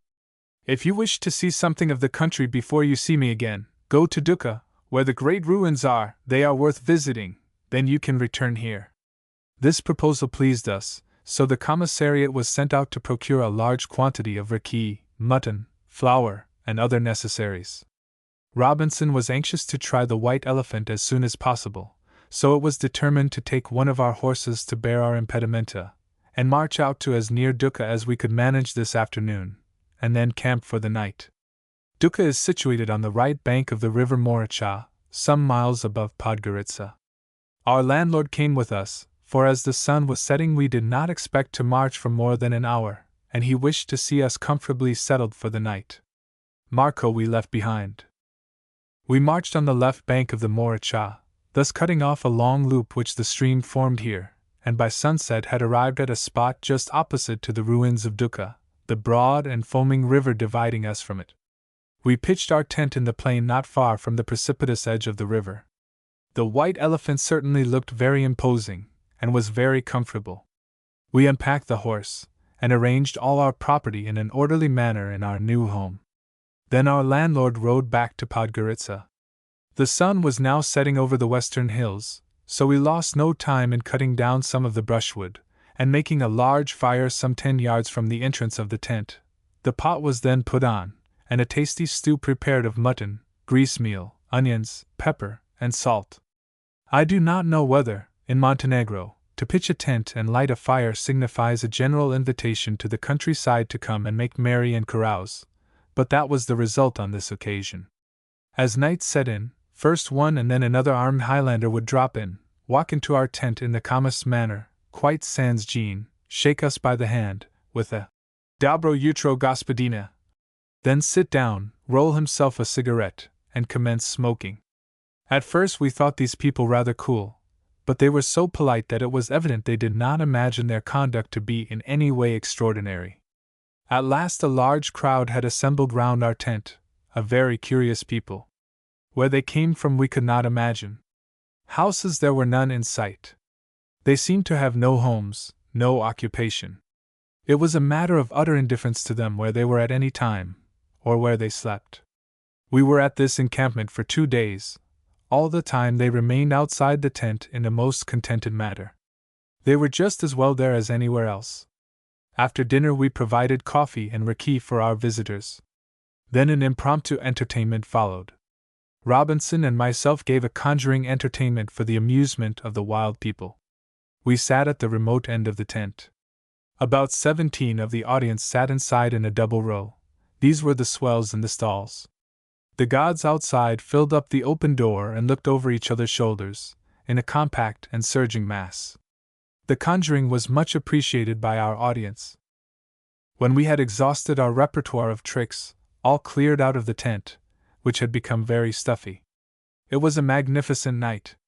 The moon was rising over the distant mountains, and there was not a breath of air to stir the rising smoke. We piled up the fire and made up a glorious blaze, which threw a bright light on our fantastic visitors. They were all now very merry and boisterous.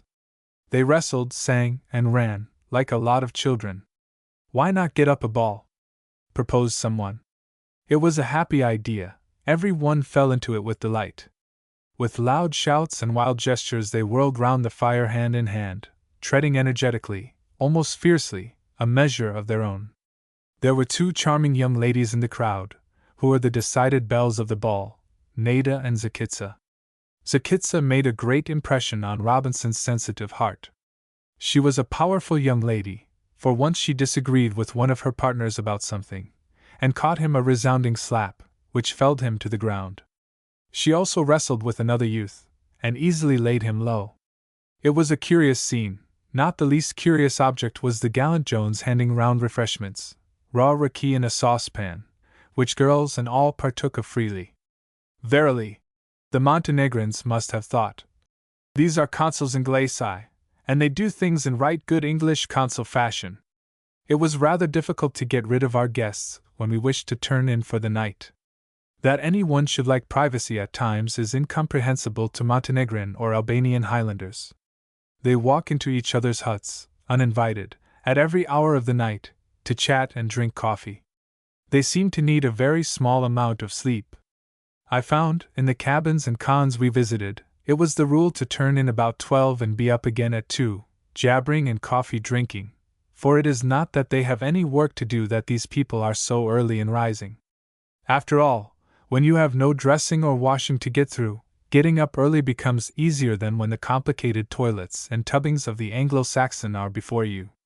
When we arose the next morning, the cook was horrified to find that a saddlebag, containing our mutton and tobacco, had disappeared in the night. A burglarious entrance must have been made into our tent while we slept. We remembered having seen 2 suspicious-looking young fellows prowling about the camp during the ball, who were evidently strangers to the rest of the Montenegrins present, and who seemed to be shunned by them as disreputable vagabonds. These doubtlessly were the thieves.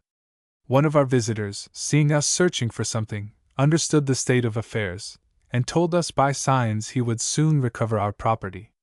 This we thought rather improbable, but he knew what he was promising, as events showed. The peasantry kindly brought some provisions to our camp this morning. Tubs of veronica, a sort of sour milk, goat's milk cheeses, and wheaten cakes. As our tobacco had all been stolen, I mounted Rosso and galloped into Podgorica to procure some more. On my return to the camp we started for the ruins of Duka, all our new friends following us. Further up the stream an ancient man had a boat, in which he ferried us over, 3 or 4 at a time. The boat was very rickety, and overgrown with moss, the boatman of great age, ragged, and of exceeding ugliness. He and his craft irresistibly called up Sharon and his Stygian ferry to our minds. Duka was evidently a Roman city. The peasantry gave us several coins they had found among the ruins. These were of the time of Diocletian, and bore his effigy. There was not much to see, a few ruined walls, and some slabs bearing illegible inscriptions, were all we could find. The ruins were thickly overgrown with brushwood. However, I should say this place would repay the labors of an excavator, for it must have been a place of considerable importance once. We amused ourselves with some rifle practice, and then returned to camp. This evening Brown did a very imprudent thing. He washed himself. He went down to the river, stripped, and jumped into a deep pool. We warned him, told him he might be misunderstood by the people, but he was obdurate. Some Montenegrins on the other bank saw him. "What is it?" they said, for at first they could not believe it was a man. Who ever saw a man with his clothes off, in water too? They were about to fire at the mysterious object, when somehow they recognized it as a human being. They were evidently much puzzled to know what on earth he could be doing there. Was this a curious religious rite of the Inglese Church? Was it a mystic ceremony connected with witchcraft? We were bound to make some explanation for Brown, for we found the people fought very shy of him when he came out of the bath, and looked upon him with evident suspicion and dislike, so we put our fingers to our foreheads, shook our heads sadly, and intimated to them that our poor friend was not quite right in his mind. The next morning we were awoke early by the sound of voices outside our tent. On looking out we found an officer of some rank, and several armed men, bringing 2 prisoners to us. These were the very 2 men we had suspected of stealing our mutton. Our saddlebag and its contents were restored to us by the captors. They had tracked the fellows up into the mountains during the night, with the assistance of a bloodhound. The officer stayed to converse with us a while in very limited Italian. As for the prisoners, he merely turned to them, pointed towards Podgorica, and said, "Go." They obediently skulked off in the given direction, and awaited him in the bazaar. We found afterwards that the poor fellows were sentenced to be bastinadoed, 30 cuts on the sole of the foot each, and were then imprisoned for some days in a sort of open prison or cage.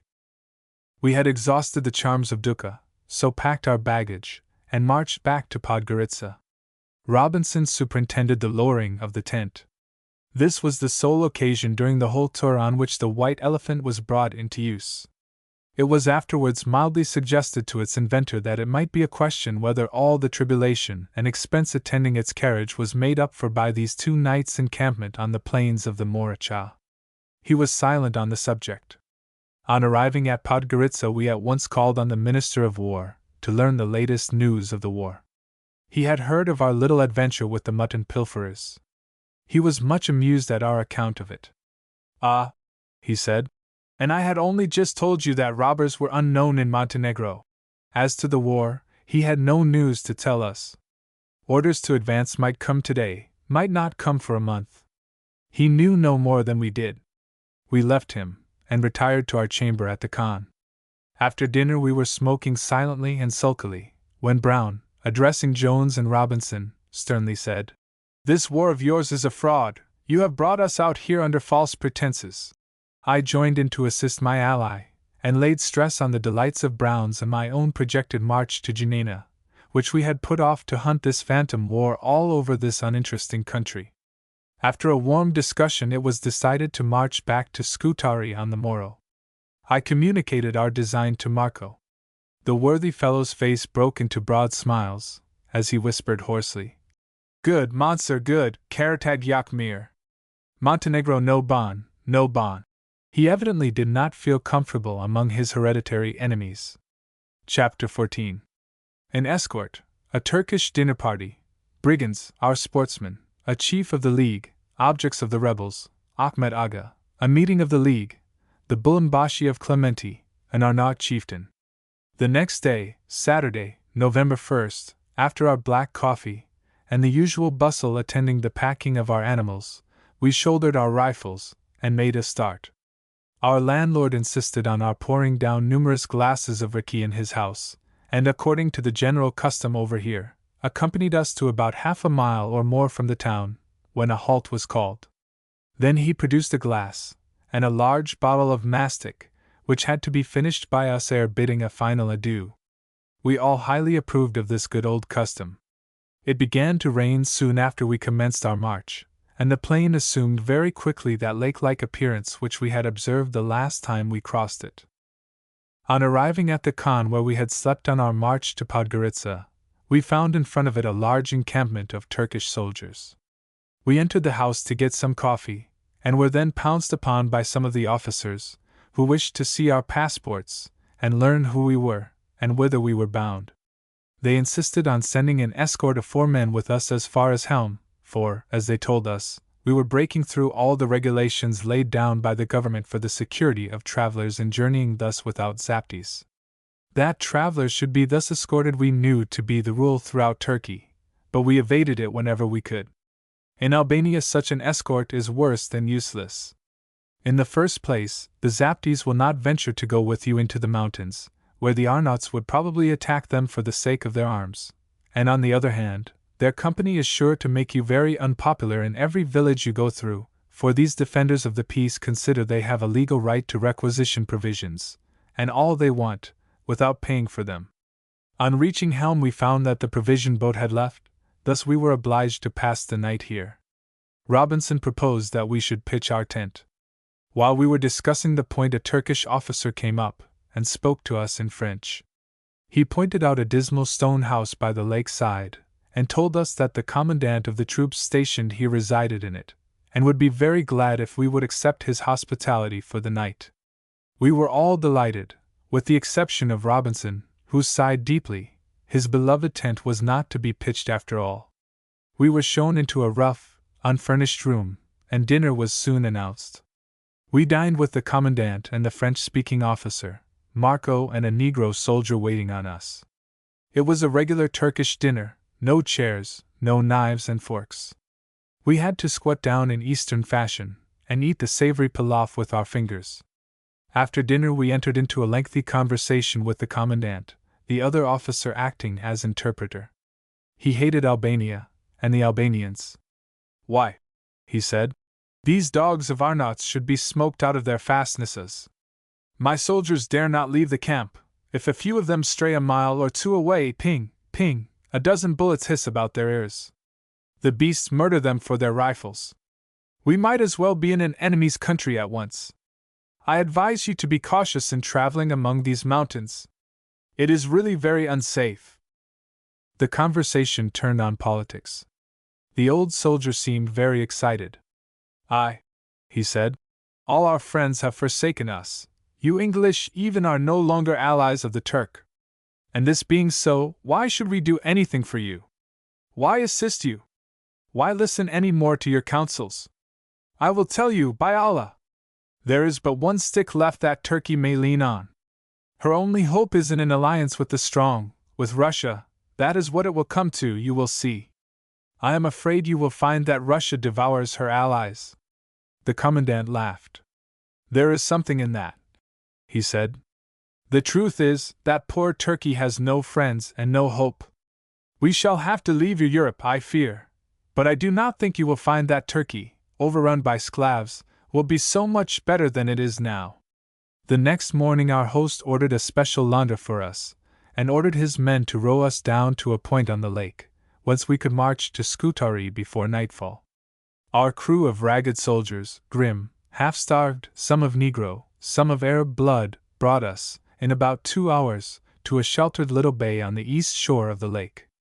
Our course had lain across a regular forest of half-submerged trees, which grew in fantastic shapes, and whose lower ends were thickly surrounded with sedge and water plants.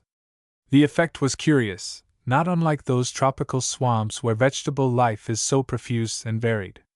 On landing we repacked Rosso and Effendi, and were just on the point of bidding adieu to our crew, and commencing our march, when an incident worthy of mention occurred. With the exception of snipe, and such like small deer, we had come across little game in Albania. The Farai Naturi have little chance in this barren country, where war is frequent, peopled as it is too by men who never leave their thresholds without carrying their loaded guns with them. But now, however, the keen eye of Jones suddenly lighted upon a large and unknown bird, perched on a stump not 15 yards from the shore. It was a curious and melancholy-looking creature, something like a mangy pelican with a molting tail. Now Jones, my readers will remember, had purchased an Arnaut gun at Scutari, an orthodox flintlock pushka, with barrel as long as himself. This weapon had been strongly recommended by the vendor for sporting purposes. On inspecting it, Jones noticed the barrel was most decidedly bent. He pointed this out to the merchant. Bent? Ah, that is nothing, said he. Easily remedied. So saying, he inserted the barrel between 2 of the beams of his roof, bent it straight, squinted down it, and handed it back. There you are! Excellent pushka! With this weapon Jones proceeded to slay the mysterious bird on the stump. Marco and the soldiers, on observing his intentions, became very alarmed. Do not shoot here, said our follower. The noise will bring down the Arnauts upon us.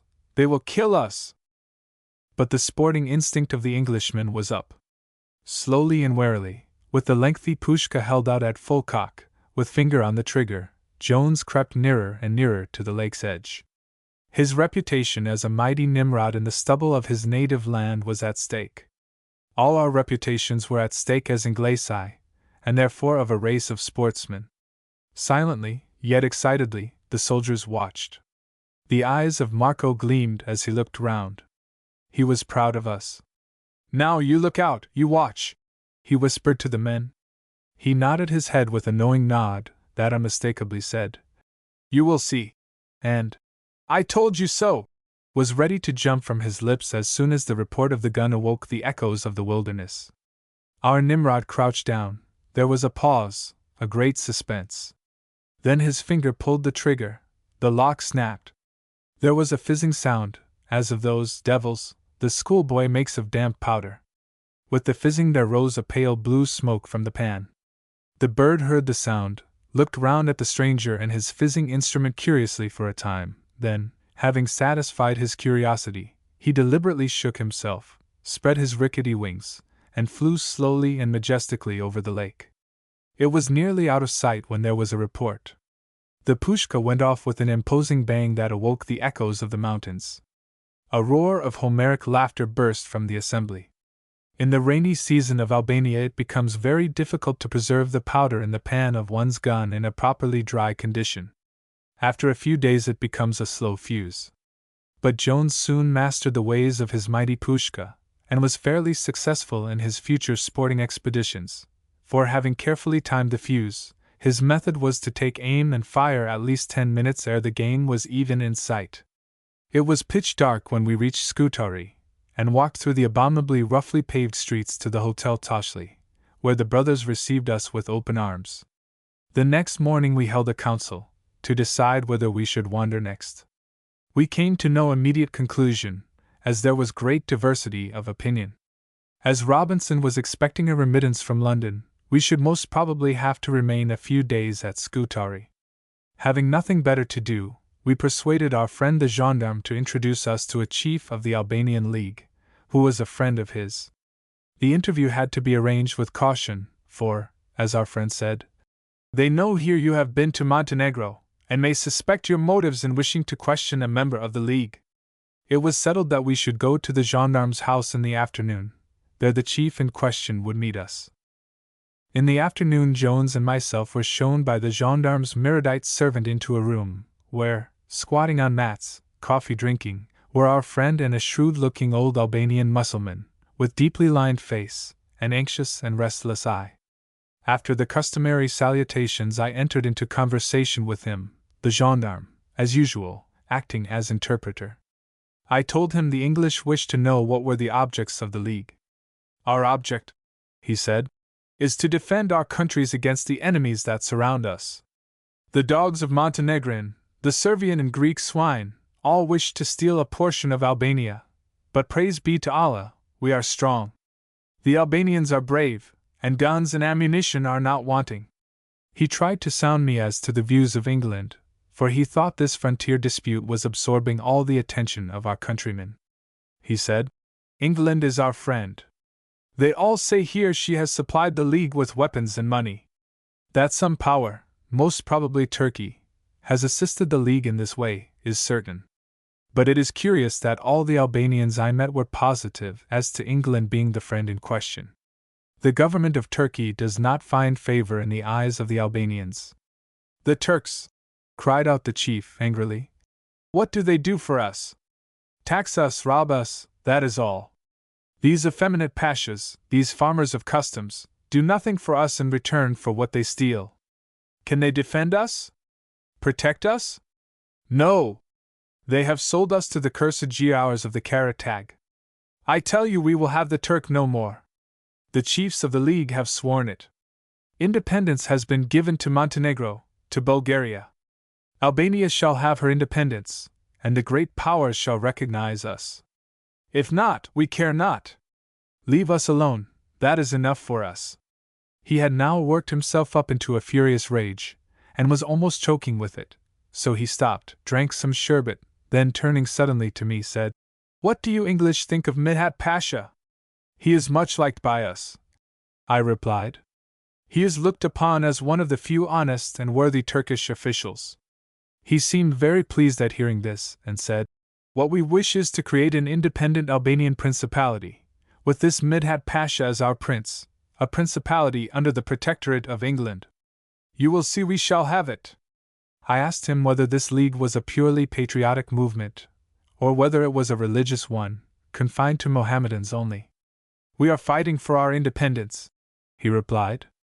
There are as many Christians in the league as Mussulmen. You know the Christians here are of the Latin Church, and hate the Greek Christians as much as we Mohammedans do. He told me that one party of the League were not averse to the occupation of Albania by some big power, not Russia, he said, nor Italy, nor Austria, but England or France. For his part he did not wish this. With regard to the defense of Gusinj, he said, We have 35,000 men there, who will fight to the death. The Montenegrins cannot take Gusinj. Why, they never yet have fought us in the plain. The beasts can fight well enough behind their own rocks, but they are cowards to attack. When the Skipeters raise their shout, and charge with the Yatagan, the Karatags tremble, they turn, they fly. Then we pursue them, seize them by their long hair, and with a sweep of our blades cut off the beasts' heads. Ah! It is sweet to see. And turning sharply to me, Why do not you go to Gusinj and see the fighting? Parties leave Skadra every night for the front. I will give you a letter to Ali Bey. He will welcome you as a brother. The proposal was pleasing. Jones and myself at once agreed to accompany the next party to Gusinj. We knew that the expedition was rather a risky one. The garrison of Gusinj had been worked up to a high pitch of fanatical madness, and might treat us with little ceremony did they hear of our journey into the enemy's country. Under these circumstances we thought it better that 2 of our party alone should go to Gusinj, while the other 2 could make a sporting expedition into the mountains beyond the plains of Scutari.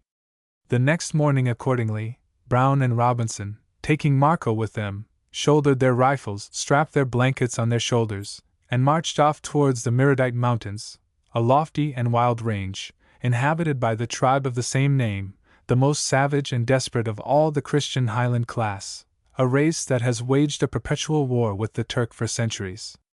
The Miradites are exceedingly poor, in a condition of half-starvation, for bodies of Turkish troops ever and anon make incursions into the debouchures of their valleys, driving off their flocks, burning their villages, and compelling them to fly for safety into the cold and utterly barren highlands. The gendarme brought to our room at Tashlis, the morning of our friend's departure, another member of the League, a chief of influence. He slipped off his shoes at our door, and shuffled in, a short-legged, stout, dropsical old fellow, with not over-cleaned festinel, and a 4 days' beard. He had the fierce eye which is the characteristic of the northern Albanians. The shaven head, too, of the Mussulman lent a peculiar ferocity to his expression. I never cast eyes upon a more bloodthirsty-looking old scoundrel. "Will your friend take some coffee or sherbet?" I asked the gendarme. "He likes Riki best," was the reply, "when no one is looking on. He is not a very strict Mohammedan in this respect." I found few Albanians indeed had very delicate consciences when Riki was in question. This gentleman, who was introduced to us as Ahmet Aga Kauchi, kept a coffee-house in the Mohammedan quarter of the town. He purposed going to Gusinj in a few days, and would be pleased if we would accompany him. We were to visit him at his café in the afternoon, to arrange matters. After lunch we traversed the dismal streets of the Turkish quarter till we reached the little café of our new friend. It was full of League's men, who had evidently come to inspect us. I wish I had taken a sketch of that interior. No slum of an eastern city could show a group of more cutthroat-looking, fierce ruffians than those Scutarian conspirators. They did not rise when we entered, but stared at us with savage, lowering looks, that betokened suspicion and hatred of the GR. Ahmet Aga told us that a party would start the night after next for Gusinj, and that tonight there would be a meeting of the Scutarian League's men, in the mosque near the river, to decide whether we should be permitted to visit the besieged town. In the morning he would let us know what had been decided. In Tashlis this evening, I read an account in a Trieste paper of a battle which had been fought near Gusinj, in which the Albanians had been victorious. Rumors of all kinds had for days been flying about the bazaar, but though Gusinj is but a 3 days' march from here, nothing certain was known. Indeed, the Scutarians were entirely without information on the progress of matters. Some excitement was caused by the departure of Mr. Green today for Cetinj. He had of course gone thither to take a part in the negotiations now pending, the Turks having sent a representative to the Montenegrin capital, to try his utmost to arrive at an amicable solution of the difficulty.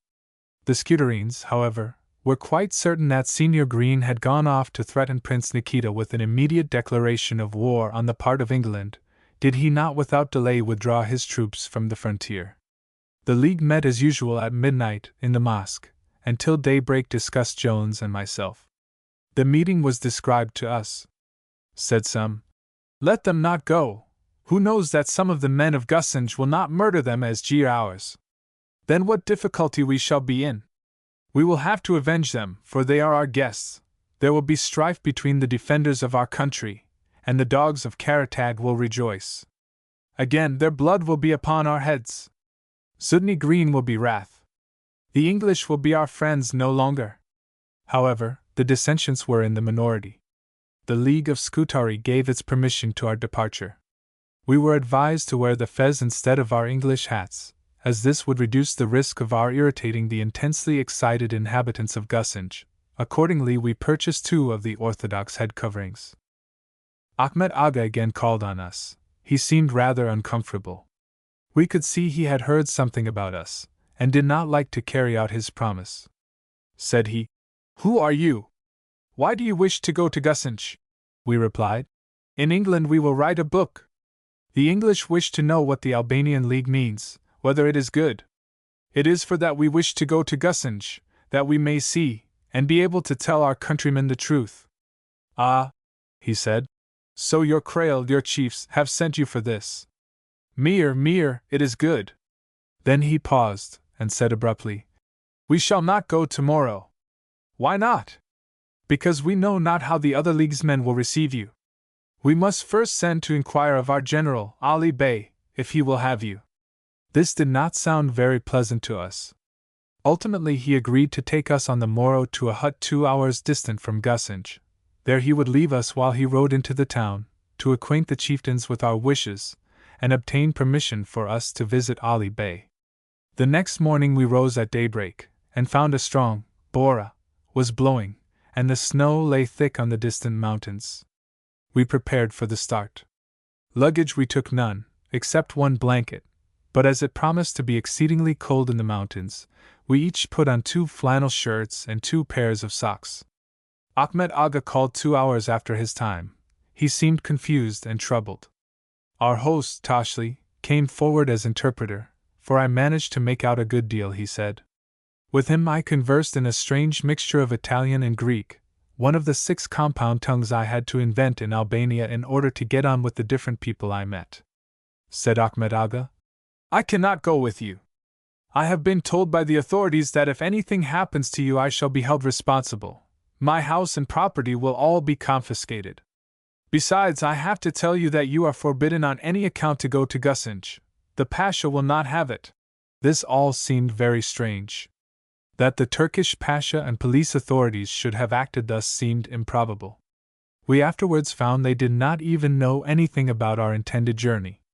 We did, however, hear something later on, which led us to very strongly suspect that the attempt to stop us originated in a certain foreign consulate at Scutari.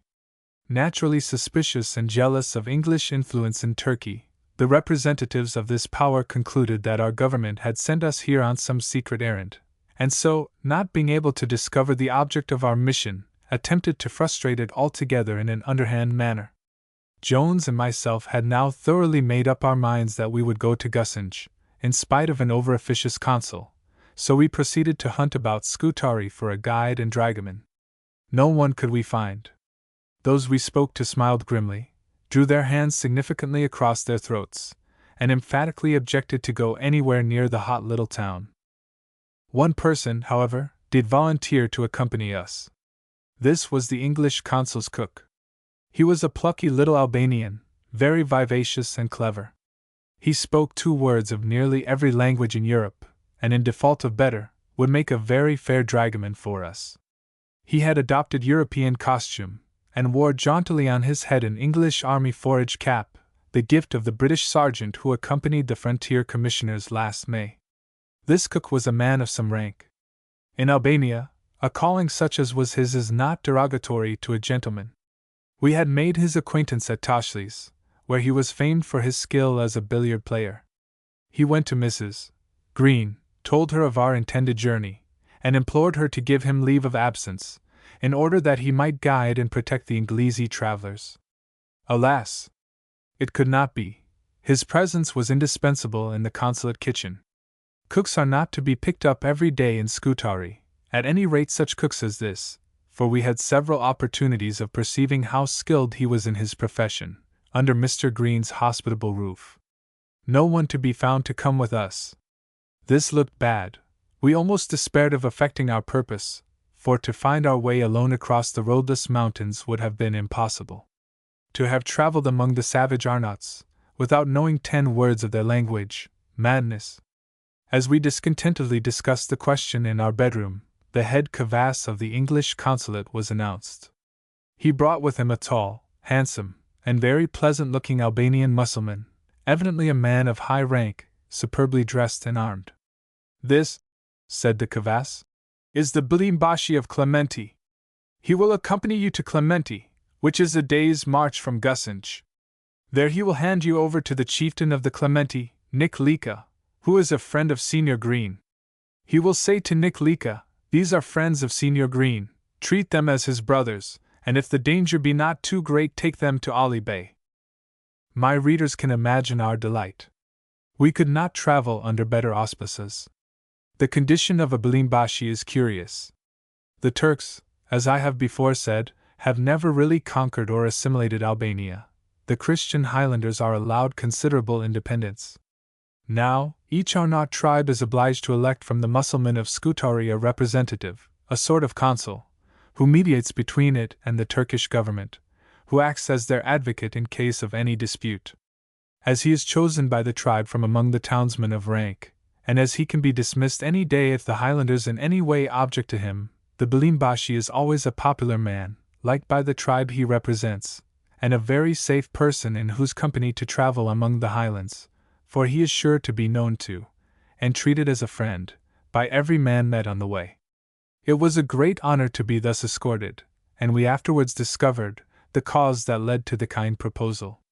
The men of Clementi are deeply indebted to our consul, who took their part in a certain quarrel between them and the Turkish government, in which justice was entirely on their side. Grateful for this, the Clementis are ever glad to do any service for Zudny Green. Thus it was that we as friends of the consul received this invitation. The Clementi is the most powerful tribe of this district. There are 6,000 fighting men, all armed with Martini Henry rifles stolen from the Turks. Their chieftain, Nick Lika, to whom the Bilimbashi was to escort us, is the hero of the Scuderine Christians. The timid townspeople of the Latin faith, unarmed as they are by law, live in fear of the Mohammedan population, who have more than once fallen on and massacred them. It is to the armed Arnauts of the hills, their fellow Christians, that they look for protection, for these are better warriors than the Mussulman themselves, never have been a subject race, but stalk, bristling with arms, through the bazaars of the cities on market days, as erect and haughty as the most blue-blooded young Mohammedan emir of them all. This Nick Lika had a little adventure recently in the bazaar of Scutari. He was discussing some matter with a young Mussulman of rank, who had 3 retainers with him. A quarrel ensued. The other called the Arnaut chief a dog of a Christian. Nick Lika is a man of few words. He whipped out his yataghan with his right hand, seized his enemy by the little tail of hair which the faithful leave on their closely shaven heads to give Mahomet something to lay hold on when he pulls them into paradise, and the next moment there was a flash of bright steel, and the Arnaut held up a bleeding head, while the body fell into the foul gutter below. The man's retainers fell upon Nick Lika, but the wiry Highlander was too much for the effeminate townsman. He slew 2 of them, the third escaped. Then he picked up the 3 heads with a grim smile, tucked them under his arms, and marched off to his mountains, where he exhibited the ghastly trophies to the tribesmen. Chapter 15. To Gusinj, the valley of the Drin, a rough road, in the mountains, hospitality, a pretty woman, a scientific frontier, Franciscans, dog Latin, Marco Milano. It was settled that we should start early on the following morning. Then the Bilimbashi bowed low, shook hands, and left us. We had learnt something of the nature of the place we were about to visit from Mr. Green and others.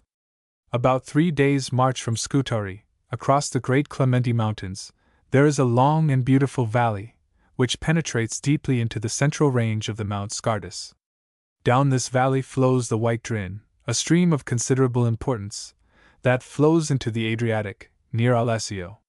In this valley are Ipek, Jakova, and Prizren, 3 of the most interesting cities of Albania, inhabited by a population very skilled in the working of metals. The most beautiful saddlery, filigree work, gold-hilted and jeweled yataghans and pistols, are here worked by an industrious people. But the population of these towns is ferociously fanatical. Surrounded as they are by Christians, knowing that the day is not far off when the rising ambitions and energies of the oppressed race will drive them from their homes eastwards and southwards, the Mohammedans here hate the Christians with a hatred more intense than even the followers of this fanatical creed entertain in other parts. At the very head of this valley of the Drin, where the river springs out from the grey rock, is a ridge of forest-clad mountain, the ancient Pindus, which forms the watershed of the tributaries of the westward-flowing Drin, and Bojana, and the Lim, a river that flows northwards, joining the Dina and the Save, across Bosnia and Servia, till it ultimately pours its waters into the mighty Danube at Belgrade. At the head of the valley of the Lim, situated in the center of a green and fertile cirque, surrounded by stupendous mountains, is the little town or village of Gusinj, a congregation of sordid wooden huts. It is a place of great strategic importance, for just behind it, on the ridge of the forest-clad mountains, Montenegro, Bosnia, and Albania join.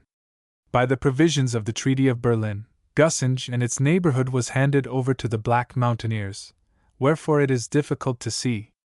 As conquerors in the war, it seems just enough that the Montenegrins should have acquired Antivari by that treaty, a place of no strategic importance, yet which gave them what they so long and eagerly thirsted for, a seaport. But it was decidedly a mistake to extend Prince Nikita's territory beyond the mountain ridge, a natural frontier, down into the valley of the Lim, giving a command of it, a standing menace to Turkey and Bosnia, a bone of many future contentions. It must be remembered, too, that the inhabitants of the district to be given up are not Sclav in race or language, not of the Greek Church, but Mussulman or Roman Catholics. The Montenegrins have been made too much of lately. They now imagine that they are a great people, and have a holy mission of aggrandizement at the expense of Turkey. Gusinj is a curious sort of a place, and has never enjoyed a very sweet reputation. As in all parts of northern Albania, the people do pretty much what they like, and do not feel the Turkish yoke very heavily. Situated as it is on the frontier, it has become a city of refuge.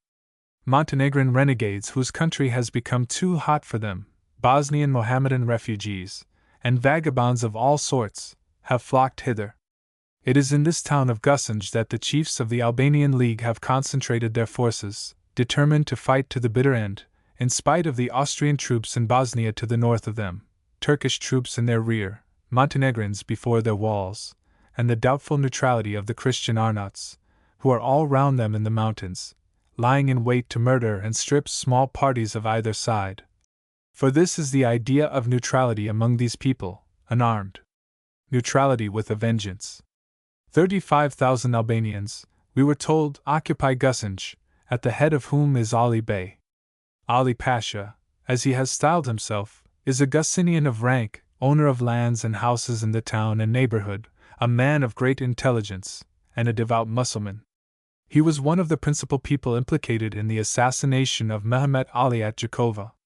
This general, as my readers will remember, was sent by the Porte on the dangerous mission of negotiating the transfer of Turkish territory to her enemies. He was strongly advised not to venture into that hotbed of fanaticism and fierce patriotism, Jakova.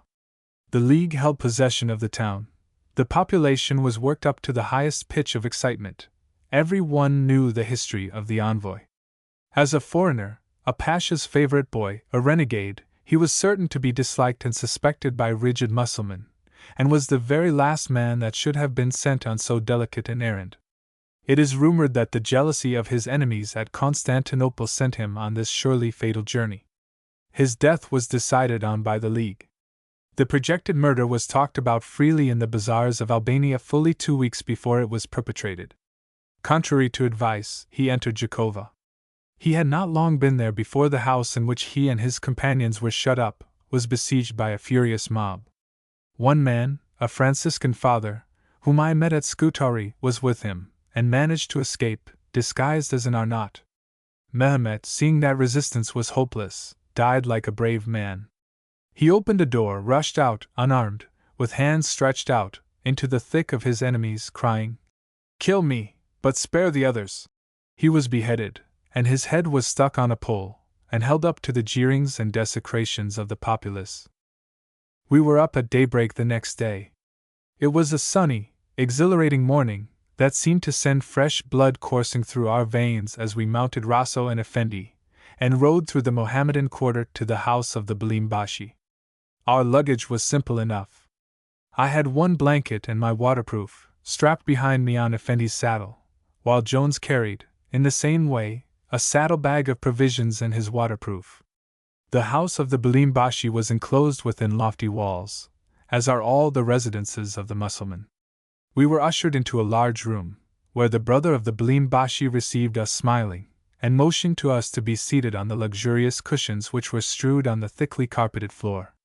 He was a tall and very handsome man, like most of his countrymen, possessing small, delicately cut features, and tiny hands and feet. He looked like an aristocrat, and his costume was exceedingly rich. The Balimbashi came in with coffee and sherbets. He had thrown off the dress of the town, with its ample festinel and rich linen, and had donned the simpler dress of the Arnaut chieftain, which showed off his fine person to great advantage. His cartridge boxes betokened the man of rank, being of gold, beautifully worked, as were the handles of the pistols in his variegated silken sash. The coffee was prepared over a silver brazier on the floor, and the cups were handed to us on trays, covered with napkins cleverly embroidered in colored silk and golden thread. We found that we were expected to take these napkins away with us. We did not know the custom, but our host soon set us right. There is something particularly pleasing and refined in the manners of the high-caste Albanians. Their politeness is charming, they anticipate your every want, and their movements have a cat-like softness, noiselessness, and suppleness about them, which is very striking. The Bilimbashi seized his Martini Henry, leapt on his horse, an active-looking little grey, with undocked mane and tail. We were soon out of the town, and then broke into a canter, which we kept up across the plain of Scutari till we reached our old friend the Khan, at Koplik. We felt very jolly this morning. We had made a start. There was a spice of adventure and risk in this expedition that lent its zest and excited us. How we were to get on at Gusange we did not know. Our guide spoke no language but his own. It was improbable that we should find any one in the mountains who could understand us. And again, how would Ali Bey and his men treat us? We had no valid excuse for visiting him. Would they know that we had interviewed the Prince and War Minister of Montenegro? If so, our reception might prove almost too warm. We trusted to luck, and determined to see all we could. At Koplik we left the track by the lake, and turned to the right, towards the desolate and lofty mountain range. These were the very mountains that the Turks at Helm seemed so afraid of, as being inhabited by the fiercest and bravest of the Arnaut tribes, addicted to plundering Turk and Montenegrin indiscriminately. With our friend, the representative of the tribe, we were, however, quite safe, certain of being received with every hospitality, and as friends of Zudny Green, every man of the tribe would be friendly to us. For the Arnaut is very grateful, is never treacherous, and once a friend is always a friend, and an excellent friend too. We gradually reached the foot of the mountains, and then our route lay through the heart of them, for to reach Clementi we had to cross this stupendous chain. For 7 hours we were nearly constantly ascending. There was no pretense at a road. We had often to dismount to haul our horses up a higher block of rock than usual, and had to use the greatest care, as we rode along some track not 2 feet wide with a wall of rock on one side and a precipice 1,000 feet in depth on the other. The shades of night were falling. It would be impossible to travel after dark on such a route. But the Bilimbashi had timed himself well. It was just dusk when we heard that welcome sound to the traveler, the baying of dogs. Our guide signed to us to dismount. We led our horses down an incline, when suddenly a door opened, and a blaze of light fell on us and dazzled our eyes. A gigantic Arnaut, gun in hand, came out suspiciously. He at once recognized our companion, and kissed him affectionately. On hearing that we were English, friends of Zudny Green, he shook us kindly by the hand, and bid us enter. Bramiamir. Mir Serd. A good night to you. Be welcome, were the salutations we exchanged on entering the house. Then, according to Albanian custom, we unstrapped our arms, and handed them to our host, a sign of confidence in a friend, who proceeded to suspend them with his own on the wall. We were seated on mats by the blazing fire, and the women pulled off our boots. It was a curious scene, highly interesting, and taking one very far indeed from Europe and civilization. A large room, the walls of rough stone, admitting the wind freely, the roof of huge, rough-hewn rafters of larch, wall and roof blackened with smoke, the floor of clay, in the center a fire of great logs, the smoke allowed to find an exit as it could, the result being very unpleasant to unaccustomed eyes, no lamps or rushlights, but a pale and flickering light given out from a sort of iron cup, supported on a rod, into which little chips of resinous wood are occasionally thrown, the walls decorated with arms, the only ornaments in the place. A few cups, a bowl, an iron pan, and 1 or 2 other utensils complete the menage. This is the house of a great man, a chieftain, and we were told the name of the place is Castrati. A large family occupied the hut, for it was no more. There were several women and young men. By the fireside there sat a very old crone, who paid no attention to what was going on, but rocked her palsied body to and fro, and mumbled constantly to herself. A little child, maybe a great-great-grandchild, whose sturdy limbs were a strong contrast to the withered legs and arms of the old woman, sat by her side. The grand dame attempted now and then to stroke the little thing's head, the only sign she showed of being conscious of the world around her. All the occupants of the hut were remarkably handsome. Leslie, who so well delineates pretty childhood, should visit Albania. I verily believe no children in the world are so beautiful as these little Arnauts. Their costume is not graceful. A woolen sack is thrown over them, and their arms and legs are thickly swathed with the same material. They are quaint little things, and the smallest has the proud, fearless, free carriage of his fine race. There was one little fellow who stood in front of us here, erect, with head well up, and hands behind his back. He stared at us for a long time with big, wondering eyes, and a wonderful smile at the corners of the mouth, and then came boldly up to investigate the material of our clothing, which was evidently new to the little mountaineer. Dinner was soon prepared. The Bilimbashi had brought some sweet cakes with him, and some mutton, which he cut into small lumps, and stuck on a skewer. They looked for all the world like cat's meat, but, when peppered, salted, and grilled in the glowing fire, they turned out those sweet and succulent morsels so appreciated by every old campaigner, known under the name of kaibas. According to Eastern custom, the wife of the master of the house poured water over our hands from an iron jar, and then we commenced to devour our dinner with our fingers, washing it down with excellent raki. This lady of the house, by the by, created a great impression on both our hearts. She was indeed exceedingly comely. Her figure had not been spoiled by labor, as are those of most of the countrywomen, nor by the want of exercise and cramped sitting position in which the legs soon lose their shape, as is the case with most of the townswomen. Her legs were bare, not swathed in the ugly manner in usage when out of doors, and very shapely legs and ankles she possessed. Her face was oval, of a rich carnation in tint. Her mouth small, and very beautiful, but her eyes were her chief feature, long, almond-shaped, and with a voluptuous dreaminess in them. Their length owed nothing to the artificial blackening of their corners with henna. She saw we admired her, and was evidently pleased.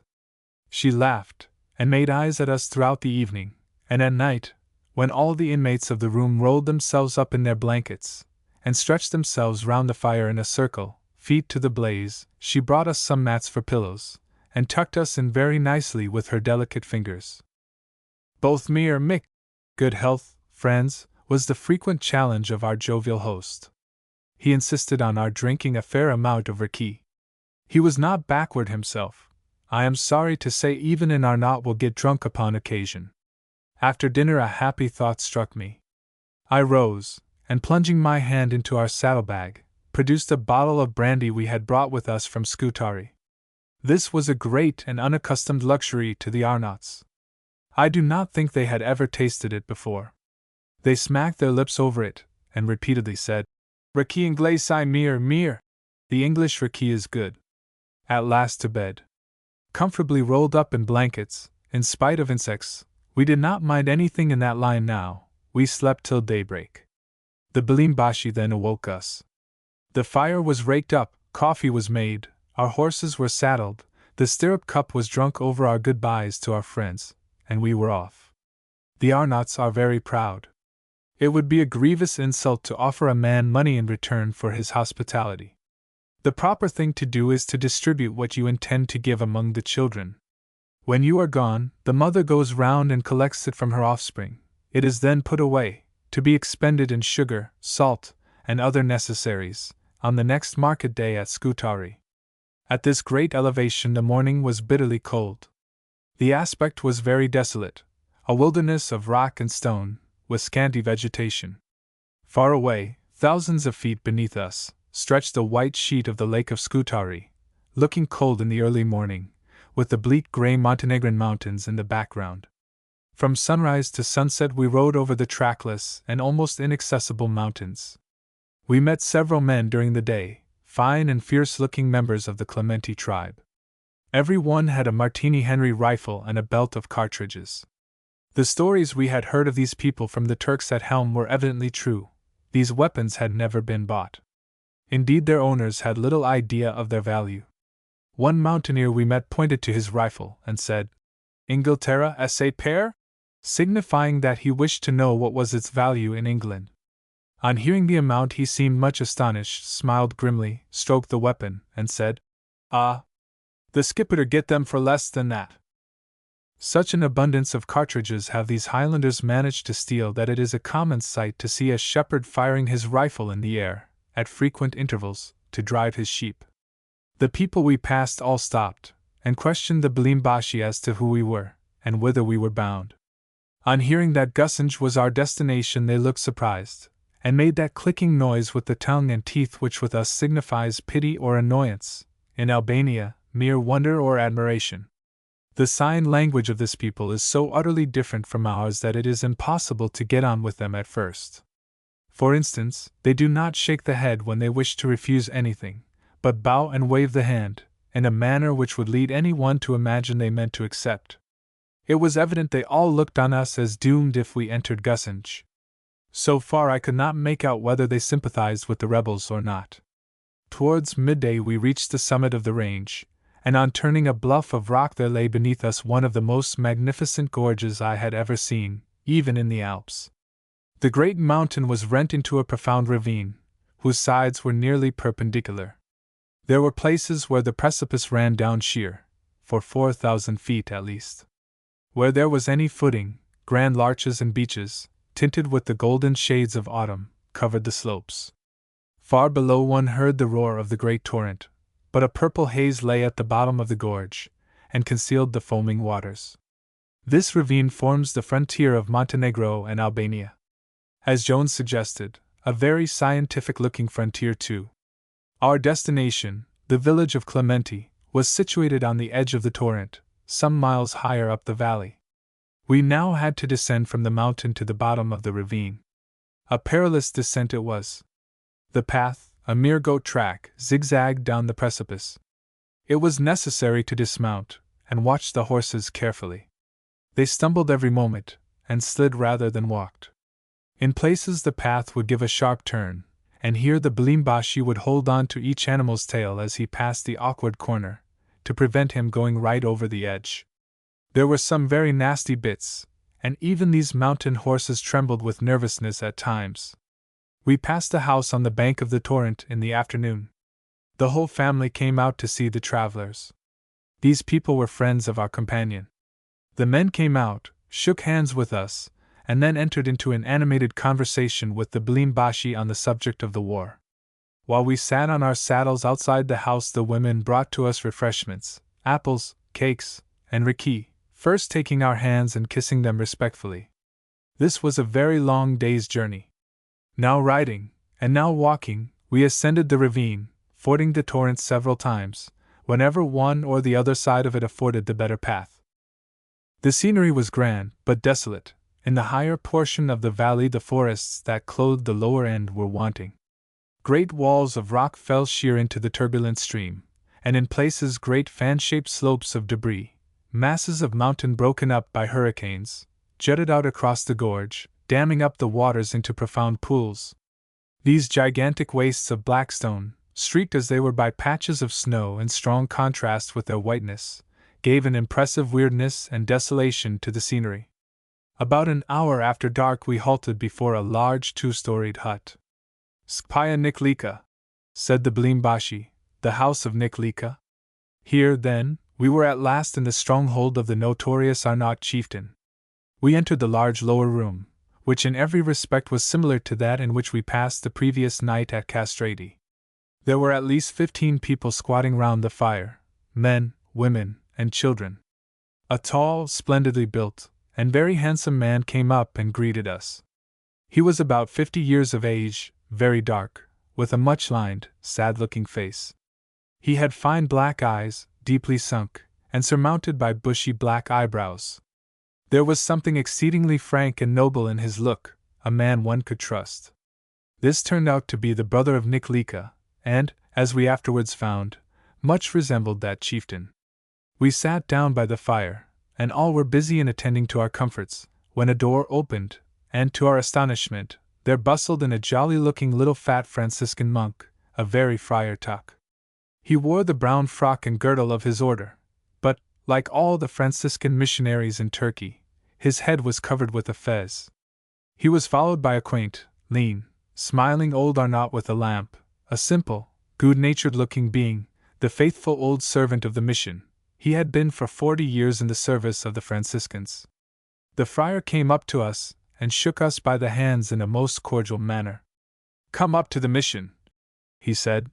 "Come up to the mission, and stay with us. Ah! What joy to see Europeans up in our wilderness! Come along!" And he fairly dragged us off. Not 30 yards distant was the mission house, a very comfortable establishment for this country, a low building, with a small church adjoining it. At the door we were met by the 3 other brothers, as cordial and jolly as the first. Never did traveler fall into better hands. They all bustled about, jabbering and laughing incessantly, doing all they could for our comfort. Macaroni and mutton kebabs were soon prepared, and they stood round, pressing us to eat, and helping us to abundant portions as we sat at the table. I have seldom heard men laugh so heartily and boisterously as did our jolly hosts. The feeblest joke set them off in a roar. "This," said the fat little Father Luigi, pointing to the smiling servant, "this is our Lord Mayor. He looks after our corporation. Ha! Ha! Ha!" The dinner over, we sat down over pipes and coffee, and talked for half the night. They were really glad to see us. Never were strangers so quickly made at home as we were. Of course, the conversation soon turned on the object of our journey. "Go to Gusinge," said Father John. "Impossible! You cannot go. Why, they will at once cut your throat. These Turkey at Gusinge are animals, beasts, swine. Oh, my dear brother Eduardo, you must not go. Why, even we dare not go there, the Arnauts dare not go. Nick Lika went there 3 days ago, to see Ali Bey, for that beast desires an alliance with the Clementi. Nick Lika has not returned, we fear they have killed him. If so, God help this country, for the Clementis will take their guns and yataghans, and march on Gusinge to avenge their chief." This did not sound very encouraging to us, but we had come so far that we did not relish the idea of abandoning our project now. We knew the timid monks would most probably, with very good intentions, exaggerate the dangers. As they were the only people we could converse with, we saw it would be necessary to impress them with the absolute necessity of our progressing, else they would lend us no assistance in what they considered to be a fatal journey. Our 4 hosts were Italians. Luigi came from Turin, John from Naples, and the 2 others from Medina. I am not a proficient at Italian, so we conversed in dog Latin, putting in an Italian word now and then, when we could not call up the Latin equivalent. It was a curious mixture, but we got on fairly well with it. I had a little conversation with Jones. He was as determined as myself to visit Gusinge if at all feasible, so we decided to dissimulate a little, in order to obtain the very necessary assistance of our friends. I said, "I know to go to Gusinge is dangerous, very dangerous possibly, but we have been sent to see Ali Bey at all hazards, and must not go back without doing so. We have friends at Gusinge, and I do not think we run so much risk as you imagine." The worthy monks now, of course, concluded that we were political envoys, that our mission was secret, and not to be divulged to them, but that its object was to settle the Gusinge difficulty and hinder bloodshed. They then saw that we were right in insisting in running the risk, for it was our duty to do so. They would do likewise in our place. They looked very sad, shook their heads, and said, "Ah, my brothers, but you go to a certain death. However, as you must go, we will help you. We will write a letter in Arnaut to Ali Bey, asking whether he will see you, and send men to escort you to the town. The brother of Nick Lika will take the letter. Tomorrow you can ride to the hut of Gropa, in the mountain. It is but 2 hours from Gusinge. There you can await the reply." The letter was written. I did not quite like the idea of playing the amateur diplomatist in this way, but we had gone too far to go back now, and without doing this there was no chance of our seeing Gusinge. The missionaries evidently looked upon and admired us as noble martyrs, sacrificing our lives to duty. They insisted on our drinking an abundance of wine. I suppose they thought this was our last chance of so doing. We found from them, and what they said was confirmed by others, that we had been greatly misinformed by the League's men of Scutari as to the strength and nature of the organization. There were not 35,000 men at Gusinj, but between 60,000 and 70,000. These were all Mussulman, Albanians and Bosnian refugees, and deserters from the Turkish army, a frightful rabble, the scum of this part of Europe. Artillery they had none. They told us that an army of 10,000 Montenegrins, with some field artillery, was encamped in a strong position, not 2 hours' march from Gusinj. The general of the Black Mountaineers was Marco Milano, a man who has already made himself a name in former wars. Of him, most probably, the world will hear more some day. From all accounts he is a man of uncommon ability, one of those strong characters that inspire confidence in all whom they come across. He is an Albanian by birth, from the neighborhood of Gusinj. Irritated by some injustice he had received at the hands of the Turks, he fled from his native land, and took refuge in the Black Mountain, where his talents soon brought him to the front. As a renegade always is, he is the bitterest foe to his race, and his voice is ever for a policy of war and aggression. This, at any rate, is his reputation in Albania. As for the Catholic Arnauts, who the Scuterines told us were fighting for the League, not one of these people sympathized with the insurgents in the slightest degree. They knew too well that if these Mussulmans succeeded in their projects it would go hard with the Christians. At this time the Mullahs in Gusinj had taken up arms, and were exciting the population to religious frenzy, preaching the death of all infidels. Ali Bey, a wise man, was indeed working hard to gain as allies the powerful Arnaut tribes. He had invited Niklika, the most influential chieftain of the north, to Gusinj for this object. "Niklika," said Padre Luigi, "we'll talk to him, talk as much as Ali likes, he is a regular diplomat, but fight for the beasts of Turkey, not he. He may promise to allow bands of men to go unmolested through these mountains on their way to Gusinj, but he will want an equivalent for that. The Arnauts hate the Montenegrins in Turkey alike. Most probably they will shoot and plunder detached parties of both sides." The missionaries spoke very highly of the Christian Highlanders. "Ah, they have many virtues," they said. "Good friends, good fathers, good husbands, kind to each other, truthful, hospitable, never treacherous. They are a noble people. But," continued Luigi with a sigh, "they are such savages, so utterly indifferent to human life. They have but one absorbing vice, and that is their love of murder. This cruel vendetta of theirs, which decimates the population, is horrible. There are no really old men. Every man is murdered sooner or later. It is thus they wish to die. To die in bed is a disgrace. In battle they behead their own wounded friends. This is looked on as a favor, for to survive, maimed and unfit for war, would bring lasting reproach on a warrior and his family." Niklika's brother walked off with the letter for Ali Bey at midnight. He carefully loaded his pistols and rifle before starting. Chapter 16. The mission house, Gropa, the mandolin, a letter from Ali Bey, a trap, our throats in danger, retreat, Niklika, Proverbs, a pleasant evening. The next morning we were up early. The good priests would not hear of our leaving them till after the midday meal. "Gropa is but 3 hours or so from here," they said. "You have lots of time to stay and look over our church." The little mission house of cells, as this the chief hamlet of the Clementi is called, is built on a terrace in the hillside, which commands a grand view of the ravine. Gigantic bare cliffs of dark stone shut it in on every side. A small graveyard, where are buried all the monks that have died since the institution of the mission, lies to the front of the residence. We went inside the little chapel. Very primitive and rough paintings of biblical incidents ornamented the walls, the productions of the monks. Most of these were some 200 years old at least. The Franciscans have undoubtedly done much good in Albania.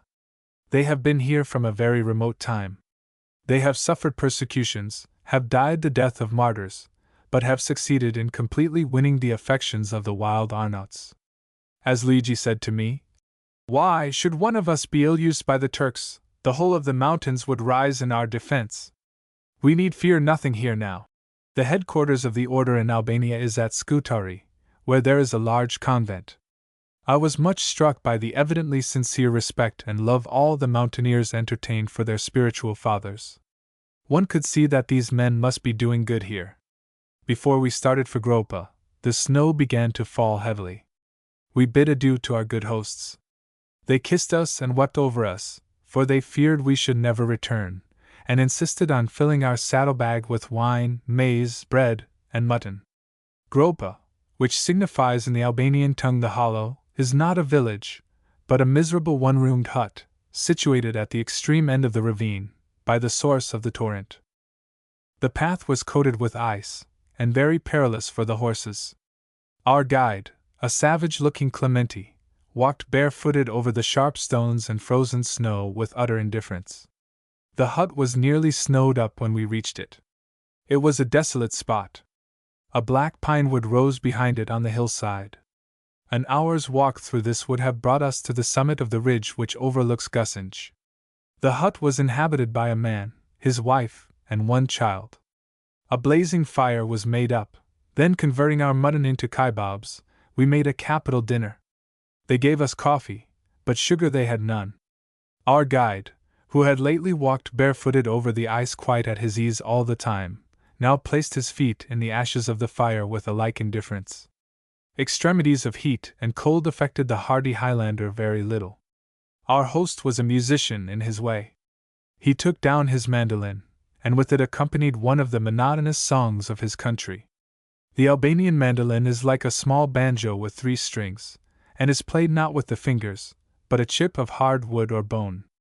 These Albanian songs are not unpleasing, barbarous as is their music. The first line of each verse is the same as the last line of the preceding verse. There is a peculiar sadness and subdued fierceness in the way they sing which is really very affecting. The song is always of war, of victories over the Karatag, feuds with the Turk, or the doings of the heroic Skanderbeg. The mandolin is peculiar to Albania. The guzla of Montenegro has but 1 string, and is played with a bow like a violin. At midnight we were awakened by the entry of 2 men. One was the brother of Niklika, the other a Bosnian Mussulman by his dress. The Arnaut clapped me on the back. Mir, he said. Gusinj. Then he pointed to a letter. I understood what he meant. Ali Bey had given his permission, had written a letter to the fathers to that effect, and had sent this Bosnian soldier with it to Selts. The soldier returned to Gusinj at once, while Niklika's brother also left us, to carry the epistle to the Franciscan mission. All seemed now to be going well, and very delighted we were. We should see Gusinj after all. It was early the next morning, when Father John suddenly made his appearance at the hut. He looked alarmed and anxious, and talked rapidly to our host. Something unpleasant had evidently occurred. We waited patiently till he vouchsafed to explain matters. I have heard from Ali Bey, he said. Here is his letter. I will translate it to you. He writes thus. To Father John, greeting. We have read, we have understood. The chiefs have assembled. If these people will be hostages, will guarantee that Marco Milano withdraw the Karatags within 3 days, let them come to Gusinj. If not, they had better not come. From Ali Pasha. Ali Pasha? This was hardly what could be called a hearty welcome. Said John. You understand what that means. If you can guarantee that the Montenegrins withdraw their troops. We cannot do that. Of course not. Well, if you go they will wait 3 days, then cut off your heads. Now Niklika's brother has also brought this news from Gusinj. When they heard of your arrival, some of the men said, We have heard of these people. They have been to Podgorica. They are friends of the Montenegrin chiefs. They must be spies. One is a red-bearded Russian, this was Jones. They are accursed GR traitors. Then 30 men decided to leave Gusinj last night, and surprise and murder you here in this hut. Ali Bey heard of it, and stopped them. But Niklika's brother says that you had better not stay here. The Gusinians are violently excited about you, they thirst for your blood. Come back to Selts. We were sitting down to breakfast when we heard all this cheering and appetizing information. My back was to the door, as was Jones's, when I heard a noise outside, and the next moment I saw the Franciscan drop the meat he was holding, turn very pale, and stare in a frightened way in that direction. I turned. The doorway was blocked up by two men, evidently two of the defenders of Gusinj, one in Bosnian dress, one in Albanian festinel. Both were armed to the teeth. Their faces were not prepossessing. There was a fierce, stern look in their eyes, which wandered anxiously and fiercely round the hut, and a determined expression in their tightly compressed lips, which meant mischief. Whether more were behind, we could not yet see. Jones and myself were unarmed. According to the custom of the country, we had delivered our revolvers over to our host. He too, and also the priest, were without weapons. The two parties looked at each other without speaking for a moment or two. Our host's wife took her child by the hand, and looked steadily on with compressed lips, to see what would happen next. An Arnaut woman is familiar with bloodshed. However, bloodshed was not intended, it seemed. "We are envoys from Ali Pasha," said the Albanian. "Come in, then," said our host suspiciously. They entered, but seemed ill at ease, and suspicious of foul play. However, we made no advance towards our arms, and keeping a sharp eye on the men, continued to eat our kebabs. They sat by us. The Albanian went on, the Franciscan translating. "Ali Bey will see these Englishmen, but he does not wish them to enter the town. He cannot rely on his men. Ali Bey is but one man. He cannot protect them, if some wish evil to these men. Ali Bey and the chiefs will therefore meet them outside the town. Let them come with us." It seemed improbable that Ali should have sent these men with another message, so soon after the first. The Albanian is deliberate in council, and does not alter his mind in this way as a rule. "Do not go," whispered the Franciscan. "Do not believe them, there is some treachery." After what we had heard, we thought our friend might be right, therefore we refused to avail ourselves of their escort. Their faces fell. They talked long and eagerly to the priest and our host. The priest said to me, "Listen to what I say, but show no surprise or alarm. Let them not think I am telling you this. They are talking to our host about you. They say you are spies, and they are endeavoring to raise his suspicions of you. They mean you evil. O amici," he said in his dog Latin, "multum est periculum per vas." I now entered into an explanation of our journey. I showed that it was the most natural thing in the world that we had visited Montenegro, and soon disarmed any suspicion our host entertained, but the two Gusinians stuck to the point. The Bosnian turned fiercely to the Arnaut. "By Allah," he said, "they are spies. We have 20 friends in the hills behind here. Since they will not come with us, we will kill them here. Now is the time." I remember the very words in which Father John, with pale face, translated this to us. "Al homo," he said, "dixit ad alium, nunc est tempus intersidera illos homines." The Arnaut spoke. He stood up in his hut with quiet dignity, and without showing the least excitement said, "These are my guests. You think that I will assist you to kill them. They are my friends, I will defend them. Now you are armed, we are not. Possibly you may kill us, but remember, it is nearly 3 hours to Gusinj. Men of our tribe have seen you approach. Rest assured there are many rifles of the Clementi among the rocks. If you wish to go to Ali Bey, and not rot on the Clementi hillsides, you had better go in peace." The men looked at each other in silence. They knew the words of the Arnaut were true, and not being yet weary of existence, swallowed their coffee and sulkily left the hut. We took our revolvers and went outside, to see if any others were in sight. There were none, but on a rock that commanded an extensive view, we saw the erect form of a white-clad Arnaut, rifle in hand, scanning the ridge of the hill. The Clementis had evidently kept their eyes open. The probability is that these men had left Gusinj without the permission or cognizance of Ali Bey, and hoped with a fabricated message from the chieftain to tempt us to follow them to some spot, away from our friends the Clementis, where an ambush lay in wait for us. In their annoyance at our refusal to accompany them, they had betrayed their object. No sooner was this adventure concluded than the occupants of the huts sat down and continued their coffee drinking and smoking, as if nothing had happened. Little events of this kind are everyday occurrences in this wild country, and are thought nothing of. The woman put her hand to her throat and drew it backwards and forwards, then laughed merrily, evidently chaffing us about the two separate risks we had so recently run of losing our heads. As it was now evident that the people of Gussens were not very anxious to entertain us, we saw there was nothing left but to return to Scutari. We were very disappointed, but what could we do? We rode back with Father John to Seltz. The missionaries and the Lord Mayor rushed out. They were delighted to see us return in safety. "Ah, Frater Eduardo, Frater Athol, come in. My poor friends, come in and sit down.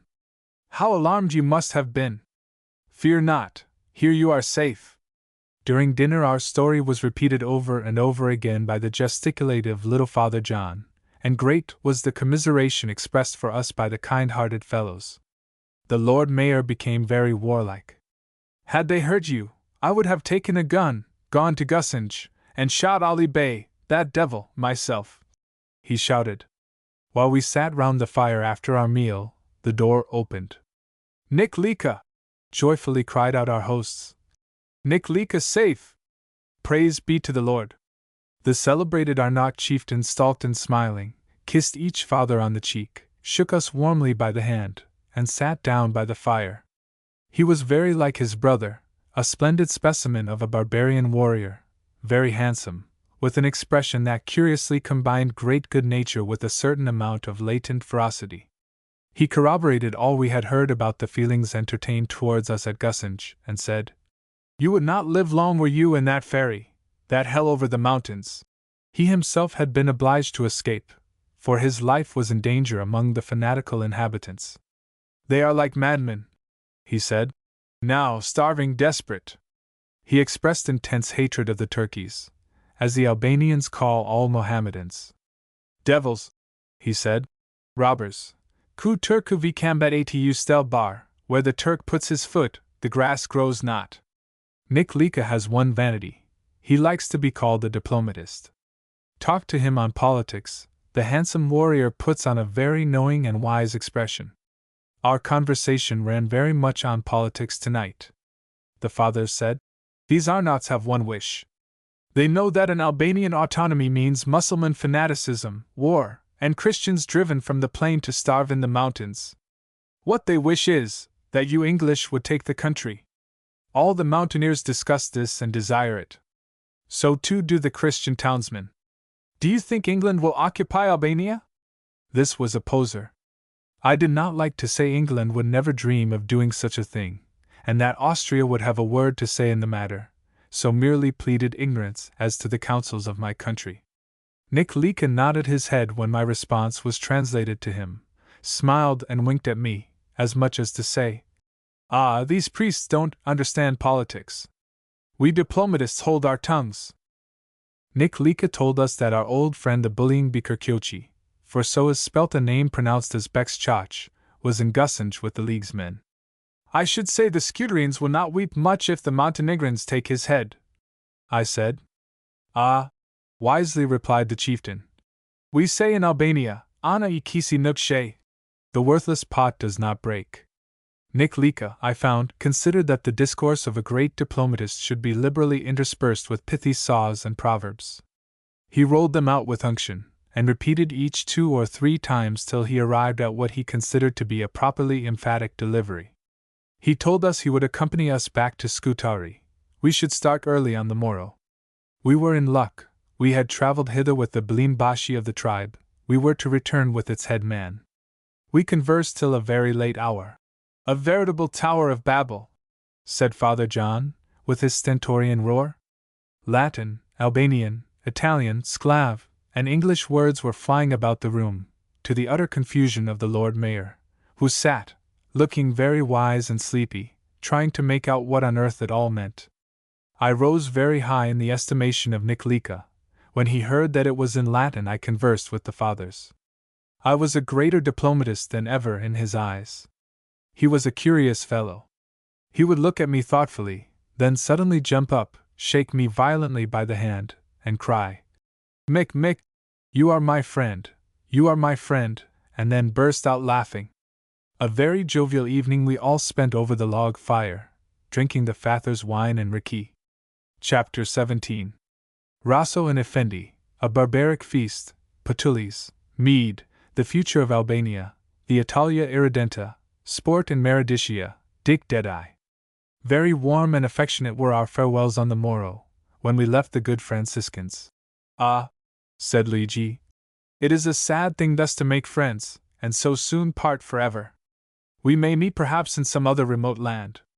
For we Franciscans are ever changing the scene of our labor, now here, now there, in the deserts, in the teeming cities, but always in regionibus infidelium." We saddled and mounted our horses, and commenced our ride down the ravine. Nick Lika walked. He carried with him 2 long pistols and a Martini Henry rifle, all, I observed, at full cock. This was all the luggage he took with him. Honor should be given where honor is due. Never did member of the equine race behave so well as did the fat little Effendi and the lean and haggard Raso. For 12 hours out of the 24 from dark to dark, for 6 consecutive days, did these worthy animals carry us over this wilderness of rock and ice. Fodder was scarce. Raso lived chiefly on the rare bits of timber he met on the way. He did not care much for live trees, but had a preference for the more tasty, decayed fallen wood. He was a gourmand in his way. Effendi had a more delicate stomach. A diet of fresh fallen snow had greater charms for him than any other. We found they were of one mind, or rather stomach, in their intense relishing of maize bread. Our return journey was rendered difficult and dangerous by the frozen snow which covered the mountains. However, just as the sun was setting we approached the hut of Castrati. Half a mile from it we passed a woman. She stopped, and spoke to us. We at once recognized the pretty, smiling face. It was our old friend, the wife of the owner of the house. She ran on before us to apprise her husband of our arrival. Nick Lika evidently saw that we admired the lady. He was much tickled, slapped me on the shoulder, and said, "Castrati Mere, nice place, Castrati." "Ah," I said, "Gru Castrati Fort Mere. The women of Castrati very nice." The chieftain roared with laughter. My remark was repeated over and over again in the hut this evening, and much amused everyone. On entering the hospitable house, our host and all the other inhabitants of it came forward, and gave us a very cordial welcome. They were genuinely glad to see us back safe. Nick Lika told our story. They laughed, pointed to their throats, and shook us by the hands. Our pretty hostess, speaking broken Albanian, so that we might understand her, added, "Gusin Gjak Mir, Castrati Mir." A lot of neighbors came in. Everyone was bustling about. Preparations were being evidently made for a grand feast in our honor. The old crone in the corner was just where we had left her. I don't suppose she had moved since. She was awakened from her lethargy by the unwonted hubbub, looked peevishly round now and then, and mumbled savagely. I must describe this evening's feast in full, so characteristic was it. The fire, as I before said, was lit in the middle of the mud floor, the smoke escaping as it could. Huge logs, I ought rather to say trees, were now piled on. A tremendous blaze was made up. When we entered, the fire was low, a loaf of maize cooking in the embers. The method of making these loaves is simple. When the fire has burnt long, and the floor beneath is thoroughly hot, the ashes are scraped away in the center, the loaf is placed on the bare mud, and an iron cover, which fits closely to it, placed above it. Then the hot ashes are once more raked back till they entirely bury the loaf and its cover, and the baking commences. Our host went out and killed the fatted sheep, and proceeded to prepare it for roasting whole. A slit was made down the belly, the entrails were taken out, the feet were tucked into the slit, which was then carefully sewed up, and a wooden spit was run right through the carcass from head to tail. It was brought in and placed over the fire. The spit worked on 2 rough logs, one of the women turning it with her hand. We commenced our dinner by coffee drinking. There is certainly but one way of making coffee, that in vogue in these regions. Let my readers attend to this receipt, and try it. On the fire is a pot of boiling water. A small saucepan, with a long handle, just big enough to hold a coffee cup of water is taken, and be a small Turkish coffee cup. Into it is thrown a teaspoonful of coffee, freshly ground and freshly roasted, also a lump of sugar. Boiling water is poured on it till the saucepan is full. Then the saucepan is put on the fire. It boils over, is taken off for 10 seconds. 3 times this operation is repeated, then the thick fluid is poured into the cup, and delicious it will be found to be, if you once get over your prejudice against grounds. We and all the other men squatted on our rugs round the blazing fire and roasting sheep, and commenced our dinner, the women, according to Eastern fashion, standing or sitting in the corners of the room, watching us, and waiting till we had done, when they would come in for their share of the feast. The old crone was a favored person. A bone was occasionally thrown to her by the host while we dined, which she seized in her skeleton hands, and sucked greedily with her toothless chaps. There was a knowing old dog by her who knew, and took a mean advantage of, her blindness and weakness, for he managed occasionally to steal a succulent morsel out of her very hands.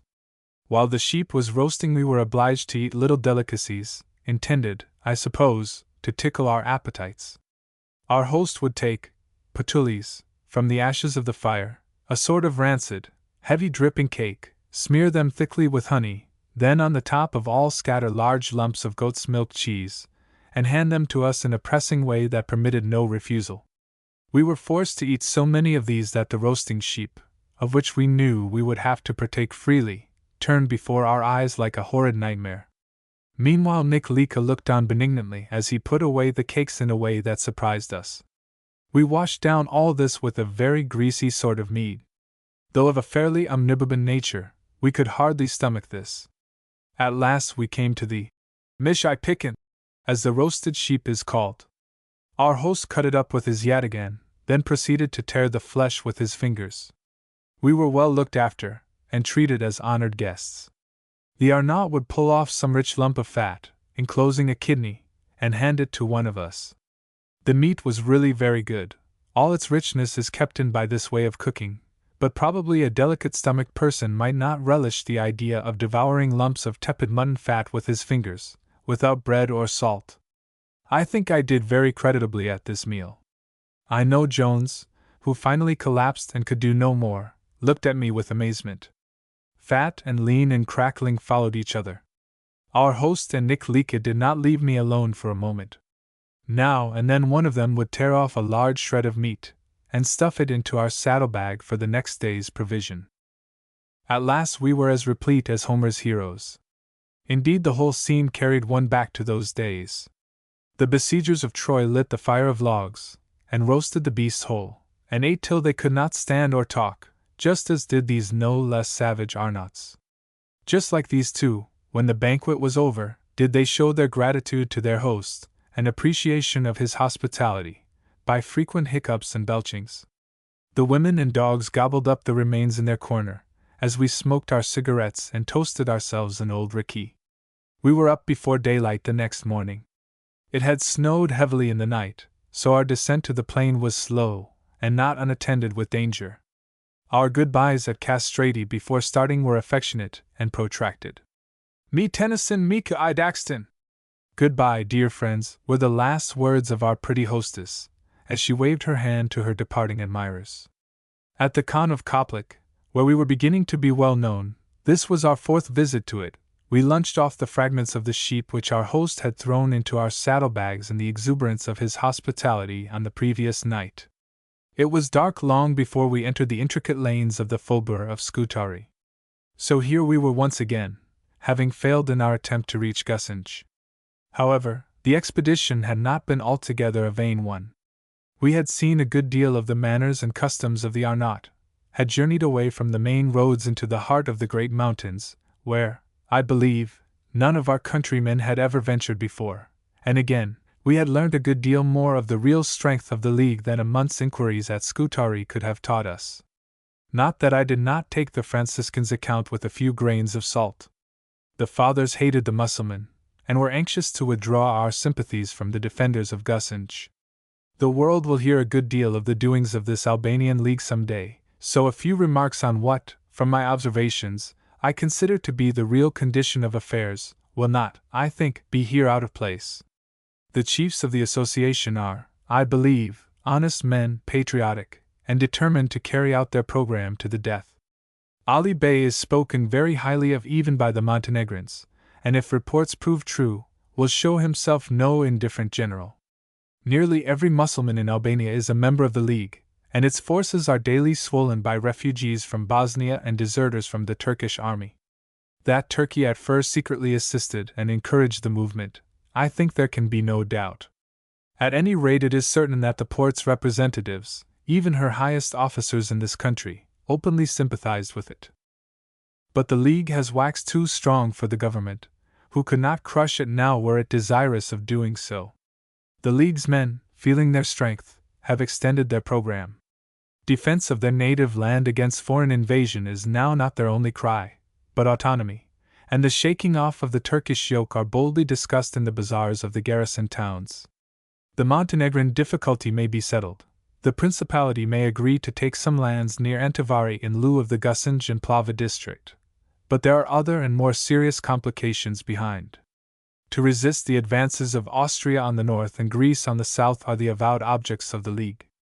It is only too probable that the dual empire will be compelled to carry her arms into this province, for a lawless, fanatical, self-ruling Albania will be far too troublesome and dangerous a neighbor for her disaffected Bosnia. An occupation of Albania is confidently spoken of by all the Austrian officers I met in Dalmatia. But an invasion of this country will be no mere military promenade. As mountainous, and as easy of defense as Montenegro, inhabited by at least as warlike a race, and better armed, Albania may prove as hard a nut to crack, as the Black Mountain has proved to Turkey, who for hundreds of years has in vain hurled army after army to perish on those grey rocks. I think there can be little doubt, too, that the Christian Arnauts will join the League, in case of any invasion. They, too, love their independence, for independent they practically are, the Turkish yoke never having been felt in these wild hills. Passionately fond of war, poor and starving, as the Highlanders have been since the Turco-Russian War, the certainty of plunder, if nothing else, would compel them to join one side or the other, and which that side would be it is not difficult to say. That the Turks can effectually interfere is quite impossible.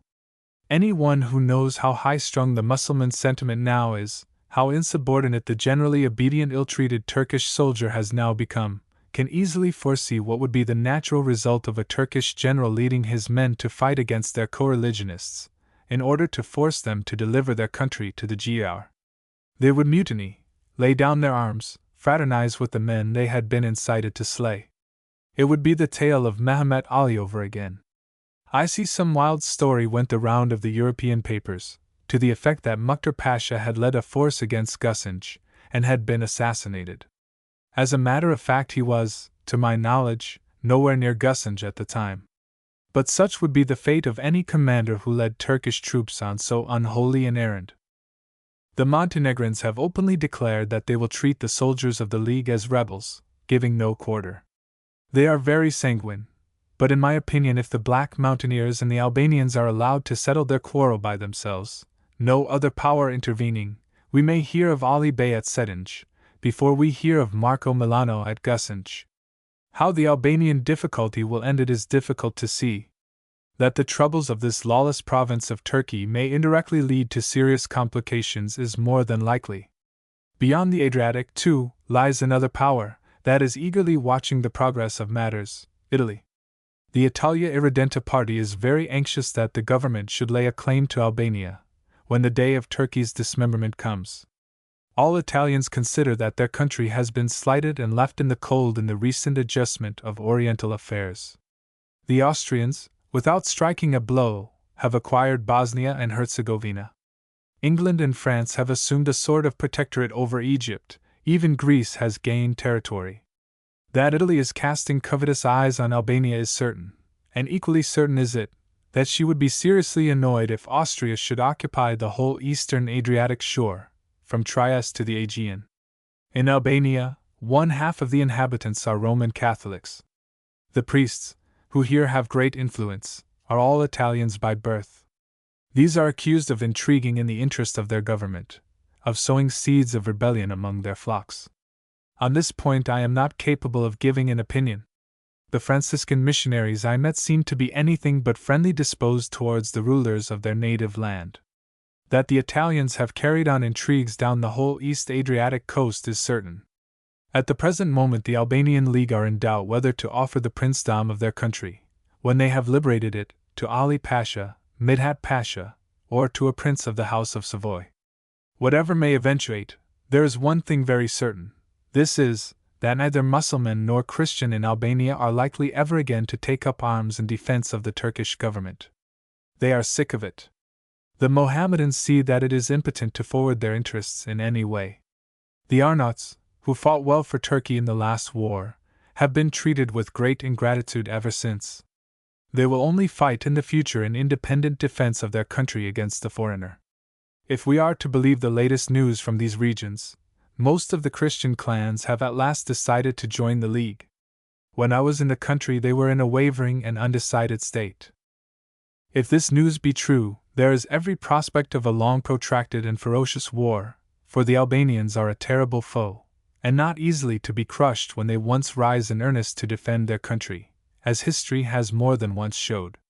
With such a leader as Ali Pasha seems to be, of great ability, of intense zeal, ambitious to be a second Skanderbeg, the autonomy of Albania may not be far off, and probably may not be so very undesirable a thing.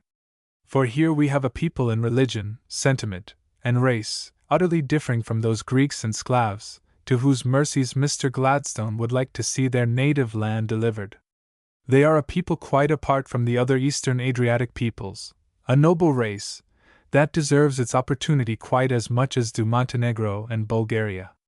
This question is attracting little attention now, but I should not be surprised to find that before long this attempt of a brave people to acquire its independence will gain the sympathies of the English. Ingratitude is not an Albanian vice. It might happen that an Albanian principality might prove, in some future time, an ally not to be despised. I will conclude these remarks by once more repeating that any one who travels in these countries with unbiased mind must be of opinion that the Albanians are quite as likely, to say the least of it, to prove capable of self-government, as are any of the southern Sclav peoples, and that unless it be deemed best that Austria, or some other great power, occupy the country, it would be well that autonomy were granted to them, and exceedingly unwise to deliver them over to Greece and the neighboring Slav states, who have quite enough to do in looking after their own affairs.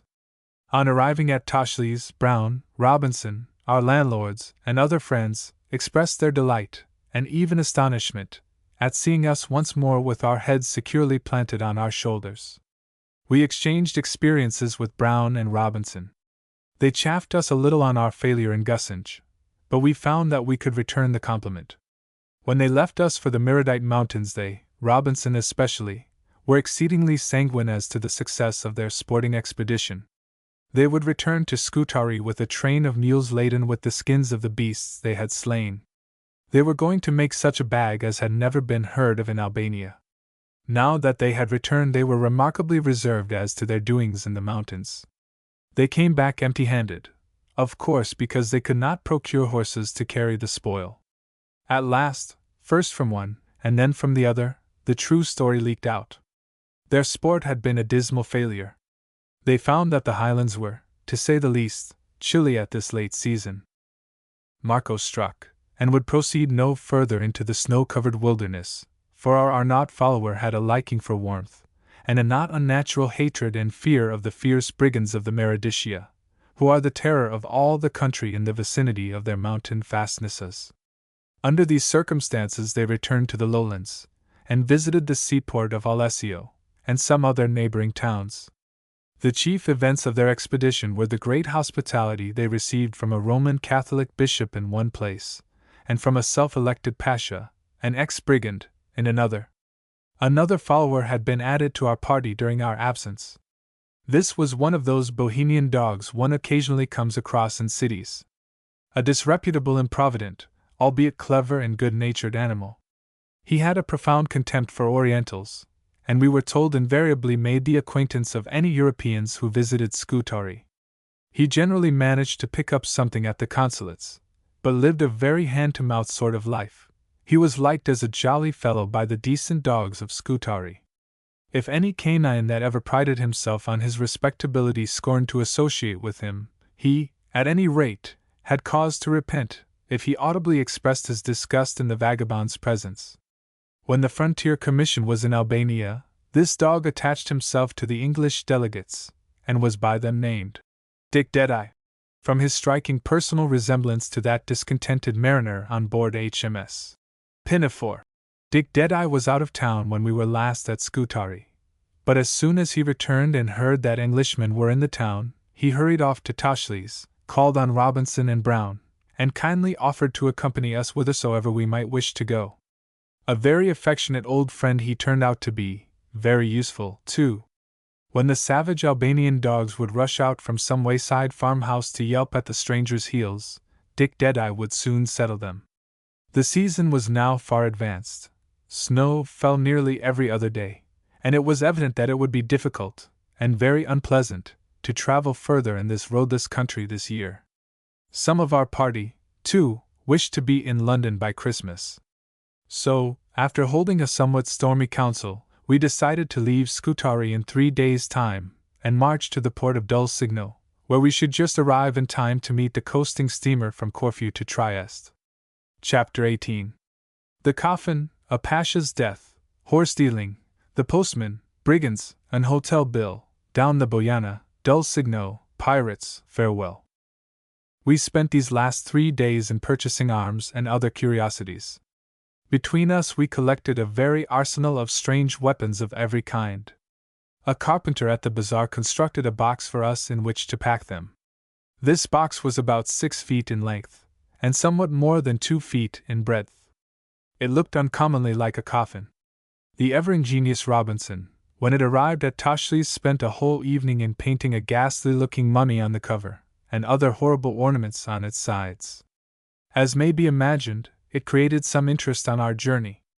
The day after our return to Scutari the Pasha very suddenly died, whereupon the whole city rejoiced much and openly, and indulged in more raki than was good for it.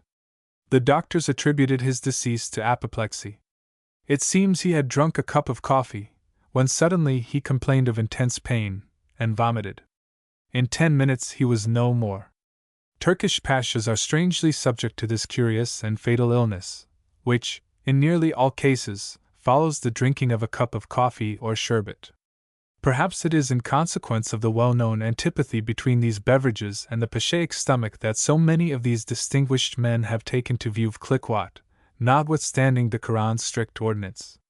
No one in Scutari for a moment doubted that poison was the true cause of the mysterious complaint. Of course there was no post-mortem. The Mussulman has a superstitious objection to any mutilation of the human body, in life or death. Our faithful companions, Rasso and Effendi, had next to be sold. We marched them up and down the bazaar day after day, Marco loudly dilating on their many virtues. No one seemed very anxious to purchase at our price. The dealer who had sold us Rasso offered us 1/5 of the sum we had paid for him originally. Yet we had decidedly improved the animal's condition. At last we managed to sell Effendi to the Austrian consul. But Rasso hung on our hands to the very morning of our departure. No one would have him at any price, even his original owner retracted his offer. Should we be obliged to leave the poor animal a homeless vagabond, to wander about the streets of Scutari in search of a master, begging for crusts to keep life within those pathetic ribs? It seemed like it. Brown, in despair, wandered through the alleys of the bazaar, eagerly informing the merchants that he had a red horse for sale. Rasso vendetta, as he expressed it, which, if it means anything, means a sanguinary blood feud. The quiet Christian merchants must have imagined that the Englishman was running amok, and was about to slaughter them all. At the last moment the kanji of the khan where Rasso was lodged and fed came to us, and offered us 200 piastres, about 30s, for our noble steed. We had to accept it, for the animal was hardly worth taking to England with us. It was a bright sunny morning when we bid a final adieu to our numerous friends at Scutari, and started for the coast. We had sent the coffin and our other baggage on in advance, on the backs of the mules of the British consulate postman. There is no post office or postal service of any kind in North Albania, so letters are sent to the coast in this way, to be taken up by the passing steamers. The office of letter carrier is of some importance in this country, for it is in the gift of the government, the carriers having the monopoly of the transport of all goods from town to town. As there are no roads, and hence no carts in North Albania, everything has to be carried on the backs of horses or mules. This of course accounts for the very high prices of all imported goods. Each carrier owns some 20 horses, and his calling would be an exceedingly lucrative one were it not for the heavy blackmail levied on him by the brigands. The carrier to Dulcigno to whom we had entrusted our baggage had, we were told, been stopped on his road 3 times within the last few months. The whole business is managed very quietly. On some lonely portion of the way, a picturesque gentleman, armed to the teeth, suddenly appears, and in few words persuades the drivers to deliver up their charge. These in a philosophically resigned manner accept their ill luck. Discussion they know would be useless, as the muzzles of several long Albanian guns peep ominously from the rocks above. We paid Toshli's bill, which was quite a curiosity in its way. Our landlord had been to some conventual school in his youth, and had acquired the rudiments of the classic tongues. He now utilized his knowledge, by setting down the many items of his account in what he imagined was Latin. Occasionally, where his memory of that language failed him, he would put down the name of some comestible in Greek. He must have taken great trouble in the composition of this document. He came up with it smiling, evidently very proud of it, and remarked that as we did not understand Albanian, he had done his best to make it intelligible for us. The total looked enormous, calculated as it was in piasters, more like a national debt than an hotel bill. We shuddered as we contemplated the 4 figures of the total. However, a little calculation showed us that we were not about to be burdened with an impossible debt, which might keep us here in pawn for the rest of our days. The port of Dulcigno is situated half a day's march north of the mouth of the Bujana, the river that takes off the waters of the lake of Scutari to the sea. The pleasantest way of making the journey, we were told, was to descend the river by boat to a certain bend near the sea, and thence go on foot. We accordingly hired a landra which lay alongside the quay by the bazaar. Our landlords, the Bulambashi of Clementi, and some of our other friends came to see us off.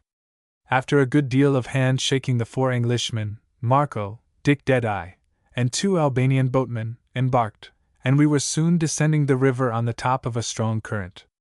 It would be a very good speculation to run a small steamer to Scutari. The navigation of the Bujana is easy, and the imports into Scutari from abroad are considerable. But I suppose this would be an infringement of the monopoly granted to the carriers, and it will be long ere the authorities perceive the advantages of this mode of transport over the slow, expensive, and dangerous carriage on the backs of mules and horses, across a land unprovided with roads. Dick Deadeye was in a very melancholy state of mind during this voyage. He lost his appetite, and grumbled to himself a good deal. He had before this descended the Bujana with Frankish friends, and knew that there was a great water further on, associated in his mind with partings and sorrow, for whenever his companions reached its shores, they would go away from him in a big landra, never to return. He looked very plaintively at us all the day, for he knew that the cruel old story was to be repeated. Early in the afternoon we reached the bend in the river that had been described to us, so once more shouldered our guns and commenced our march. Our way lay across a flat country covered with a dense jungle of thorn. The road was if possible more abominable than any other we had met with during our whole journey. It was not till late at night that we reached Dulcigno, and took up our quarters in a dirty little khan, for this port possesses no such thing as an hotel. We cooked some beef, and after a good supper retired to a hayloft, where we were able to make ourselves very comfortable for the night. The next morning we were able to inspect Dulcigno. A very picturesque little place it is, built at the foot of a fine valley, which opens on the sea. There is no harbor, properly speaking, merely an unprotected roadstead. We were told that the Austrian Lloyd steamers did not touch here now, but anchored off a valley some 2 hours further north, where there was better shelter. When the wind blows strong on shore, the steamer cannot touch even there. Dulcigno is a town of about 6,000 inhabitants. These are for the most part Mussulman. They have a peculiarly ferocious look, and seem to have little occupation. Dulcigno was once a prosperous place, for many a ship was here launched and equipped for piratical purposes. Her sailors were renowned as being the bravest and most ferocious buccaneers of the Mediterranean. We have now come to look upon piracy as such an extinct profession, in the Mediterranean at least, that it seems strange to remember that it is, after all, but a few years since this was the ostensible occupation of the whole population of this coast. Many of the discontented, wild-looking fishermen we saw mending their nets on the shingle beach well remembered the good old times, and had themselves taken a part in seizing some stately Italian schooner, or bright-colored Dalmatian felucca. We found the carrier and his string of horses just starting for the spot off which the Austrian Lloyd anchors, to unload or take on board goods for and from Scutari. As several of the horses were without burdens, we were able to ride. The road from Dulcigno to the little bay to which we were bound was across the most fertile and cultivated country we had yet seen in Albania. We passed through varied forests of olives. Groves of oranges covered the steep hills that sloped down to the calm Adriatic. Pretty white houses, built in the Italian style, were seen rising from the groves, and the people we met on the way had a prosperous look about them, which astonished us, and reminded us that we were approaching civilization. At last we came on a valley whose slopes were entirely covered with olives. At the foot of this valley, the two hills that formed it projected into the sea, terminating in precipitous cliffs, thus forming a little shingle-fringed bay. This was our destination. By the shore were pitched 3 or 4 tents, where were encamped a body of soldiers, I presume, on Coast Guard duty, for their officer had rather a queer discussion with Marco as to the contents of our coffin. He wished to have it opened. Marco indignantly refused to allow anything of the sort to be done. "They are Englishmen," he said. This, he thought, was a sufficient explanation. The good fellow had one definite and fixed idea, at any rate, on the subject of Englishmen. He considered that they were a worthy and eccentric people, who had no country of their own, but who, by divine right, were entitled to do exactly what they liked in any country, not being subject to any laws whatever.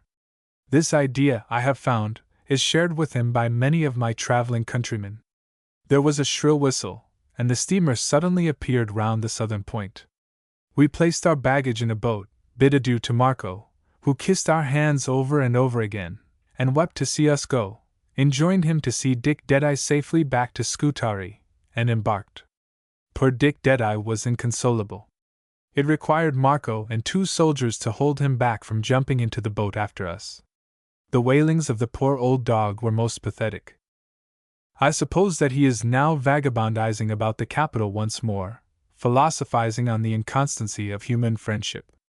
By this time, probably, he has reattached himself to his old friends the frontier commissioners, who, I believe, were to renew their labors this May. Our general appearance, our baggage, especially the coffin with its painted lid, caused some amusement on the steamer. I will not enter into the incidents of our return journey. For 7 days we steamed along the wild coast, and among the rocky islands, till we reached Trieste, whence we took train for Calais, and so back to London. It was just after that heavy snowstorm that extended over nearly half of Europe. From Trieste to London the whole country was deeply buried. At Venice the snow was 2 feet deep. In Paris all traffic had been stopped. London was little better. And now I must bid farewell to those that have followed me thus far, and to those that seek a tourist unexplored, not over inaccessible country. For a summer tour, let me strongly recommend these interesting lands of ancient Illyria. Finis. London, Gilbert and Rivington, Printers, St. John's Square.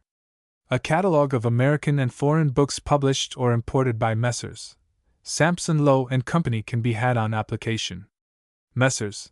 Sampson Low & Co. Crown Buildings, 188, Fleet Street, London, April, 1880. Published by Sampson Low, Marston, Searle, and Rivington. Alphabetical list. A classified educational catalogue of works published in Great Britain. Dimi 8 VO, Cloth Extra. Second edition, revised and corrected to Christmas, 1879, 5s. About Edmund C. The Story of an Honest Man. About Some Fellows. By an Eton boy, author of A Day of My Life. Cloth Limp, square 16 mo 2s, 60. Eton Boy. Adventures of Captain Mago. A Phoenician's Explorations 1000 Years BC by Leon Cahoon. Numerous illustrations. Crown 8VO, cloth extra, gilt edges 7s, 60. Plainer binding 5s. BC. Leon Cahoon. Adventures of a Young Naturalist. By Lucien Bayart, with 117 beautiful illustrations on wood. Edited and adapted by Parker Gilmore. Post 8VO, cloth extra, gilt edges, new edition 7s, 60. Lucien Bayart. Parker Gilmore. Afghan Knife A Novel. By Robert Armitage Sterndale, author of C&E. Small Post 8VO, cloth extra 6s. Robert Armitage Sterndale. Afghanistan and the Afghans. Being a brief review of the history of the country, an account of its people. By H. W. Bellew, CSI Crown 8VO, cloth extra 6s. H. W. Bellew. Alcott, Louisa M. Jimmy's Cruise in the Pinafore. With 9 illustrations. Second edition. Small Post 8VO, cloth gilt 3s, 60. And Joe's Scrap Bag. Square 16 mo 2s, 60. Rose Library 1s. Little Men, Life at Plumfield with Joe's Boys. Small Post 8VO cloth, gilt edges 3s, 60. Rose Library double volume 2s. Little Women.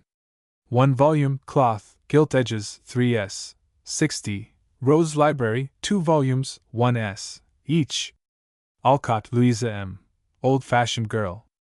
Best edition, small Post 8VO, cloth extra, gilt edges 3s, 60. Rose Library 2s. Work and Beginning Again. A Story of Experience. 1 volume, small Post 8VO, cloth extra, 6s. Several illustrations. Rose Library 2 volumes, 1s, each. Shawl Straps. Small Post 8VO, cloth extra, gilt 3s, 60. 8 Cousins, or The Ant Hill. Small Post 8VO, with illustrations 3s, 60. The Rose and Bloom. Small Post 8VO, cloth extra 3s, 60. Silver Pitchers. Small Post 8VO, cloth extra 3s, 60. Under the Lilacs. Small Post 8VO, cloth extra 5s. Jack and Jill. Small Post 8VO, cloth extra 5s. Miss Alcott's stories are thoroughly healthy, full of racy fun and humor, exceedingly entertaining. We can recommend 8 Cousins. Athenaeum. Alpine Ascents and Adventures, or Rock and Snow Sketches. By H. Schutz Wilson, of the Alpine Club. With illustrations by Whymper and Marcus Stone. Crown 8VO, 10s, 60. Second edition. H. Schutz Wilson. Whymper. Marcus Stone. Anderson, Hans Christian, Fairy Tales. With illustrations in colors by E. V. B. Royal Fortu, cloth, 25s. Animals painted by themselves. Adapted from the French of Balzac, Georges Sand and C. With 200 illustrations by Granville. 8VO, cloth extra, gilt, 10s, 60. Granville. Art Education. C. Illustrated Textbooks.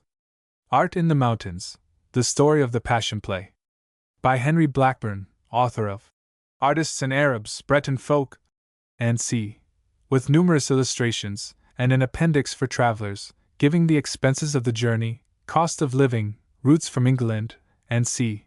Map and program for 1880. 4-2 cloth, 10s, 60. Henry Blackburn. Of the many previous accounts of the play, none, we are disposed to think, recalls that edifying and impressive spectacle with the same clearness and vividness as Mr. Blackburn's volume.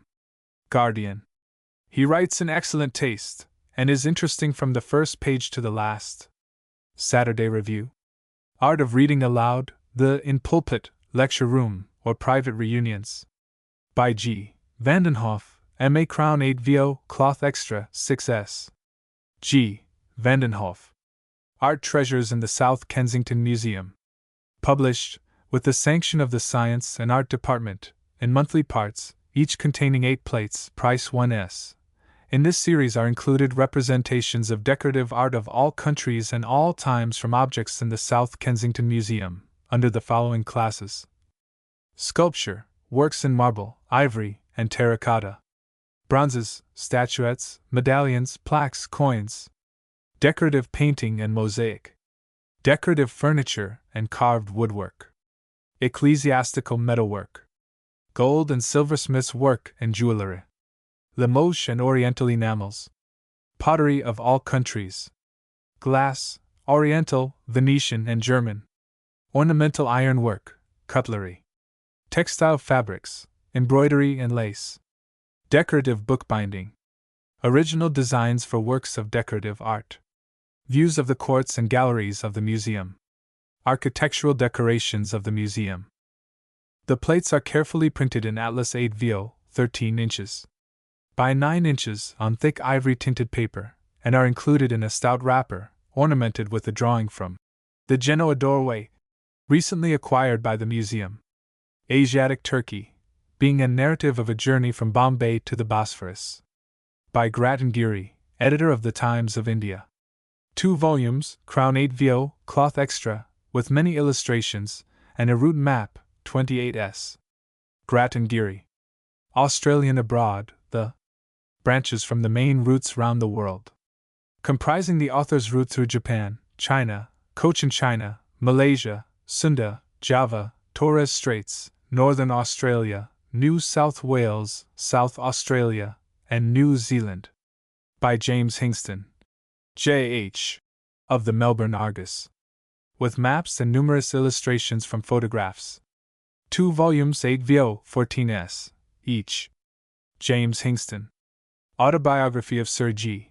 Gilbert Scott, R.A., F.S.A., N.C., edited by his son, G. Gilbert Scott.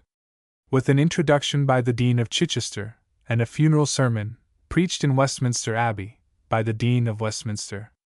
Also, portrait on steel from the portrait of the author by G. Richmond, R.A. 1 volume, Dimi 8 vo, cloth extra 18s. G. Gilbert Scott. Dean of Chichester. Dean of Westminster. G. Richmond. Baker, Lieutenant Gen. Valentine Pasha. C. War in Bulgaria. The Bayard Series. Edited by the late J. Hayne Friswell. J. Hayne Friswell. Comprising pleasure books of literature produced in the choicest style as companionable volumes at home and abroad. We can hardly imagine better books for boys to read or for men to ponder over. Times. Price 2s. 60, each volume, complete in itself, flexible cloth extra, gilt edges, with silk headbands and registers. The Story of the Chevalier Bayard. By M. de Berville. M. de Berville. De Gennevilles St. Louis, King of France. The Essays of Abraham Cowley, including all his prose works. Abdallah, or the Four Leaves. By Edouard Lebelay. Edouard Lebelay. Table Talk and Opinions of Napoleon Bonaparte. Vathek, an Oriental Romance. By William Beckford. William Beckford. The King and the Commons. A selection of Cavalier and Puritan songs. Edited by Professor Morley. Morley. Words of Wellington, Maxims and Opinions of the Great Duke. Dr. Johnson's Rasselas, Prince of Abyssinia. With notes. Hazlitt's Round Table. With biographical introduction. The Religio Medici, Hydriotaphia, and the Letter to a Friend. By Sir Thomas Browne, K.N.T. Thomas Browne. Ballad Poetry of the Affections. By Robert Buchanan. Robert Buchanan.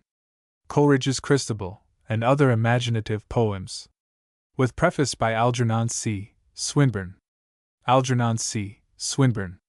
Lord Chesterfield's Letters, Sentences, and Maxims. With introduction by the editor, an essay on Chesterfield by M. de St. Beuve, of the French Academy. M. de St. Beuve. Essays in Mosaic. By Thos. Ballantyne. Thos. Ballantyne. My Uncle Toby, His Story and His Friends. Edited by P. Fitzgerald. P. Fitzgerald. Reflections, or Moral Sentences and Maxims of the Duc de la Rochefoucauld. Socrates, Memoirs for English Readers from Xenophon's Memorabilia. By E.D.W. Levine. E.D.W. Levine. Prince Albert's Golden Precepts. A case containing 12 volumes, price 31s. 60, or the case separately, price 3s. 60. Beauty and the Beast. An old tale retold, with pictures by E. V. B. 4-2 cloth extra. 10 illustrations in colors 12s. 60. Biemer's German copybooks. In 6 gradations at 4D, each. Bayard Lucien. C. Adventures of a Young Naturalist, My Rambles in the New World, The Two Friends, Involuntary Voyage. Bickersteth's Hymnal Companion to Book of Common Prayer may be had in various styles and bindings from 1D to 21s. Price list and prospectus will be forwarded on application. Bickersteth Revi, H. M.A., The Reef and Other Parables. 1 volume, square 8 vo, with numerous very beautiful engravings 2s. 60. The Clergyman in His Home. Small post 8 vo 1s. The Master's Home Call, or Brief Memorials of Alice Frances Bickersteth. 20,000. 32 mo cloth gilt, 1s. The Master's Will. A funeral sermon preached on the death of Mrs. S. Gurney Buxton. Sewn 60, cloth gilt, 1s. The Shadow of the Rock. A selection of religious poetry. 18 mo cloth extra 2s. 60. The Shadowed Home and the Light Beyond. 7th edition, Crown 8 vo, cloth extra 5s. Beta. The authorized version of the 4 Gospels, with the whole of the magnificent etchings on steel, after drawings by M. Beta, in 4 volumes, appropriately bound in cloth extra, price 3L, 3s, each. Beta. Also the 4 volumes in 2, bound in the best Morocco, by Sotheby, extra gilt edges 18L, 18s, half Morocco, 12L, 12s. Beta's illustrations of the Gospels of St. Matthew and St. John have already received here and elsewhere a full recognition of their great merits. Times. Biographies of the Great Artists, Illustrated. This series is issued in the form of handbooks. Each is a monograph of a great artist, and contains portraits of the masters, and as many examples of their art as can be readily procured. They are illustrated with from 16 to 20 full-page engravings. Cloth, large crown 8 vo 3s, 60, per volume. Titian. Rubens. Tintoret and Veronese. Rembrandt. Leonardo. Hogarth. Raphael. Turner. Michelangelo. Van Dyck and Hals. The Little Masters. Reynolds. Holbein. De la Roche and Vernet. Gainsborough. Figure Painters of Holland. A deserving series based upon recent German publications. Edinburgh Review. Most thoroughly and tastefully edited. Spectator. Black W.M., 3 feathers. Small post 8 vo, cloth extra, 6s. Lady Silverdale's Sweetheart, and Other Stories, 1 volume, small post 8 vo, 6s. Kilmeny, a novel. Small post 8 vo, cloth, 6s. In silk attire. 3rd edition, small post 8 vo, 6s. A Daughter of Hate. 11th edition, small post 8 vo, 6s. Sunrise. 15 monthly parts, 1s, each. Blackmore R. D. Lorna Doone. 10th edition, cr 8 vo, 6s. Alice Lorraine. 1 volume, small post 8 vo, 6th edition, 6s. Clara Vaughan. Revised edition 6s. Craddock Noel. New edition 6s. Cripps the Carrier. 3rd edition, small post 8 vo, 6s. Mary Annerly. 3 volumes 31s, 60. Erema, or My Father's Sin. With 12 illustrations, small post 8 vo, 6s.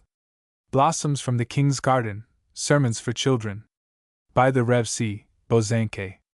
2nd edition, small post 8 vo, cloth extra, 6s. C. Bozanke.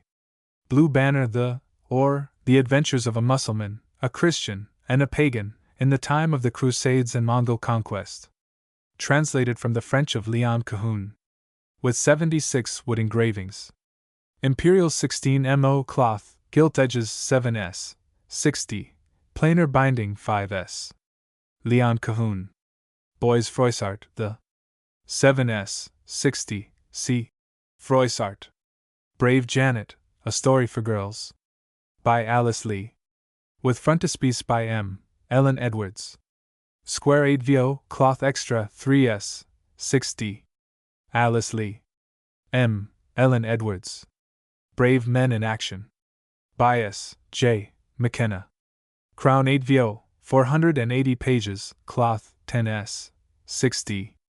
S. J. McKenna. Brazil, the Amazons and the Coast. By Herbert H. Smith. With 115 full-page and other illustrations.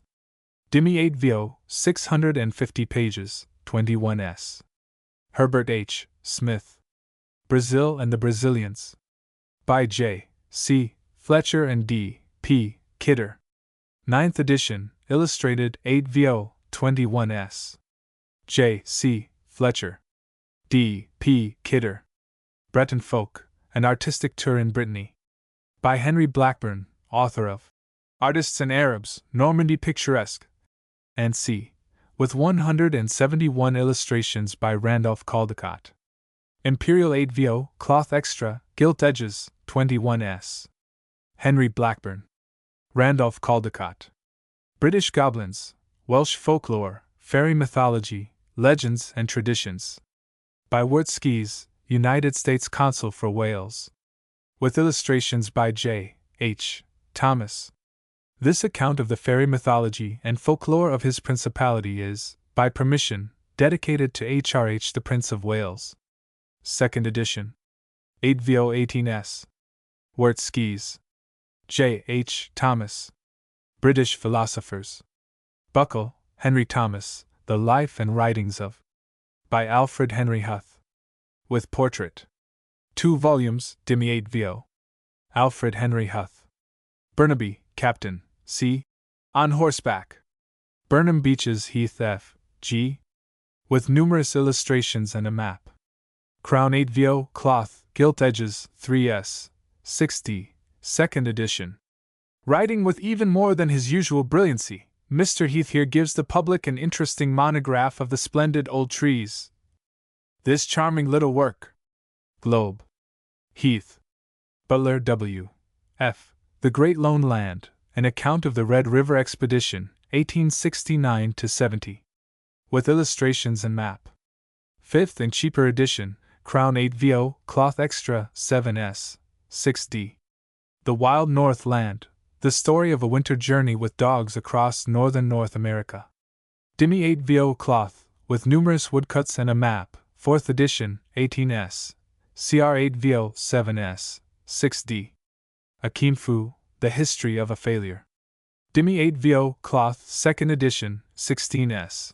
Also, in Crown 8vo, 7s, 6d. Cadogan, Lady A. Illustrated Games of Patience. 24 diagrams and colors, with descriptive text.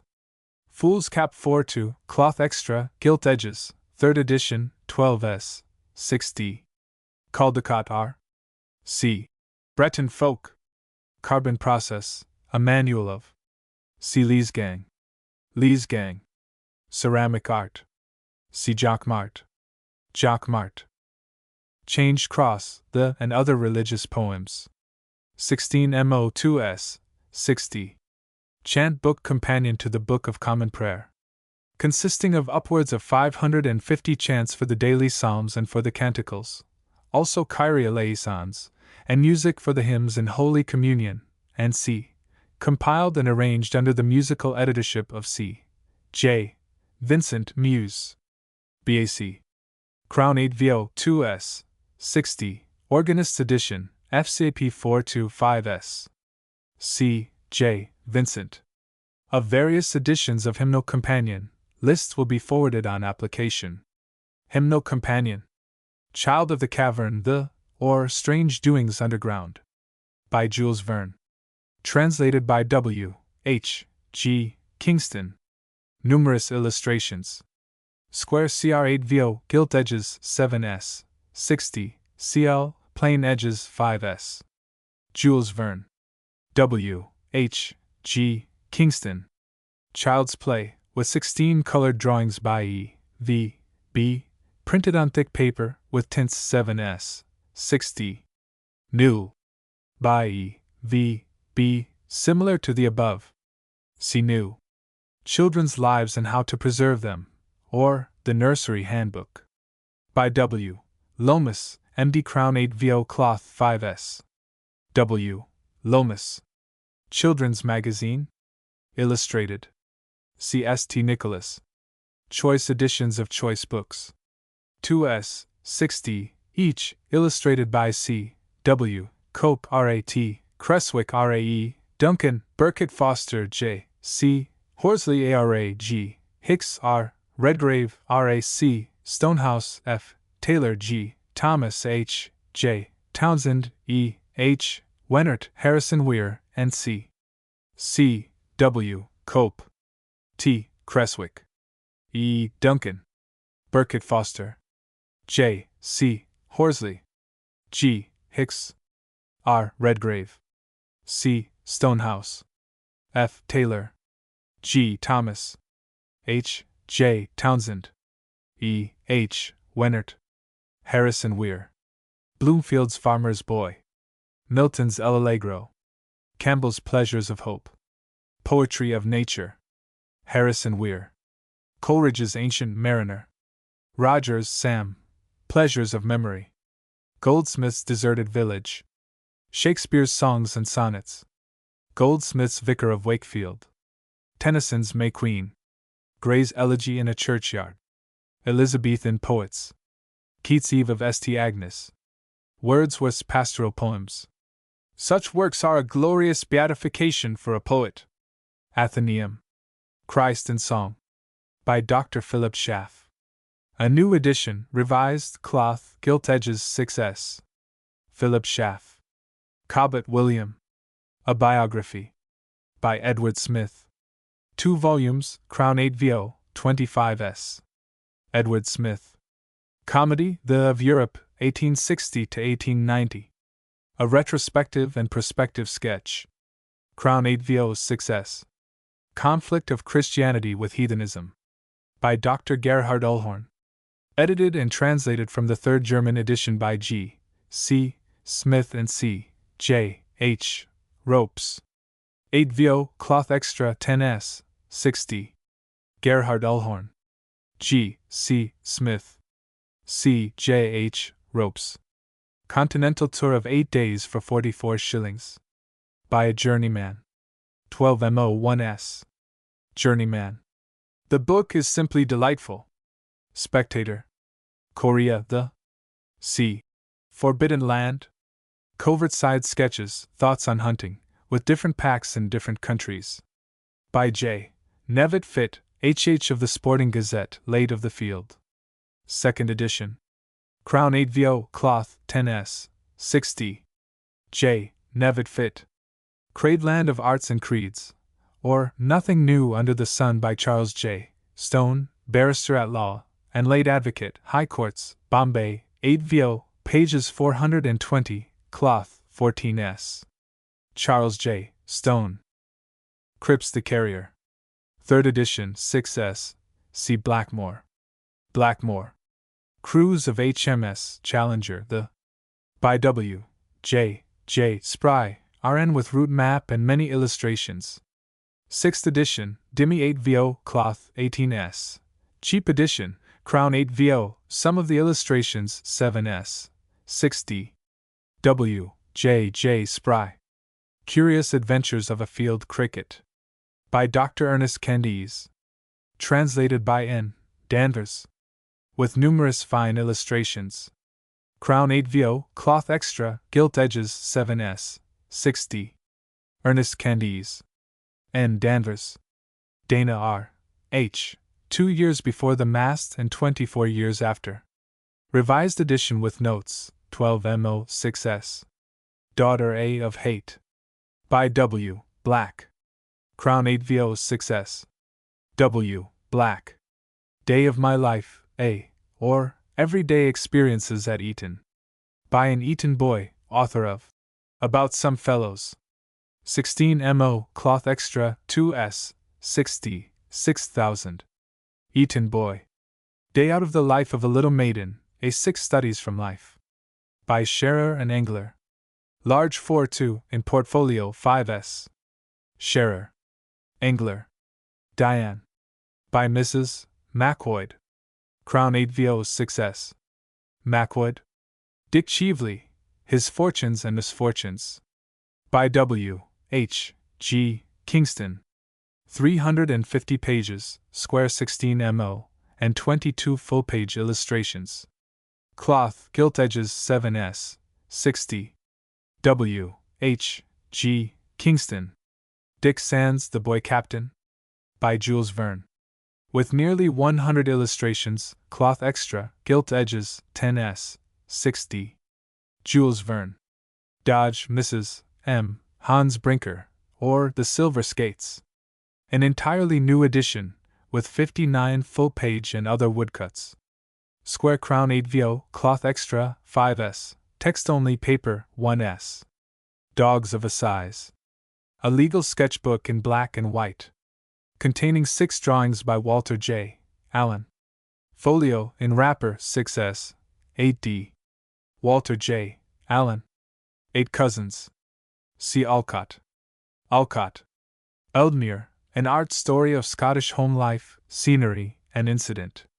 By Jacob Thompson, June, illustrated with engravings after paintings of Jacob Thompson. With an introductory notice by Llewellyn Jewett, FSA, and C. Dimmy 8vo, cloth extra, 14s.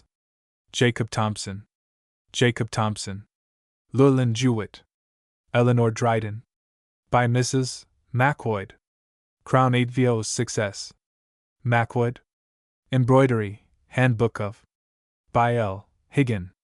Edited by Lady Marian Alford, and published by authority of the Royal School of Art Needlework.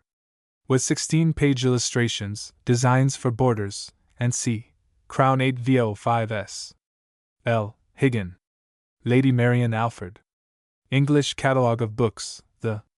Published during 1863 to 1871 inclusive, comprising also important American publications. 30s. Of the previous volume, 1835 to 1862, very few remain on sale, as also of the index volume, 1837 to 1857. Supplements, 1863, 1864, 1865, 3s 60, each, 1866 to 1885s, each. English Writers, Chapters for Self-Improvement in English Literature. By the author of The Gentle Life. 6s, smaller edition 2s, 60. English Philosophers. A series of volumes containing short biographies of the most celebrated English philosophers, designed to direct the reader to the sources of more detailed and extensive criticism than the size and nature of the books in this series would permit. Though not issued in chronological order, the series will, when complete, constitute a comprehensive history of English philosophy. 2 volumes will be issued simultaneously at brief intervals, in square 16mo, price 2s. 60. The following are already arranged. Bacon. Professor Fowler, Professor of Logic in Oxford. Fowler. Berkeley. Professor T. H. Green, Professor of Moral Philosophy, Oxford. T. H. Green. Hamilton. Professor Monk, Professor of Moral Philosophy, Dublin. Monk. J. S. Mill. Miss Helen Taylor, Editor of The Works of Buckle, N.C. Helen Taylor. Mansell. Rev. J. H. Hucken, D.D., Headmaster of Repton. J. H. Hucken. Adam Smith. Mr. J. A. Farrer, M.A., author of Primitive Manners and Customs. J. A. Farrer. Hobbes. Mr. A. H. Gossett, B.A., Fellow of New College, Oxford. A. H. Gossett. Bentham. Mr. G. E. Buckle, M.A., Fellow of All Souls, Oxford. G. E. Buckle. Austin. Mr. Harry Johnson, B.A., late Scholar of Queen's College, Oxford. Harry Johnson. Hartley. Mr. E. S. Bowen, B.A., late Scholar. E. S. Bowen. James Mill. Of New College, Oxford. Shaftesbury. Professor. Hutchison. Fowler. Fowler. Ercomenon, or The Republic of Materialism. Small post 8 vo cloth 5s. Erema, or My Father's Sin. C. Blackmore. Blackmore. Eton. C. Day of My Life, Out of School, About Some Fellows. Evans, C. Over the Hills and Far Away. By C. Evans. 1 volume, Crown 8 vo, Cloth Extra, 10s, 60. C. Evans. A Strange Friendship. Crown 8 vo, Cloth 5s. Family Prayers for Working Men. By the author of Steps to the Throne of Grace. With an introduction by the Rev.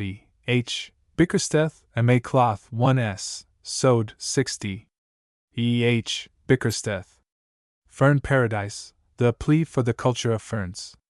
By F. G. Heath.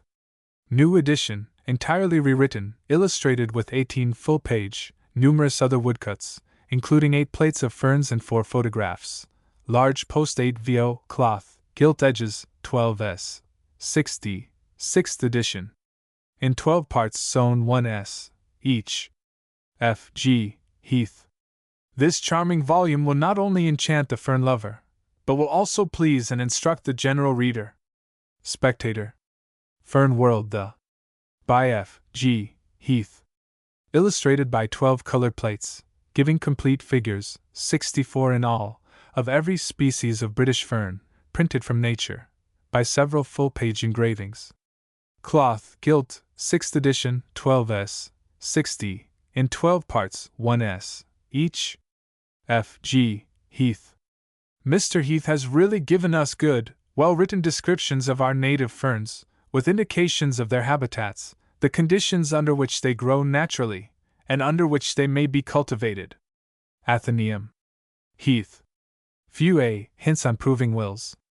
Enlarged edition 1s. First Steps in Conversational French Grammar. By F. Julian. Being an introduction to Petites Leçons de Conversation et de Grammaire. By the same author. FCAP 8 vo, 128 pages, 1s. F. Julian. 5 Years in Minnesota. By Maurice Farrar, M.A. Crown 8 vo, Cloth Extra 6s. Maurice Farrar. Flooding of the Sahara, the. C. Mackenzie. Mackenzie. Food for the People, or Lentils and Other Vegetable Cookery.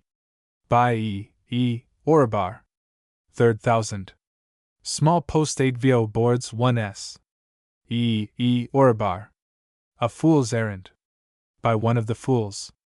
Crown 8 vo, Cloth Extra 5s. One of the Fools.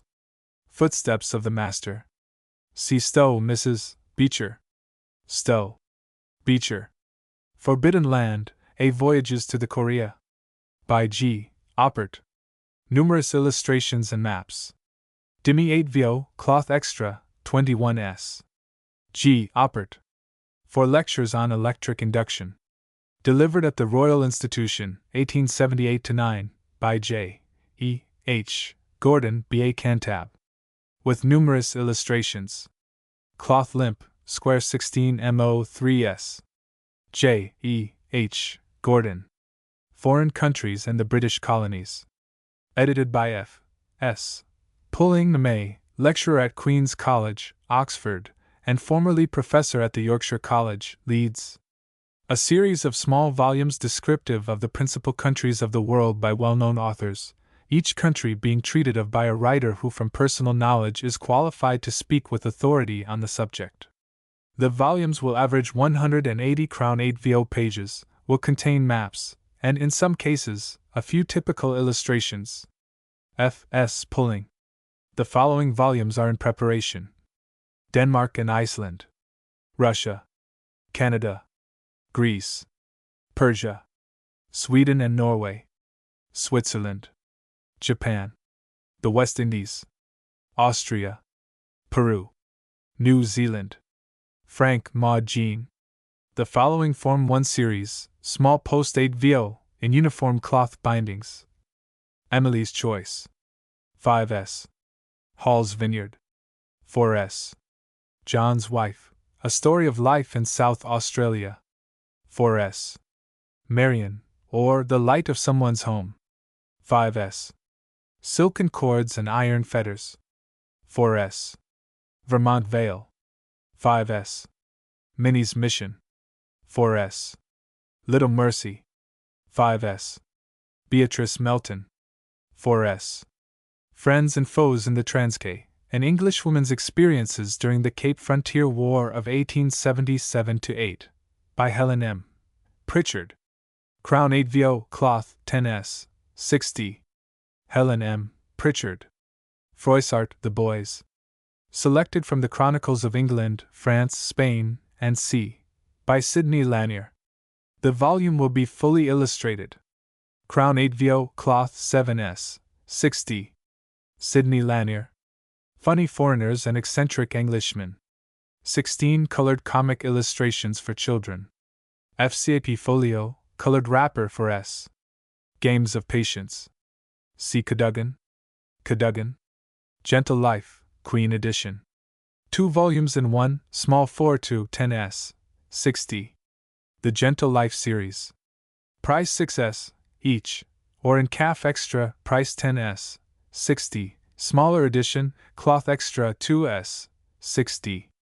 A reprint, with the exception of Familiar Words and Other People's Windows, has been issued in very neat limp cloth bindings at 2s, 60, each. The Gentle Life. Essays in Aid of the Formation of Character of Gentlemen and Gentlewomen. 21st edition. Deserves to be printed in letters of gold and circulated in every house. Chambers Journal. About in the World. Essays by author of The Gentle Life. It is not easy to open it at any page without finding some handy idea. Morning Post. Like unto Christ. A new translation of Thomas A. Kempis. De Imitation Christi. 2nd edition. Could not be presented in a more exquisite form, for a more sightly volume was never seen. Illustrated London News. Familiar Words. An Index Verborum, or Quotation Handbook. Affording an immediate reference to phrases and sentences that have become embedded in the English language. 3rd and enlarged edition. 6s. The most extensive dictionary of quotation we have met with. Notes and Queries. Essays by Montaigne. Edited and annotated by the author of The Gentle Life, with portraits, 2nd edition. We should be glad if any words of ours could help to bespeak a large circulation for this handsome, attractive book. Illustrated Times. The Countess of Pembroke's Arcadia. Written by Sir Philip Sidney. Edited with notes by author of The Gentle Life. 7s, 60. Philip Sidney. All the best things are retained intact in Mr. Friswell's edition.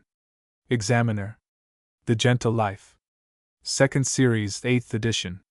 There is not a single thought in the volume that does not contribute in some measure to the formation of a true gentleman. Daily News. The Silent Hour, Essays, original and selected. By the author of The Gentle Life. 3rd edition. All who possess The Gentle Life should own this volume. Standard.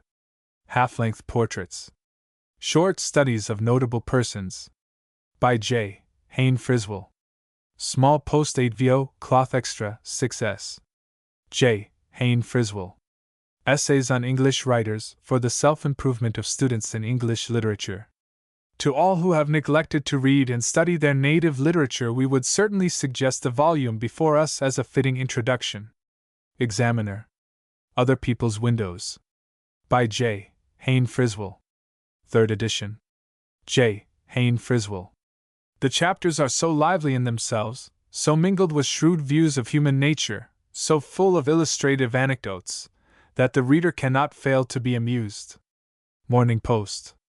A Man's Thoughts. By J. Hayne Friswell. J. Hayne Friswell. German Primer. Being an Introduction to First Steps in German. By M. T. Priu. 2s. 60. M. T. Priu. Getting On in the World, or Hints on Success in Life. By W. Matthews, Doctor of Laws, Small Post 8 VO Cloth, 2s. 60. Gilt Edges, 3s. 60. W. Matthews. Gilpin's Forest Scenery. Edited by F. G. Heath. Large Post 8 VO, with numerous illustrations. Uniform with The Fern World and Our Woodland Trees. 12s. 60. F. G. Heath. Those who know Mr. Heath's volumes on ferns, as well as his woodland trees, and his little work on Burnham beaches, will understand the enthusiasm with which he has executed his task. The volume deserves to be a favorite in the boudoir as well as in the library. Saturday Review. Heath's. Gordon J. E. H. C. For Lectures on Electric Induction, Physical Treatise on Electricity. N.C. Gouff. The Royal Cookery Book. By Jules Gouff, translated and adapted for English use by Alphonse Gouff, head pastry cook to Her Majesty the Queen. Illustrated with large plates printed in colors. 161 woodcuts, 8 VO, cloth extra, gilt edges, 2L, 2S. Jules Gouff. Alphonse Gouff. Domestic edition, half-bound, 10s, 6d. By far the ablest and most complete work on cookery that has ever been submitted to the gastronomical world. Pall Mall Gazette. Gouraud, Mli, 4 gold pieces. Numerous illustrations. Small Post 8 VO cloth 2s, 60. See also Rose Library. Government of M. Thiers. By Jules Simon. Translated from the French, 2 volumes, Demi 8 VO, cloth extra, 32s. Jules Simon. Great Artists. See Biographies. Greek Grammar. See Waller. Waller. Guizot's History of France. Translated by Robert Black. Super Royal 8 VO, very numerous full-page and other illustrations. In 5 volumes, cloth extra, gilt, each 24s. Robert Black. It supplies a want which has long been felt, and ought to be in the hands of all students of history. Times. Masson's School Edition. The History of France from the earliest times to the outbreak of the Revolution, abridged from the translation by Robert Black, M.A., with chronological index, historical and genealogical tables, and c. by Professor Gustave Masson, B.A., Assistant Master at Harrow School. With 24 full-page portraits, and many other illustrations. 1 volume, Demi 8 VO, 600 pages, cloth extra, 10s, 6d. Gustave Masson. Guizot's History of England. In 3 volumes of about 500 pages each, containing 60 to 70 full-page and other illustrations, cloth extra, gilt, 24s, each. For luxury of typography, plainness of print, and beauty of illustration, these volumes, of which but one has as yet appeared in English, will hold their own against any production of an age so luxurious as our own in everything, typography not excepted. Times. Guyon M.D., Life. By Upham. 6th edition, Crown 8 VO, 6s. Upham. Handbook to the Charities of London. See Lowes. Lowes. Of Embroidery, which see. To the Principal Schools of England. See Practical. Half Hours of Blind Man's Holiday, or Summer and Winter Sketches in Black and White. By W. W. Fenn. 2 volumes, CR 8 VO, 24s. W. W. Fenn. Half-length Portraits. Short Studies of Notable Persons. By J. Hayne Friswell. Small Post 8 VO, 6s. Smaller edition 2s, 6d. J. Hayne Friswell. Hall, W. W. How to Live Long, or 1408 Health Maxims, Physical, Mental, and Moral. By W. W. Hall, A.M., M.B. Small Post 8 VO Cloth 2s, 2nd edition. W. W. Hall. Hans Brinker, or The Silver Skates. See Dodge. Dodge. Have I a vote? A handy book for the use of the people, on the qualifications conferring the right of voting at county and borough parliamentary elections. With forms and notes. By T. H. Lewis, B.A., Bachelor of Laws, Paper 6D. T. H. Lewis. Heart of Africa. 3 years' travels and adventures in the unexplored regions of Central Africa, from 1868 to 1871. By Dr. George Schweinfurth. Numerous illustrations and large map. 2 volumes, Crown 8vo, Cloth 15s. George Schweinfurth. Heath, Francis George. C. Fern World, Fern Paradise, Our Woodland Trees, Trees and Ferns, Gilpin's Forest Scenery, Burnham Beaches, Sylvan Spring. And C. Heber's Bishop, Illustrated Edition of Hymns. With upwards of 100 beautiful engravings. Small 4-2, handsomely bound 7s, 60, Morocco 18s, 60, and 21s. An entirely new edition. Hector Servadac. C. Verne. 10s, 60, and 5s. Verne. Heir of Kilfinnan, the new story by W. H. G. Kingston, author of Snowshoes and Canoes, with Axe and Rifle, and C. with illustrations. Cloth, Gilt Edges 7s, 60. W. H. G. Kingston. History and Handbook of Photography. Translated from the French of Gaston Tissandier. Edited by J. Thomson. Imperial 16 mo, over 300 pages, 70 woodcuts, and specimens of prints by the best permanent processes. Second edition, with an appendix by the late Mr. Henry Fox Talbot. Cloth Extra 6s. Gaston Tissandier. J. Thomson. Henry Fox Talbot. History of a Crime, The Deposition of an Eyewitness. By Victor Hugo. 4 volumes, Crown 8vo, 42s. Cheap edition, 1 volume, 6s. Victor Hugo. England. C. Guizot. Guizot. France. C. Guizot. Guizot. Of Russia. C. Rambud. Rambud. Merchant Shipping. C. Lindsay. Lindsay. United States. C. Bryant. Bryant. Ireland. Standish O'Grady. Volumes I and II, 7s, 60, each. Standish O'Grady. American Literature. By M. C. Tyler. Volumes I and II, 2 vols 8vo, 24s. M. C. Tyler. History and Principles of Weaving by Hand and by Power. With several hundred illustrations. By Alfred Barlow. Royal 8vo, Cloth Extra 1L, 5s, 2nd edition. Alfred Barlow. Hitherto. By the author of The Gayworthies. New edition, Cloth Extra 3s, 60, also, in Rose Library, 2 volumes 2s. Home of the Eddas. By C. G. Locke. Demi 8vo, Cloth 16s. C. G. Locke. How to Live Long. C. Hall. Hall. How to Get Strong and How to Stay So. By William Blakey. A Manual of Rational, Physical, Gymnastic, and Other Exercises. With illustrations, small post 8vo 5s. William Blakey. Worthy of everyone's attention, whether old or young. Graphic. Hugo, Victor. 93. Illustrated. Crown 8vo 6s. Toilers of the Sea. Crown 8vo. Illustrated 6s. Fancy Boards 2s. Cloth 2s. 60.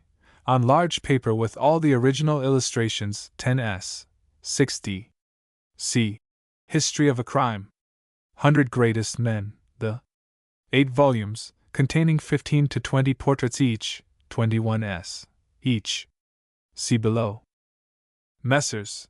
Sampson Low and Company are about to issue an important international work, entitled The 100 Greatest Men, being the lives and portraits of the 100 greatest men of history, divided into 8 classes, each class to form a monthly quarto volume. The introductions to the volumes are to be written by recognized authorities on the different subjects, the English contributors being Dean Stanley, Mr. Matthew Arnold, Mr. Froude, and Professor Max Müller; in Germany, Professor Helmholtz; in France, M. Taine and Renat; and in America, Mr. Emerson. The portraits are to be reproductions from fine and rare steel engravings. Academy. Sampson Low & Co. Dean Stanley. Matthew Arnold. Froude. Max Müller. Helmholtz. Taine. Renat. Emerson. Hygiene and Public Health, a Treatise on. Edited by A. H.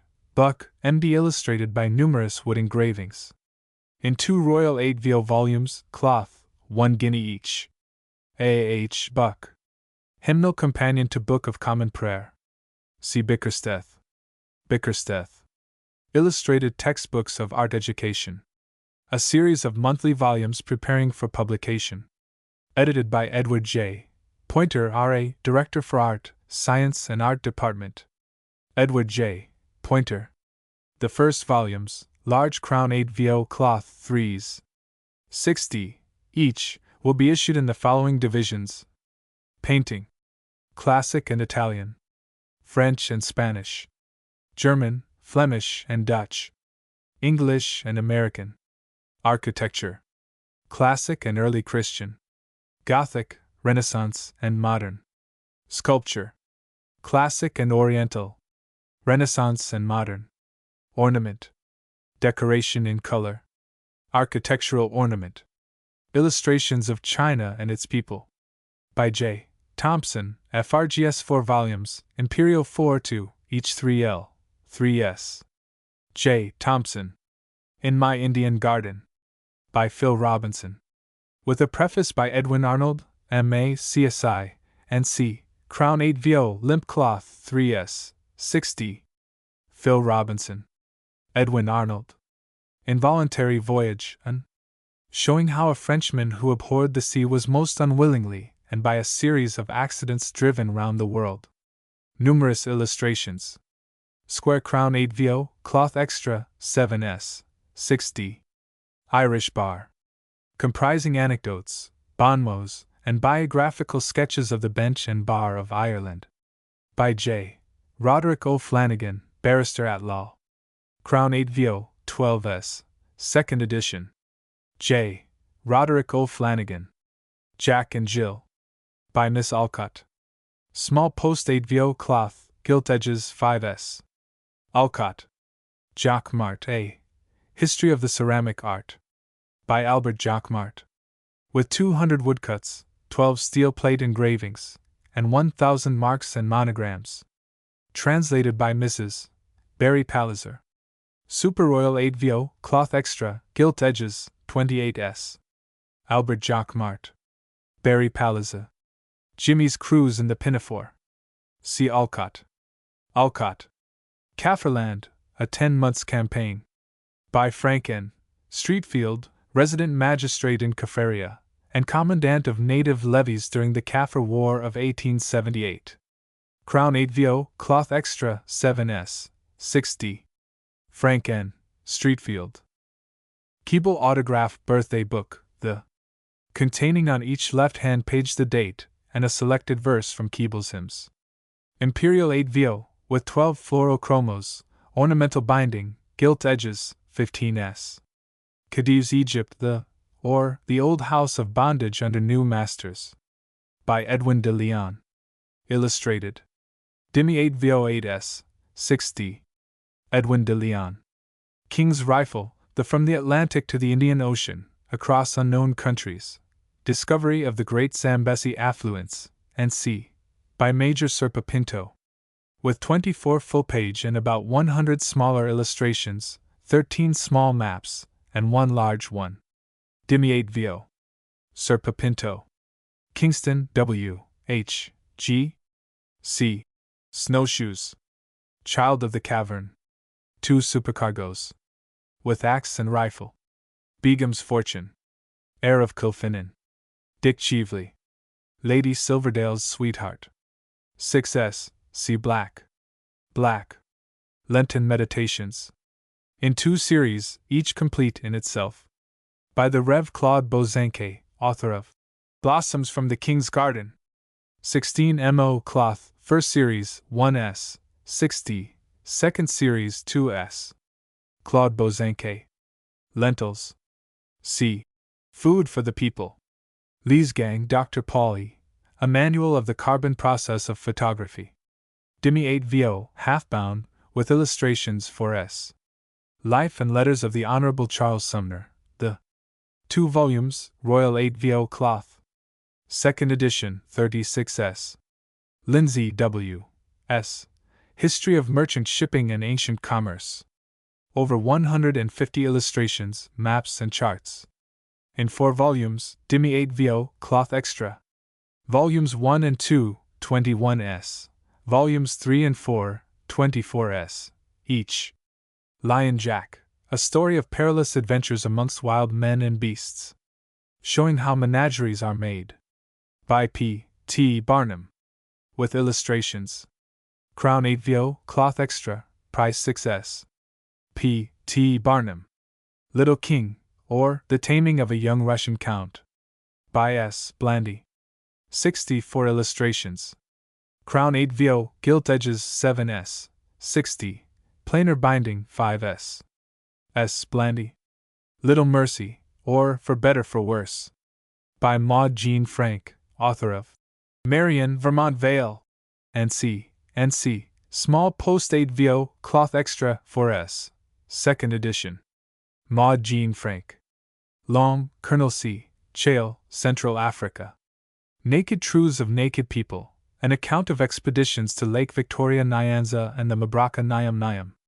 Dimi 8 VO, numerous illustrations 18S. Lost Sir Massingbird. New edition, Crown 8 VO boards, colored wrapper, 2S. Lowe's German Series. 1. The Illustrated German Primer. Being the easiest introduction to the study of German for all beginners, 1S. 2. The Children's Own German Book. A selection of amusing and instructive stories in prose. Edited by Dr. A. L. Meissner. Small Post 8 VO cloth, 1S. 60. A. L. Meissner. 3. The First German Reader, for children from 10 to 14. Edited by Dr. A. L. Meissner, Small Post 8 VO cloth, 1S. 60. A. L. Meissner. 4. The Second German Reader. Edited by Dr. A. L. Meissner.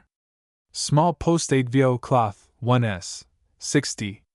A. L. Meissner. Buchheim's Deutsche Prosa. 2 volumes, sold separately. 5. Schiller's Prosa. Containing selections from the prose works of Schiller, with notes, for English students. By Dr. Buchheim, Small Post 8 VO 2S. 60. Buchheim. 6. Goethe's Prosa. Selections from the prose works of Goethe, with notes, for English students. By Dr. Buchheim. Small Post 8 VO 3S. 60. Buchheim. Lowe's International Series of Toy Books. 60, each, or mounted on linen 1S. 1. Little Fred and His Fiddle, from Asbjornsen's Norwegian Fairy Tales. 2. The Lad and the North Wind ditto. 3. The Pancake ditto. Lowe's Standard Library of Travel and Adventure. Crown 8 VO, bound uniformly in cloth extra, price 7S. 60. 1. The Great Lone Land. By Major W. F. Butler C.B. W. F. Butler. 2. The Wild North Land. By Major W. F. Butler C.B. W. F. Butler. 3. How I Found Livingstone. By H. M. Stanley. H. M. Stanley. 4. The Threshold of the Unknown Region. By C. R. Markham. 4th edition, with additional chapters 10S. 60. C. R. Markham. 5. A Whaling Cruise to Baffin's Bay and the Gulf of Boothia. By A. H. Markham. A. H. Markham. 6. Campaigning on the Oxus. By J. A. Magahan. J. A. Magahan. 7. Akim Fu, The History of a Failure. By Major W. F. Butler C.B. Major W. F. Butler. 8. Ocean to Ocean. By the Rev. George M. Grant. With illustrations.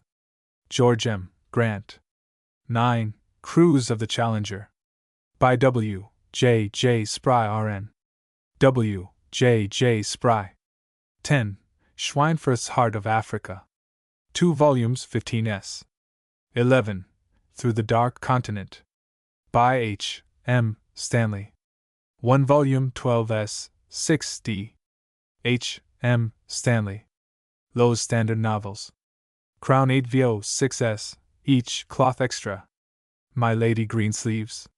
By Helen Mathers, authoress of Comin' Through the Rye Cherry Ripe. N.C. Helen Mathers. 3 Feathers. By William Black. William Black. A Daughter of Hate. 13th edition. By W. Black. With frontispiece by F. Walker ARA. W. Black. F. Walker. Kilmeny. A Novel. By W. Black. W. Black. In Silk Attire. By W. Black. W. Black. Lady Silverdale's Sweetheart. By W. Black. W. Black. History of a Crime, The Story of the Coup d'État. By Victor Hugo. Victor Hugo. Alice Lorraine. By R. D. Blackmore. R. D. Blackmore. Lorna Doone. By R. D. Blackmore. 8th edition. R. D. Blackmore. Craddock Noel. By R. D. Blackmore. R. D. Blackmore. Clara Vaughan. By R. D. Blackmore. R. D. Blackmore. Cripps the Carrier. By R. D. Blackmore. R. D. Blackmore. Erema, or My Father's Sin. By R. D. Blackmore. R. D. Blackmore. Innocent. By Mrs. Oliphant. 8 illustrations. Oliphant. Work. A Story of Experience. By Louisa M. Alcott. Illustrations. See also Rose Library. By Louisa M. Alcott. The Afghan Knife. By R. A. Sterndale, author of C&E. R. A. Sterndale. A French heiress in her own chateau. By the author of One Only Constantia. And C. 6 illustrations. 93. By Victor Hugo. Numerous illustrations. Victor Hugo. My Wife and I. By Mrs. Beecher Stowe. Beecher Stowe. Wreck of the Grosvenor. By W. Clark Russell. W. Clark Russell. Eleanor Dryden. By Mrs. Mackwood. Mackwood. Diane. By Mrs. Mackwood. Mackwood. Poganook People, Their Loves and Lives. By Mrs. Beecher Stowe. Beecher Stowe. A Golden Sorrow. By Mrs. Cashel Hoey. Cashel Hoey. Lowe's Handbook to the Charities of London. Edited and revised to date by C. Mackesson, FSS, editor of A Guide to the Churches of London and its Suburbs. N.C. 1s. C. Mackesson. Magahan J. A. Campaigning on the Oxus, and the Fall of Khiva. With map and numerous illustrations, 4th edition, small post 8 VO, cloth extra, 7s, 6d. McGregor, John, Rob Roy, on the Baltic. 3rd edition, small post 8 VO 2s, 6d. 1,000 Miles in the Rob Roy, Canoe. 11th edition, small post 8 VO 2s, 6d. McGregor, John, description of the Rob Roy, Canoe, with plans, and c. 1s. The Voyage Alone in the Yawl. Rob Roy. New edition, thoroughly revised, with additions small post 8 VO 5s, boards 2s, 6d. Mackenzie D. The Flooding of the Sahara. By Donald Mackenzie. 8 VO, cloth extra, with illustrations, 10s, 6d. Donald Mackenzie. Mackwood, Mrs. Eleanor Dryden. Crown 8 VO, cloth 6s. Diane. Crown 8 VO 6s. Magazine, illustrated, for young people. C. St. Nicholas. Markham, C. R. The Threshold of the Unknown Region.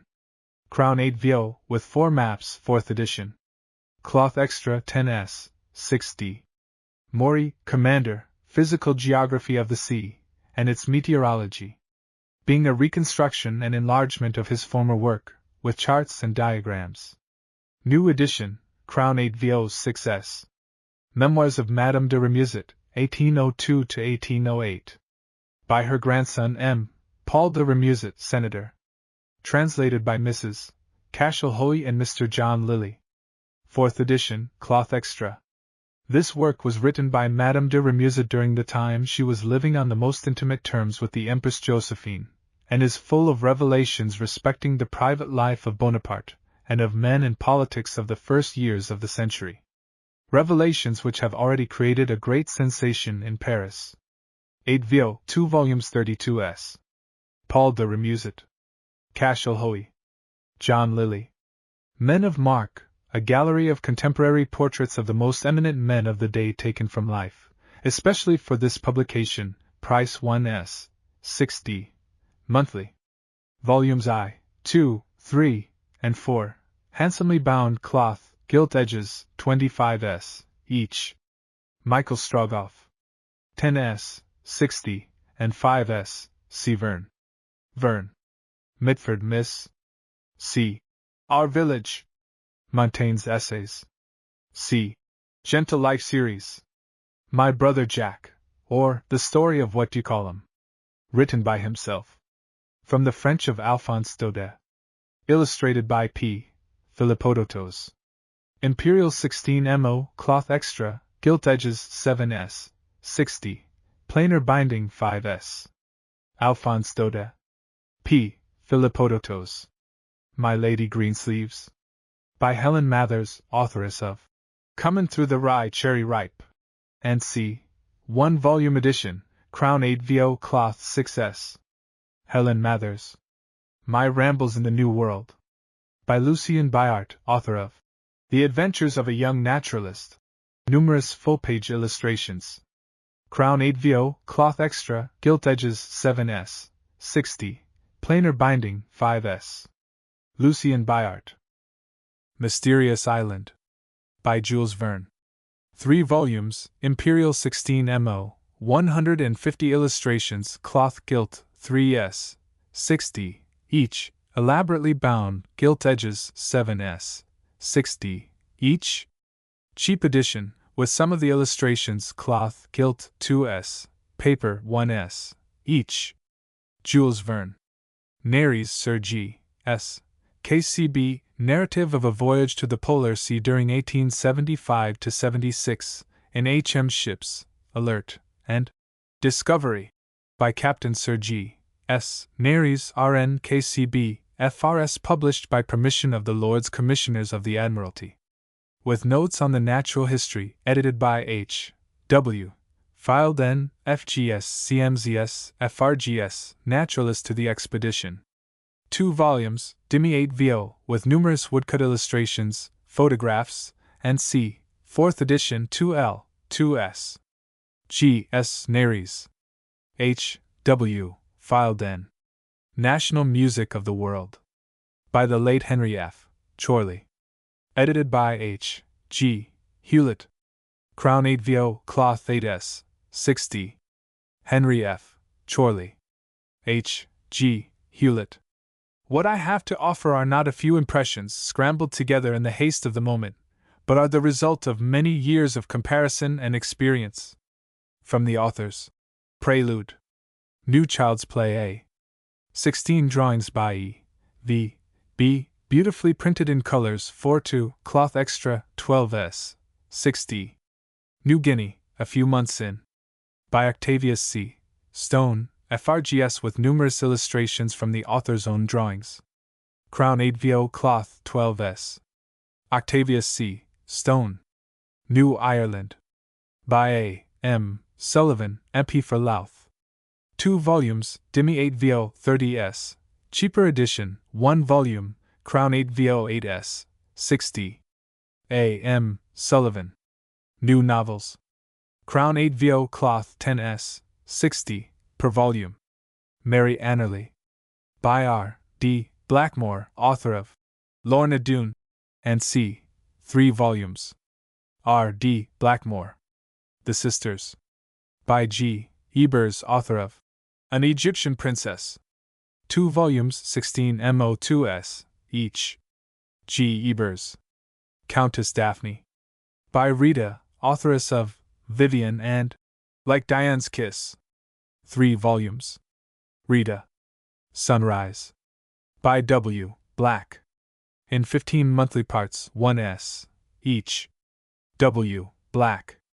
Wait a Year. By Harriet Bora, authoress of A Young Wife's Story. 3 volumes. Harriet Bora. Sarah de Berenger. By Jean Ingelow. 3 volumes. Jean Ingelow. The Braes of Yarrow. By C. Gibbon. 3 volumes. C. Gibbon. Elaine's Story. By Maud Sheridan. 2 volumes. Maud Sheridan. Prince Fortune and His Friends. 3 volumes. Noble Words and Noble Deeds. Translated from the French of E. Muller by Dora Lee. Containing many full-page illustrations by Philippodotos. Square Imperial 16 mo, cloth extra, 7s, 60. E. Muller. Dora Lee. Philippodotos. North American Review, The Monthly Price 2s, 60. Notes on Fish and Fishing. By the Rev. J. J. Manley, M.A. with illustrations, Crown 8VO, cloth extra, leatherette binding, 10s, 60. J. J. Manley. Nursery Playmates, prints of 217 colored pictures for children by eminent artists. Folio, in colored boards, 6s. Aberammergau Passion Play. C. Art in the Mountains. Ocean to Ocean, Sanford Fleming's Expedition Through Canada in 1872. By the Rev. George M. Grant. With illustrations. Revised and enlarged edition, Crown 8VO, cloth 7s, 60. George M. Grant. Old-Fashioned Girl. C. Alcott. Alcott. Oliphant, Mrs. Innocent. A Tale of Modern Life. By Mrs. Oliphant, author of The Chronicles of Carlingford. N.C. With 8 full-page illustrations, small post 8VO, cloth extra, 6s. Oliphant. On Horseback Through Asia Minor. By Captain Fred Burnaby, Royal Horse Guards, author of A Ride to Khiva. 2 volumes, 8VO, with 3 maps and portrait of author, 6th edition, 38s. Cheaper edition, Crown 8VO, 10s, 60. Fred Burnaby. Our Little Ones in Heaven. Edited by the Rev. H. Robbins. With frontispiece after Sir Joshua Reynolds. FCP, cloth extra, new edition, the 3rd, with illustrations 5s. H. Robbins. Joshua Reynolds. Our Village. By Mary Russell Mitford. Illustrated with frontispiece steel engraving, and 12 full-page and 157 smaller cuts of figure subjects and scenes. Crown 4-2 cloth, gilt edges, 21s. Mary Russell Mitford. Our Woodland Trees. By F. G. Heath. Large post 8VO cloth, gilt edges, uniform with Fern World and Fern Paradise. By the same author. 8 colored plates, showing leaves of every British tree, and 20 woodcuts, cloth, gilt edges, 12s, 60, 3rd edition. F. G. Heath. The book, as a whole, meets a distinct need. Its engravings are excellent, its colored leaves and leaflets singularly accurate, and both author and engraver appear to have been animated by a kindred love of their subject. Saturday Review. Painters of All Schools. By Louis Viardot and other writers. 500 pages, Super Royal 8VO, 20 full-page and 70 smaller engravings, cloth extra, 25s. A new edition is issued in half-crown parts, with 50 additional portraits, cloth, gilt edges, 31s, 60. Louis Viardot. Palliser, Mrs. A History of Lace, from the Earliest Period. A new and revised edition, with additional cuts and text, upwards of 100 illustrations and colored designs. 1 volume 8VO, 1L, 1S. One of the most readable books of the season, permanently valuable, always interesting, often amusing, and not inferior in all the essentials of a gift book. Times. Historic devices, badges, and war cries. 8VO 1L, 1S. The China Collector's Pocket Companion. With upwards of 1,000 illustrations of marks and monograms. Second edition with additions. Small post 8VO limp cloth 5S. Petites Leçons de Conversation et de Grammaire, oral and conversational method, being lessons introducing the most useful topics of conversation, upon an entirely new principle, and c. by F. Julian, French master at King Edward VI School, Birmingham. Author of The Student's French Examiner, First Steps in Conversational French Grammar, which c. F. Julian. Phillips, L. Dictionary of Biographical Reference. 8VO 1L, 11S, 6D. Photography, History and Handbook of C. Tissandier. Tissandier. Physical Treatise on Electricity and Magnetism. By J. E. H. Gordon, B.A. with about 200 colored, full-page, and other illustrations. Among the newer portions of the work may be enumerated all the more recent investigations on Stry by Spottiswoode, de la Rue, Moulton, and c. an account of Mr. Crook's recent researches. Full descriptions and pictures of all the modern magnetic survey instruments now used at Kew Observatory. Full accounts of all the modern work on specific inductive capacity, and of the more recent determination of the ratio of electric units, v. It is believed that in respect to the number and beauty of the illustrations, the work will be quite unique. 2 volumes, 8VO, 36S. J. E. H. Gordon. Picture Gallery of British Art, the 38 permanent photographs after the most celebrated English painters. With descriptive letterpress. Volumes 1 to 5, cloth extra 18S, each. Volumes 6, 7, and 8, commencing new series, Demi Folio, 31S, 60. Pinto, Major Serpa. C. King's Rifle. Placida Anglo-Normannica.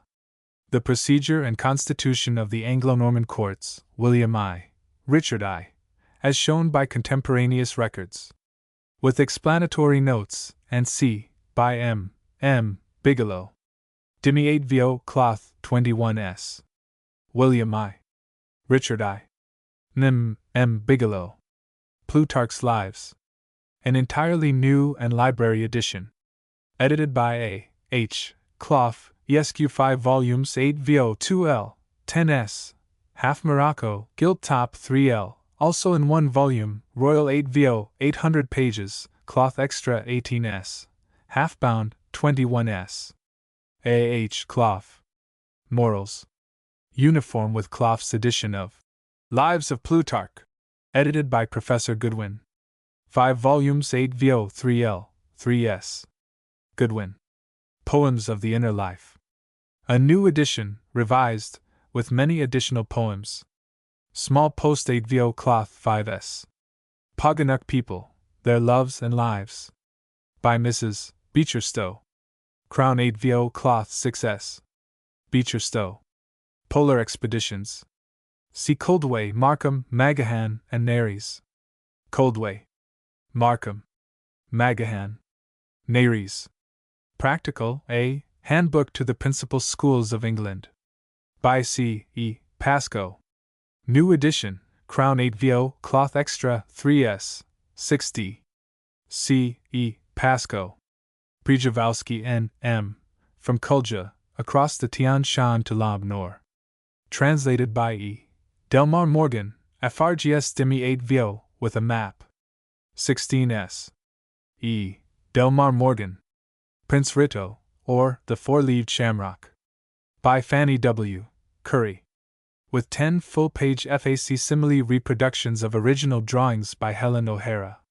Demi 4-2, cloth extra, gilt, 10S, 6D. Fanny W. Curry. Helen O'Hara. Publisher's Circular, The, and General Record of British and Foreign Literature. Published on the 1st and 15th of every month, 3D. Rambaud, Alfred. History of Russia, from its origin to the year 1877, with 6 maps. Translated by Mrs. L. B. Lang. 2 volumes, Demi 8 vo, cloth extra, 38s. L. B. Lang. Recollections of Writers. By Charles and Mary Cowden Clarke.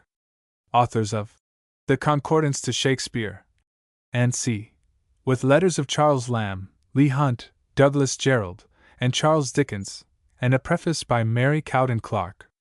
Crown 8 vo, cloth, 10s, 60. Charles. Mary Cowden Clarke. Charles Lamb. Leigh Hunt. Douglas Jerrold. Charles Dickens. Mary Cowden Clarke. Reminiscences of the War in New Zealand. By Thomas W. Gudgeon, Lieutenant and Quartermaster, Colonial Forces, NZ, with 12 portraits. Crown 8 vo, cloth extra, 10s, 60. Thomas W. Gudgeon. Remusat Madame de C. Memoirs of Robinson, Phil. C. In My Indian Garden. Rochefoucauld's Reflections. Bayard Series 2s, 60. Rogers, S. Pleasures of Memory. C. Choice Editions of Choice Books. 2s, 60. Rose and Bloom. C. Alcott. Alcott. Rose Library, The Popular Literature of All Countries. Each volume 1s, cloth 2s, 60. Many of the volumes are illustrated. 1. Seagull Rock. By Jules Sandeau. Illustrated. Jules Sandeau. 2. Little Women. By Louisa M. Alcott. Louisa M. Alcott. 3. Little Women Wedded. Forming a sequel to Little Women. 4. The House on Wheels. By Madame de Stultz.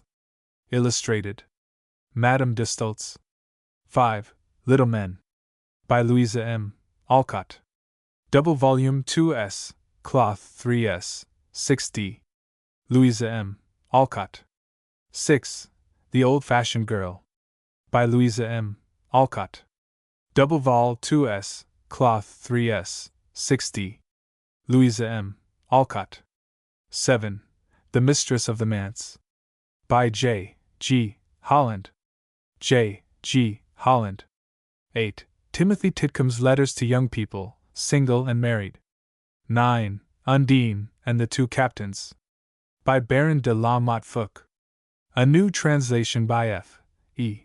Bunnet. Illustrated. De la Motte Fouque. F. E. Bunnet. 10. Draxie Miller's Dowry and the Elder's Wife. By Saxe Holm. Saxe Holm. 11. The Four Gold Pieces. By Madame Gouraud. Numerous illustrations. Gouraud. 12. Work. A Story of Experience. First portion. By Louisa M. Alcott. Louisa M. Alcott. 13. Beginning Again. Being a continuation of Work. By Louisa M. Alcott. Louisa M. Alcott. 14. Picciola, or The Prison Flower. By X. B. Saintine. Numerous graphic illustrations. X. B. Saintine. 15.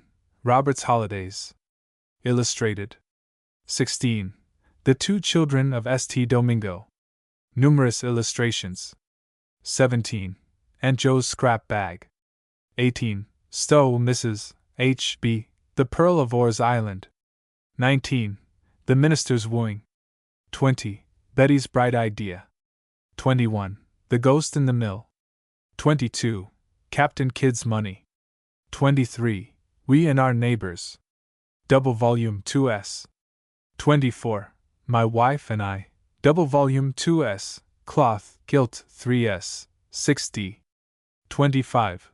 Hans Brinker, or The Silver Skates. 26. Lowell's My Study Window. 27. Holmes O. W. The Guardian Angel. 28. Warner's C. D. My Summer in a Garden. 29. Hitherto. By the author of The Gayworthies. 2 volumes 1s, each. 30. Helen's Babies. By their latest victim.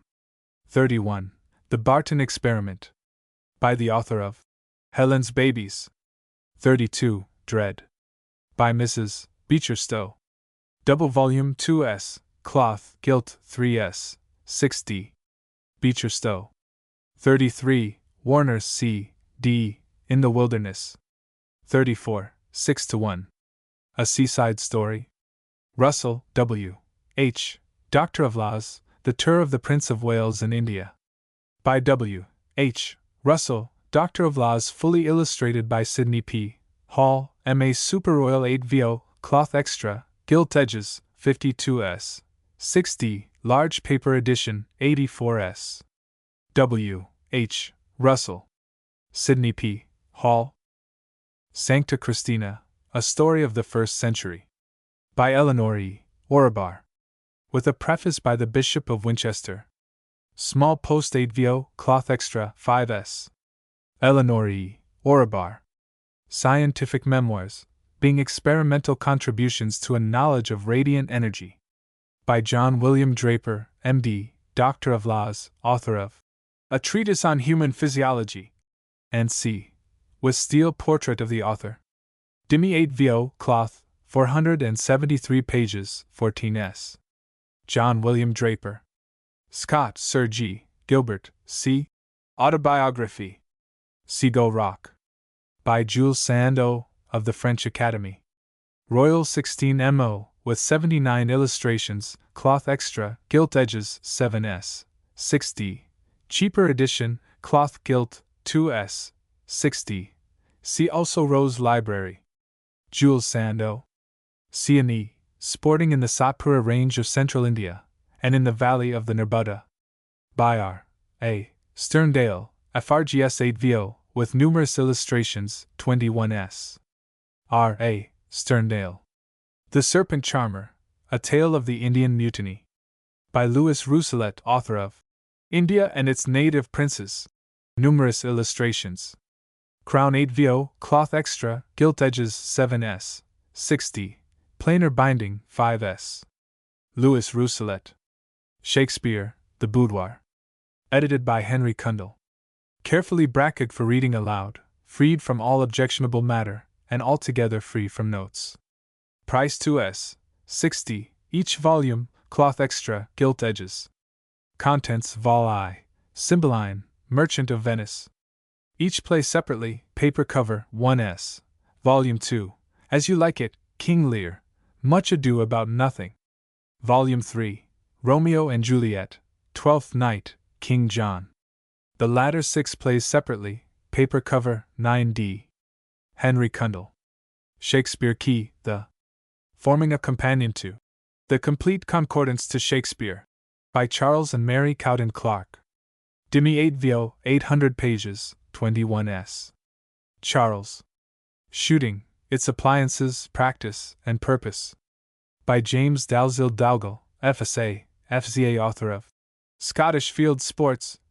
N.C. Crown 8vo, cloth extra, 10s, 6d. James Dalziel Dougal. The book is admirable in every way. We wish it every success. Globe. A very complete treatise. Likely to take high rank as an authority on shooting. Daily News. Silent Hour, The. C. Gentle Life Series. Silver Pictures. C. Alcott. Alcott. Simon Jules. C. Government of M. Thiers. 6-1. A Seaside Story. 16mo boards 1s. Smith, G. Assyrian Explorations and Discoveries. By the late George Smith. Illustrated by photographs and woodcuts. Dimi 8vo, 6th edition, 18s. George Smith. The Chaldean Account of Genesis. By the late G. Smith of the Department of Oriental Antiquities, British Museum. With many illustrations. Dimi 8vo, cloth extra, 6th edition, 16s. G. Smith. Snowshoes and Canoes, or The Adventures of a Fur Hunter in the Hudson's Bay Territory. By W. H. G. Kingston. 2nd edition. With numerous illustrations. Square Crown 8vo, cloth extra, gilt edges, 7s, 6d. Plainer binding, 5s. W. H. G. Kingston. Songs and Etchings in Shade and Sunshine. By J. E. G. Illustrated with 44 etchings. Small 4-2. Cloth, gilt tops, 25s. South Kensington Museum. Monthly 1s. C. Art Treasures. Stanley H. M. How I Found Livingstone. Crown 8VO, Cloth Extra, 7s. 6d. Large Paper Edition, 10s. 6d. My Kalyalu. Prince, King, and Slave. A Story from Central Africa. Crown 8VO, about 430 pages, with numerous graphic illustrations, after original designs by the author. Cloth 7s. 6d. Kumasi and Magdala. A Story of Two British Campaigns in Africa. Dimi 8VO, with maps and illustrations, 16s. Through the Dark Continent, which C. St. Nicholas Magazine. 4-2 in handsome cover, 1s, monthly. Annual volumes, handsomely bound, 15s. Its special features are the great variety and interest of its literary contents, and the beauty and profuseness of its illustrations, which surpass anything yet attempted in any publication for young people, and the stories are by the best living authors of juvenile literature. Each part contains, on an average, 50 illustrations. Story Without an End. From the German of Korov by the late Mrs. Sarah T. Austin. Crown 4-2, with 15 exquisite drawings by E. V. B. Printed in colors and facsimile of the original watercolors, and numerous other illustrations. New edition 7s. 6d. Sarah T. Austin. Square 4-2, with illustrations by Harvey. 2s. 6d. Harvey. Stowe, Mrs. Beecher Dredd. Cheap edition boards 2s. Cloth, gilt edges 3s. 6d. Footsteps of the Master. With illustrations and red borders. Small post 8VO, cloth extra, 6s. Geography, with 60 illustrations. Square cloth 4s. 6d. Little Foxes.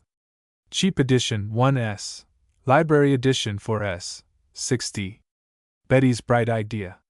1s. My Wife and I, or Harry Henderson's History. Small post 8VO, cloth extra, 6s. 1. 1. Minister's Wooing. 5s. Copyright Series 1s. 60. CL 2s. 1. Old Town Folk. 6s. Cheap edition 2s. 6d. Old Town Fireside Stories. Cloth extra 3s. 6d. Our Folks at Paganuck. 10s. 6d. We and Our Neighbors. 1 volume, small post 8VO, 6s. Sequel to My Wife and I. 1. Pink and White Tyranny. Small post 8VO, 3s. 6d. Cheap edition 1s. 6d. And 2s. Queer Little People. 1s. Cloth 2s. Chimney Corner. 1s. Cloth 1s. 6d. The Pearl of Oars Island. Crown 8VO 5s. 1. Little Pussy Willow. FCAP 2s. Stowe, Mrs. Beecher, Woman in Sacred History. Illustrated with 15 chromolithographs and about 200 pages of letterpress. Dimi 4-2, cloth extra, gilt edges, 25s. Student's French Examiner. By F. Julien, author of Petites Leçons de Conversation et de Grammaire. Square Crown 8VO, cloth 2s. F. Julien. Studies in German Literature. By Bayard Taylor. Edited by Marie Taylor. With an introduction by the Hon. George H. Boker. 8VO, cloth extra 10s. 6d. Bayard Taylor. Marie Taylor. George H. Boker. Studies in the Theory of Dissent. By Dr. August Weissmann, professor in the University of Freiburg.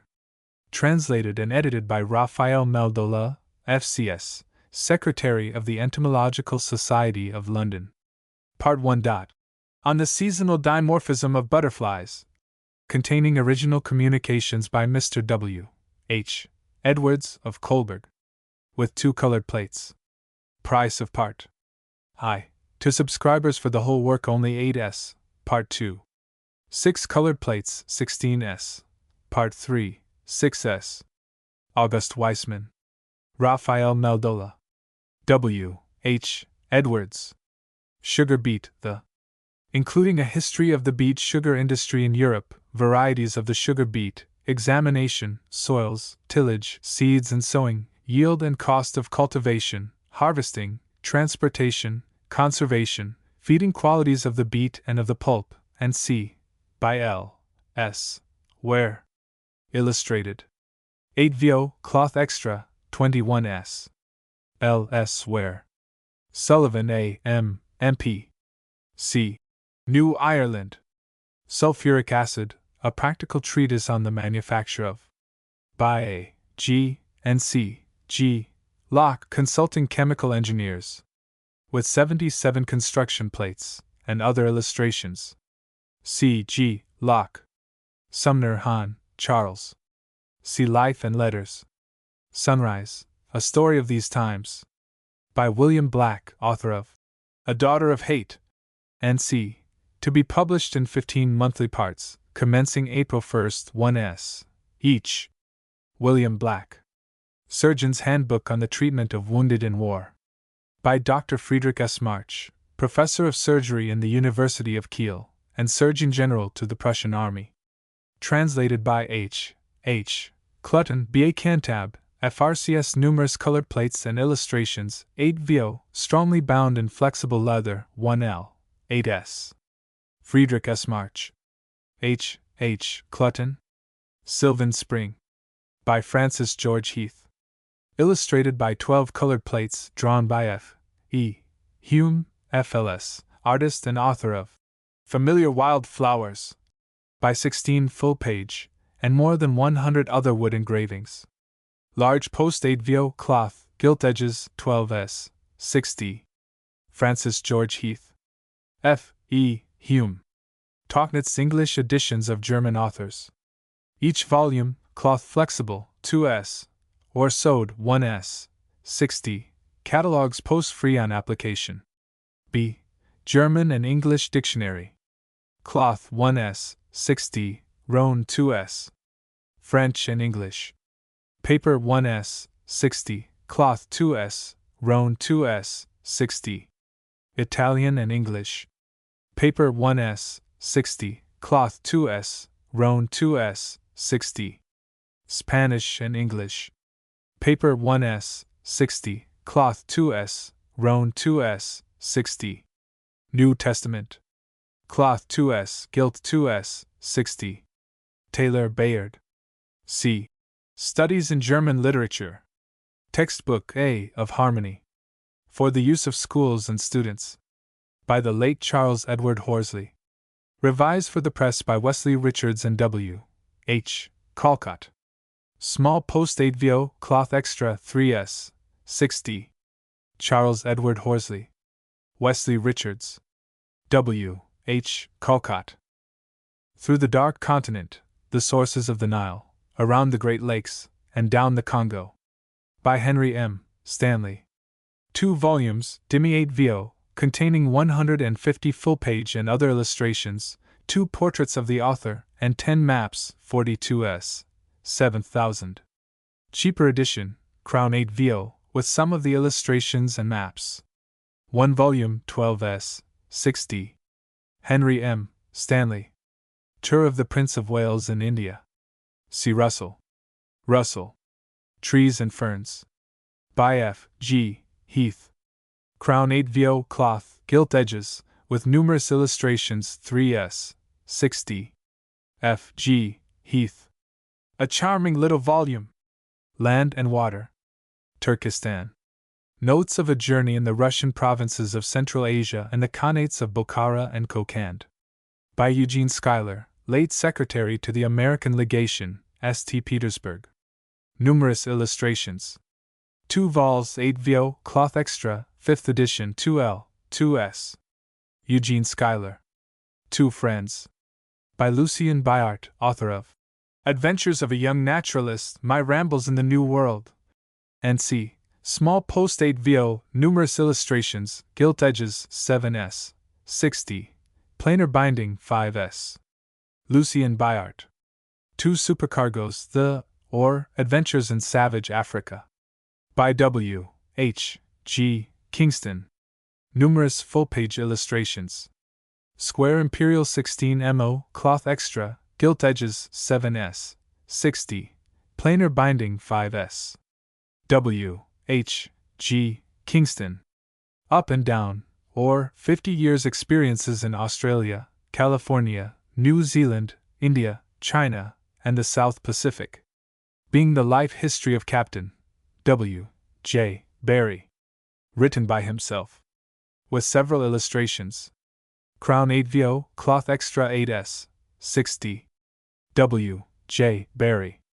Jules Verne, that prince of storytellers. Times. Books by Jules Verne. Large Crown 8VO. Large Crown. Containing 350 to 600 pp and from 50 to 100 full-page illustrations. Containing the whole of the text with some illustrations. Works. In very handsome cloth binding, gilt edges. In planar binding, plain edges. In cloth binding, gilt edges, smaller type. Colored boards. SD. 20,000 Leagues Under the Sea Part 1. Part 1. 10.6. 50. 36. 2 volumes, 1s, each. Ditto Part 2. Part 2. Hector Servadac. 10.6. 50. The Fur Country. 10.6. 50. 36. 2 volumes, 1s, each. From the Earth to the Moon and a Trip Round It. 10.6. 50. 2 volumes, 2s, each. 2 volumes, 1s, each. Michael Strogoff, The Courier of the Tsar. 10.6. 50. Dick Sands, The Boy Captain. 10.6. SD. 5 Weeks in a Balloon. 7.6. 36. 20. 10. Adventures of 3 Englishmen and 3 Russians. 7.6. 36. 20. 10. Around the World in 80 Days. 7.6. 36. 20. 10. A Floating City. 7.6. 36. 20. 10. The Blockade Runners. 20. 10. Dr. Ox's Experiment. 7.6. 36. 20. 10. Master Zacharias. A Drama in the Air. 20. 10. A Winter Amid the Ice. The Survivor Soft the Chancellor. 7.6. 36. 20. 2 volumes, 1s, each. Martin Paz. 20. 10. The Mysterious Island, 3 volumes. The Mysterious Island. 22.6. 10.6. 60. 30. Volume 1. Drop from the Clouds. 7.6. 36. 20. 10. Volume 2. Abandoned. Volume 3. Secret of the Island. The Child of the Cavern. 7.6. 36. The Begum's Fortune. 7.6. The Tribulations of a Chinaman. 7.6. Celebrated Travels and Travelers. 3 volumes Dimi 8VO, 600 pages, upwards of 100 full-page illustrations, 12s. 60. Gilt edges, 14s. Each. Celebrated Travels and Travelers. 1. The Exploration of the World. The Exploration of the World. 2. The Great Navigators of the 18th Century. The Great Navigators of the 18th Century. 3. The Explorers of the 19th Century. In the Press. The Explorers of the 19th Century. Waller, Rev. C. H. The Names on the Gates of Pearl, and Other Studies. By the Rev. C. H. Waller, M.A. 2nd edition. Crown 8VO, cloth extra, 6s. C. H. Waller. A grammar and analytical vocabulary of the words in the Greek Testament compiled from Bruder's Concordance. For the use of divinity students and Greek Testament classes. By the Rev. C. H. Waller, M.A. Part 1, The Grammar. Small Post 8 VO Cloth 2s. 60, Part 2. The Vocabulary 2s. 60. C. H. Waller. Adoption and the Covenant. Some Thoughts on Confirmation. Super Royal 16 MO Cloth Limp 2s. 60.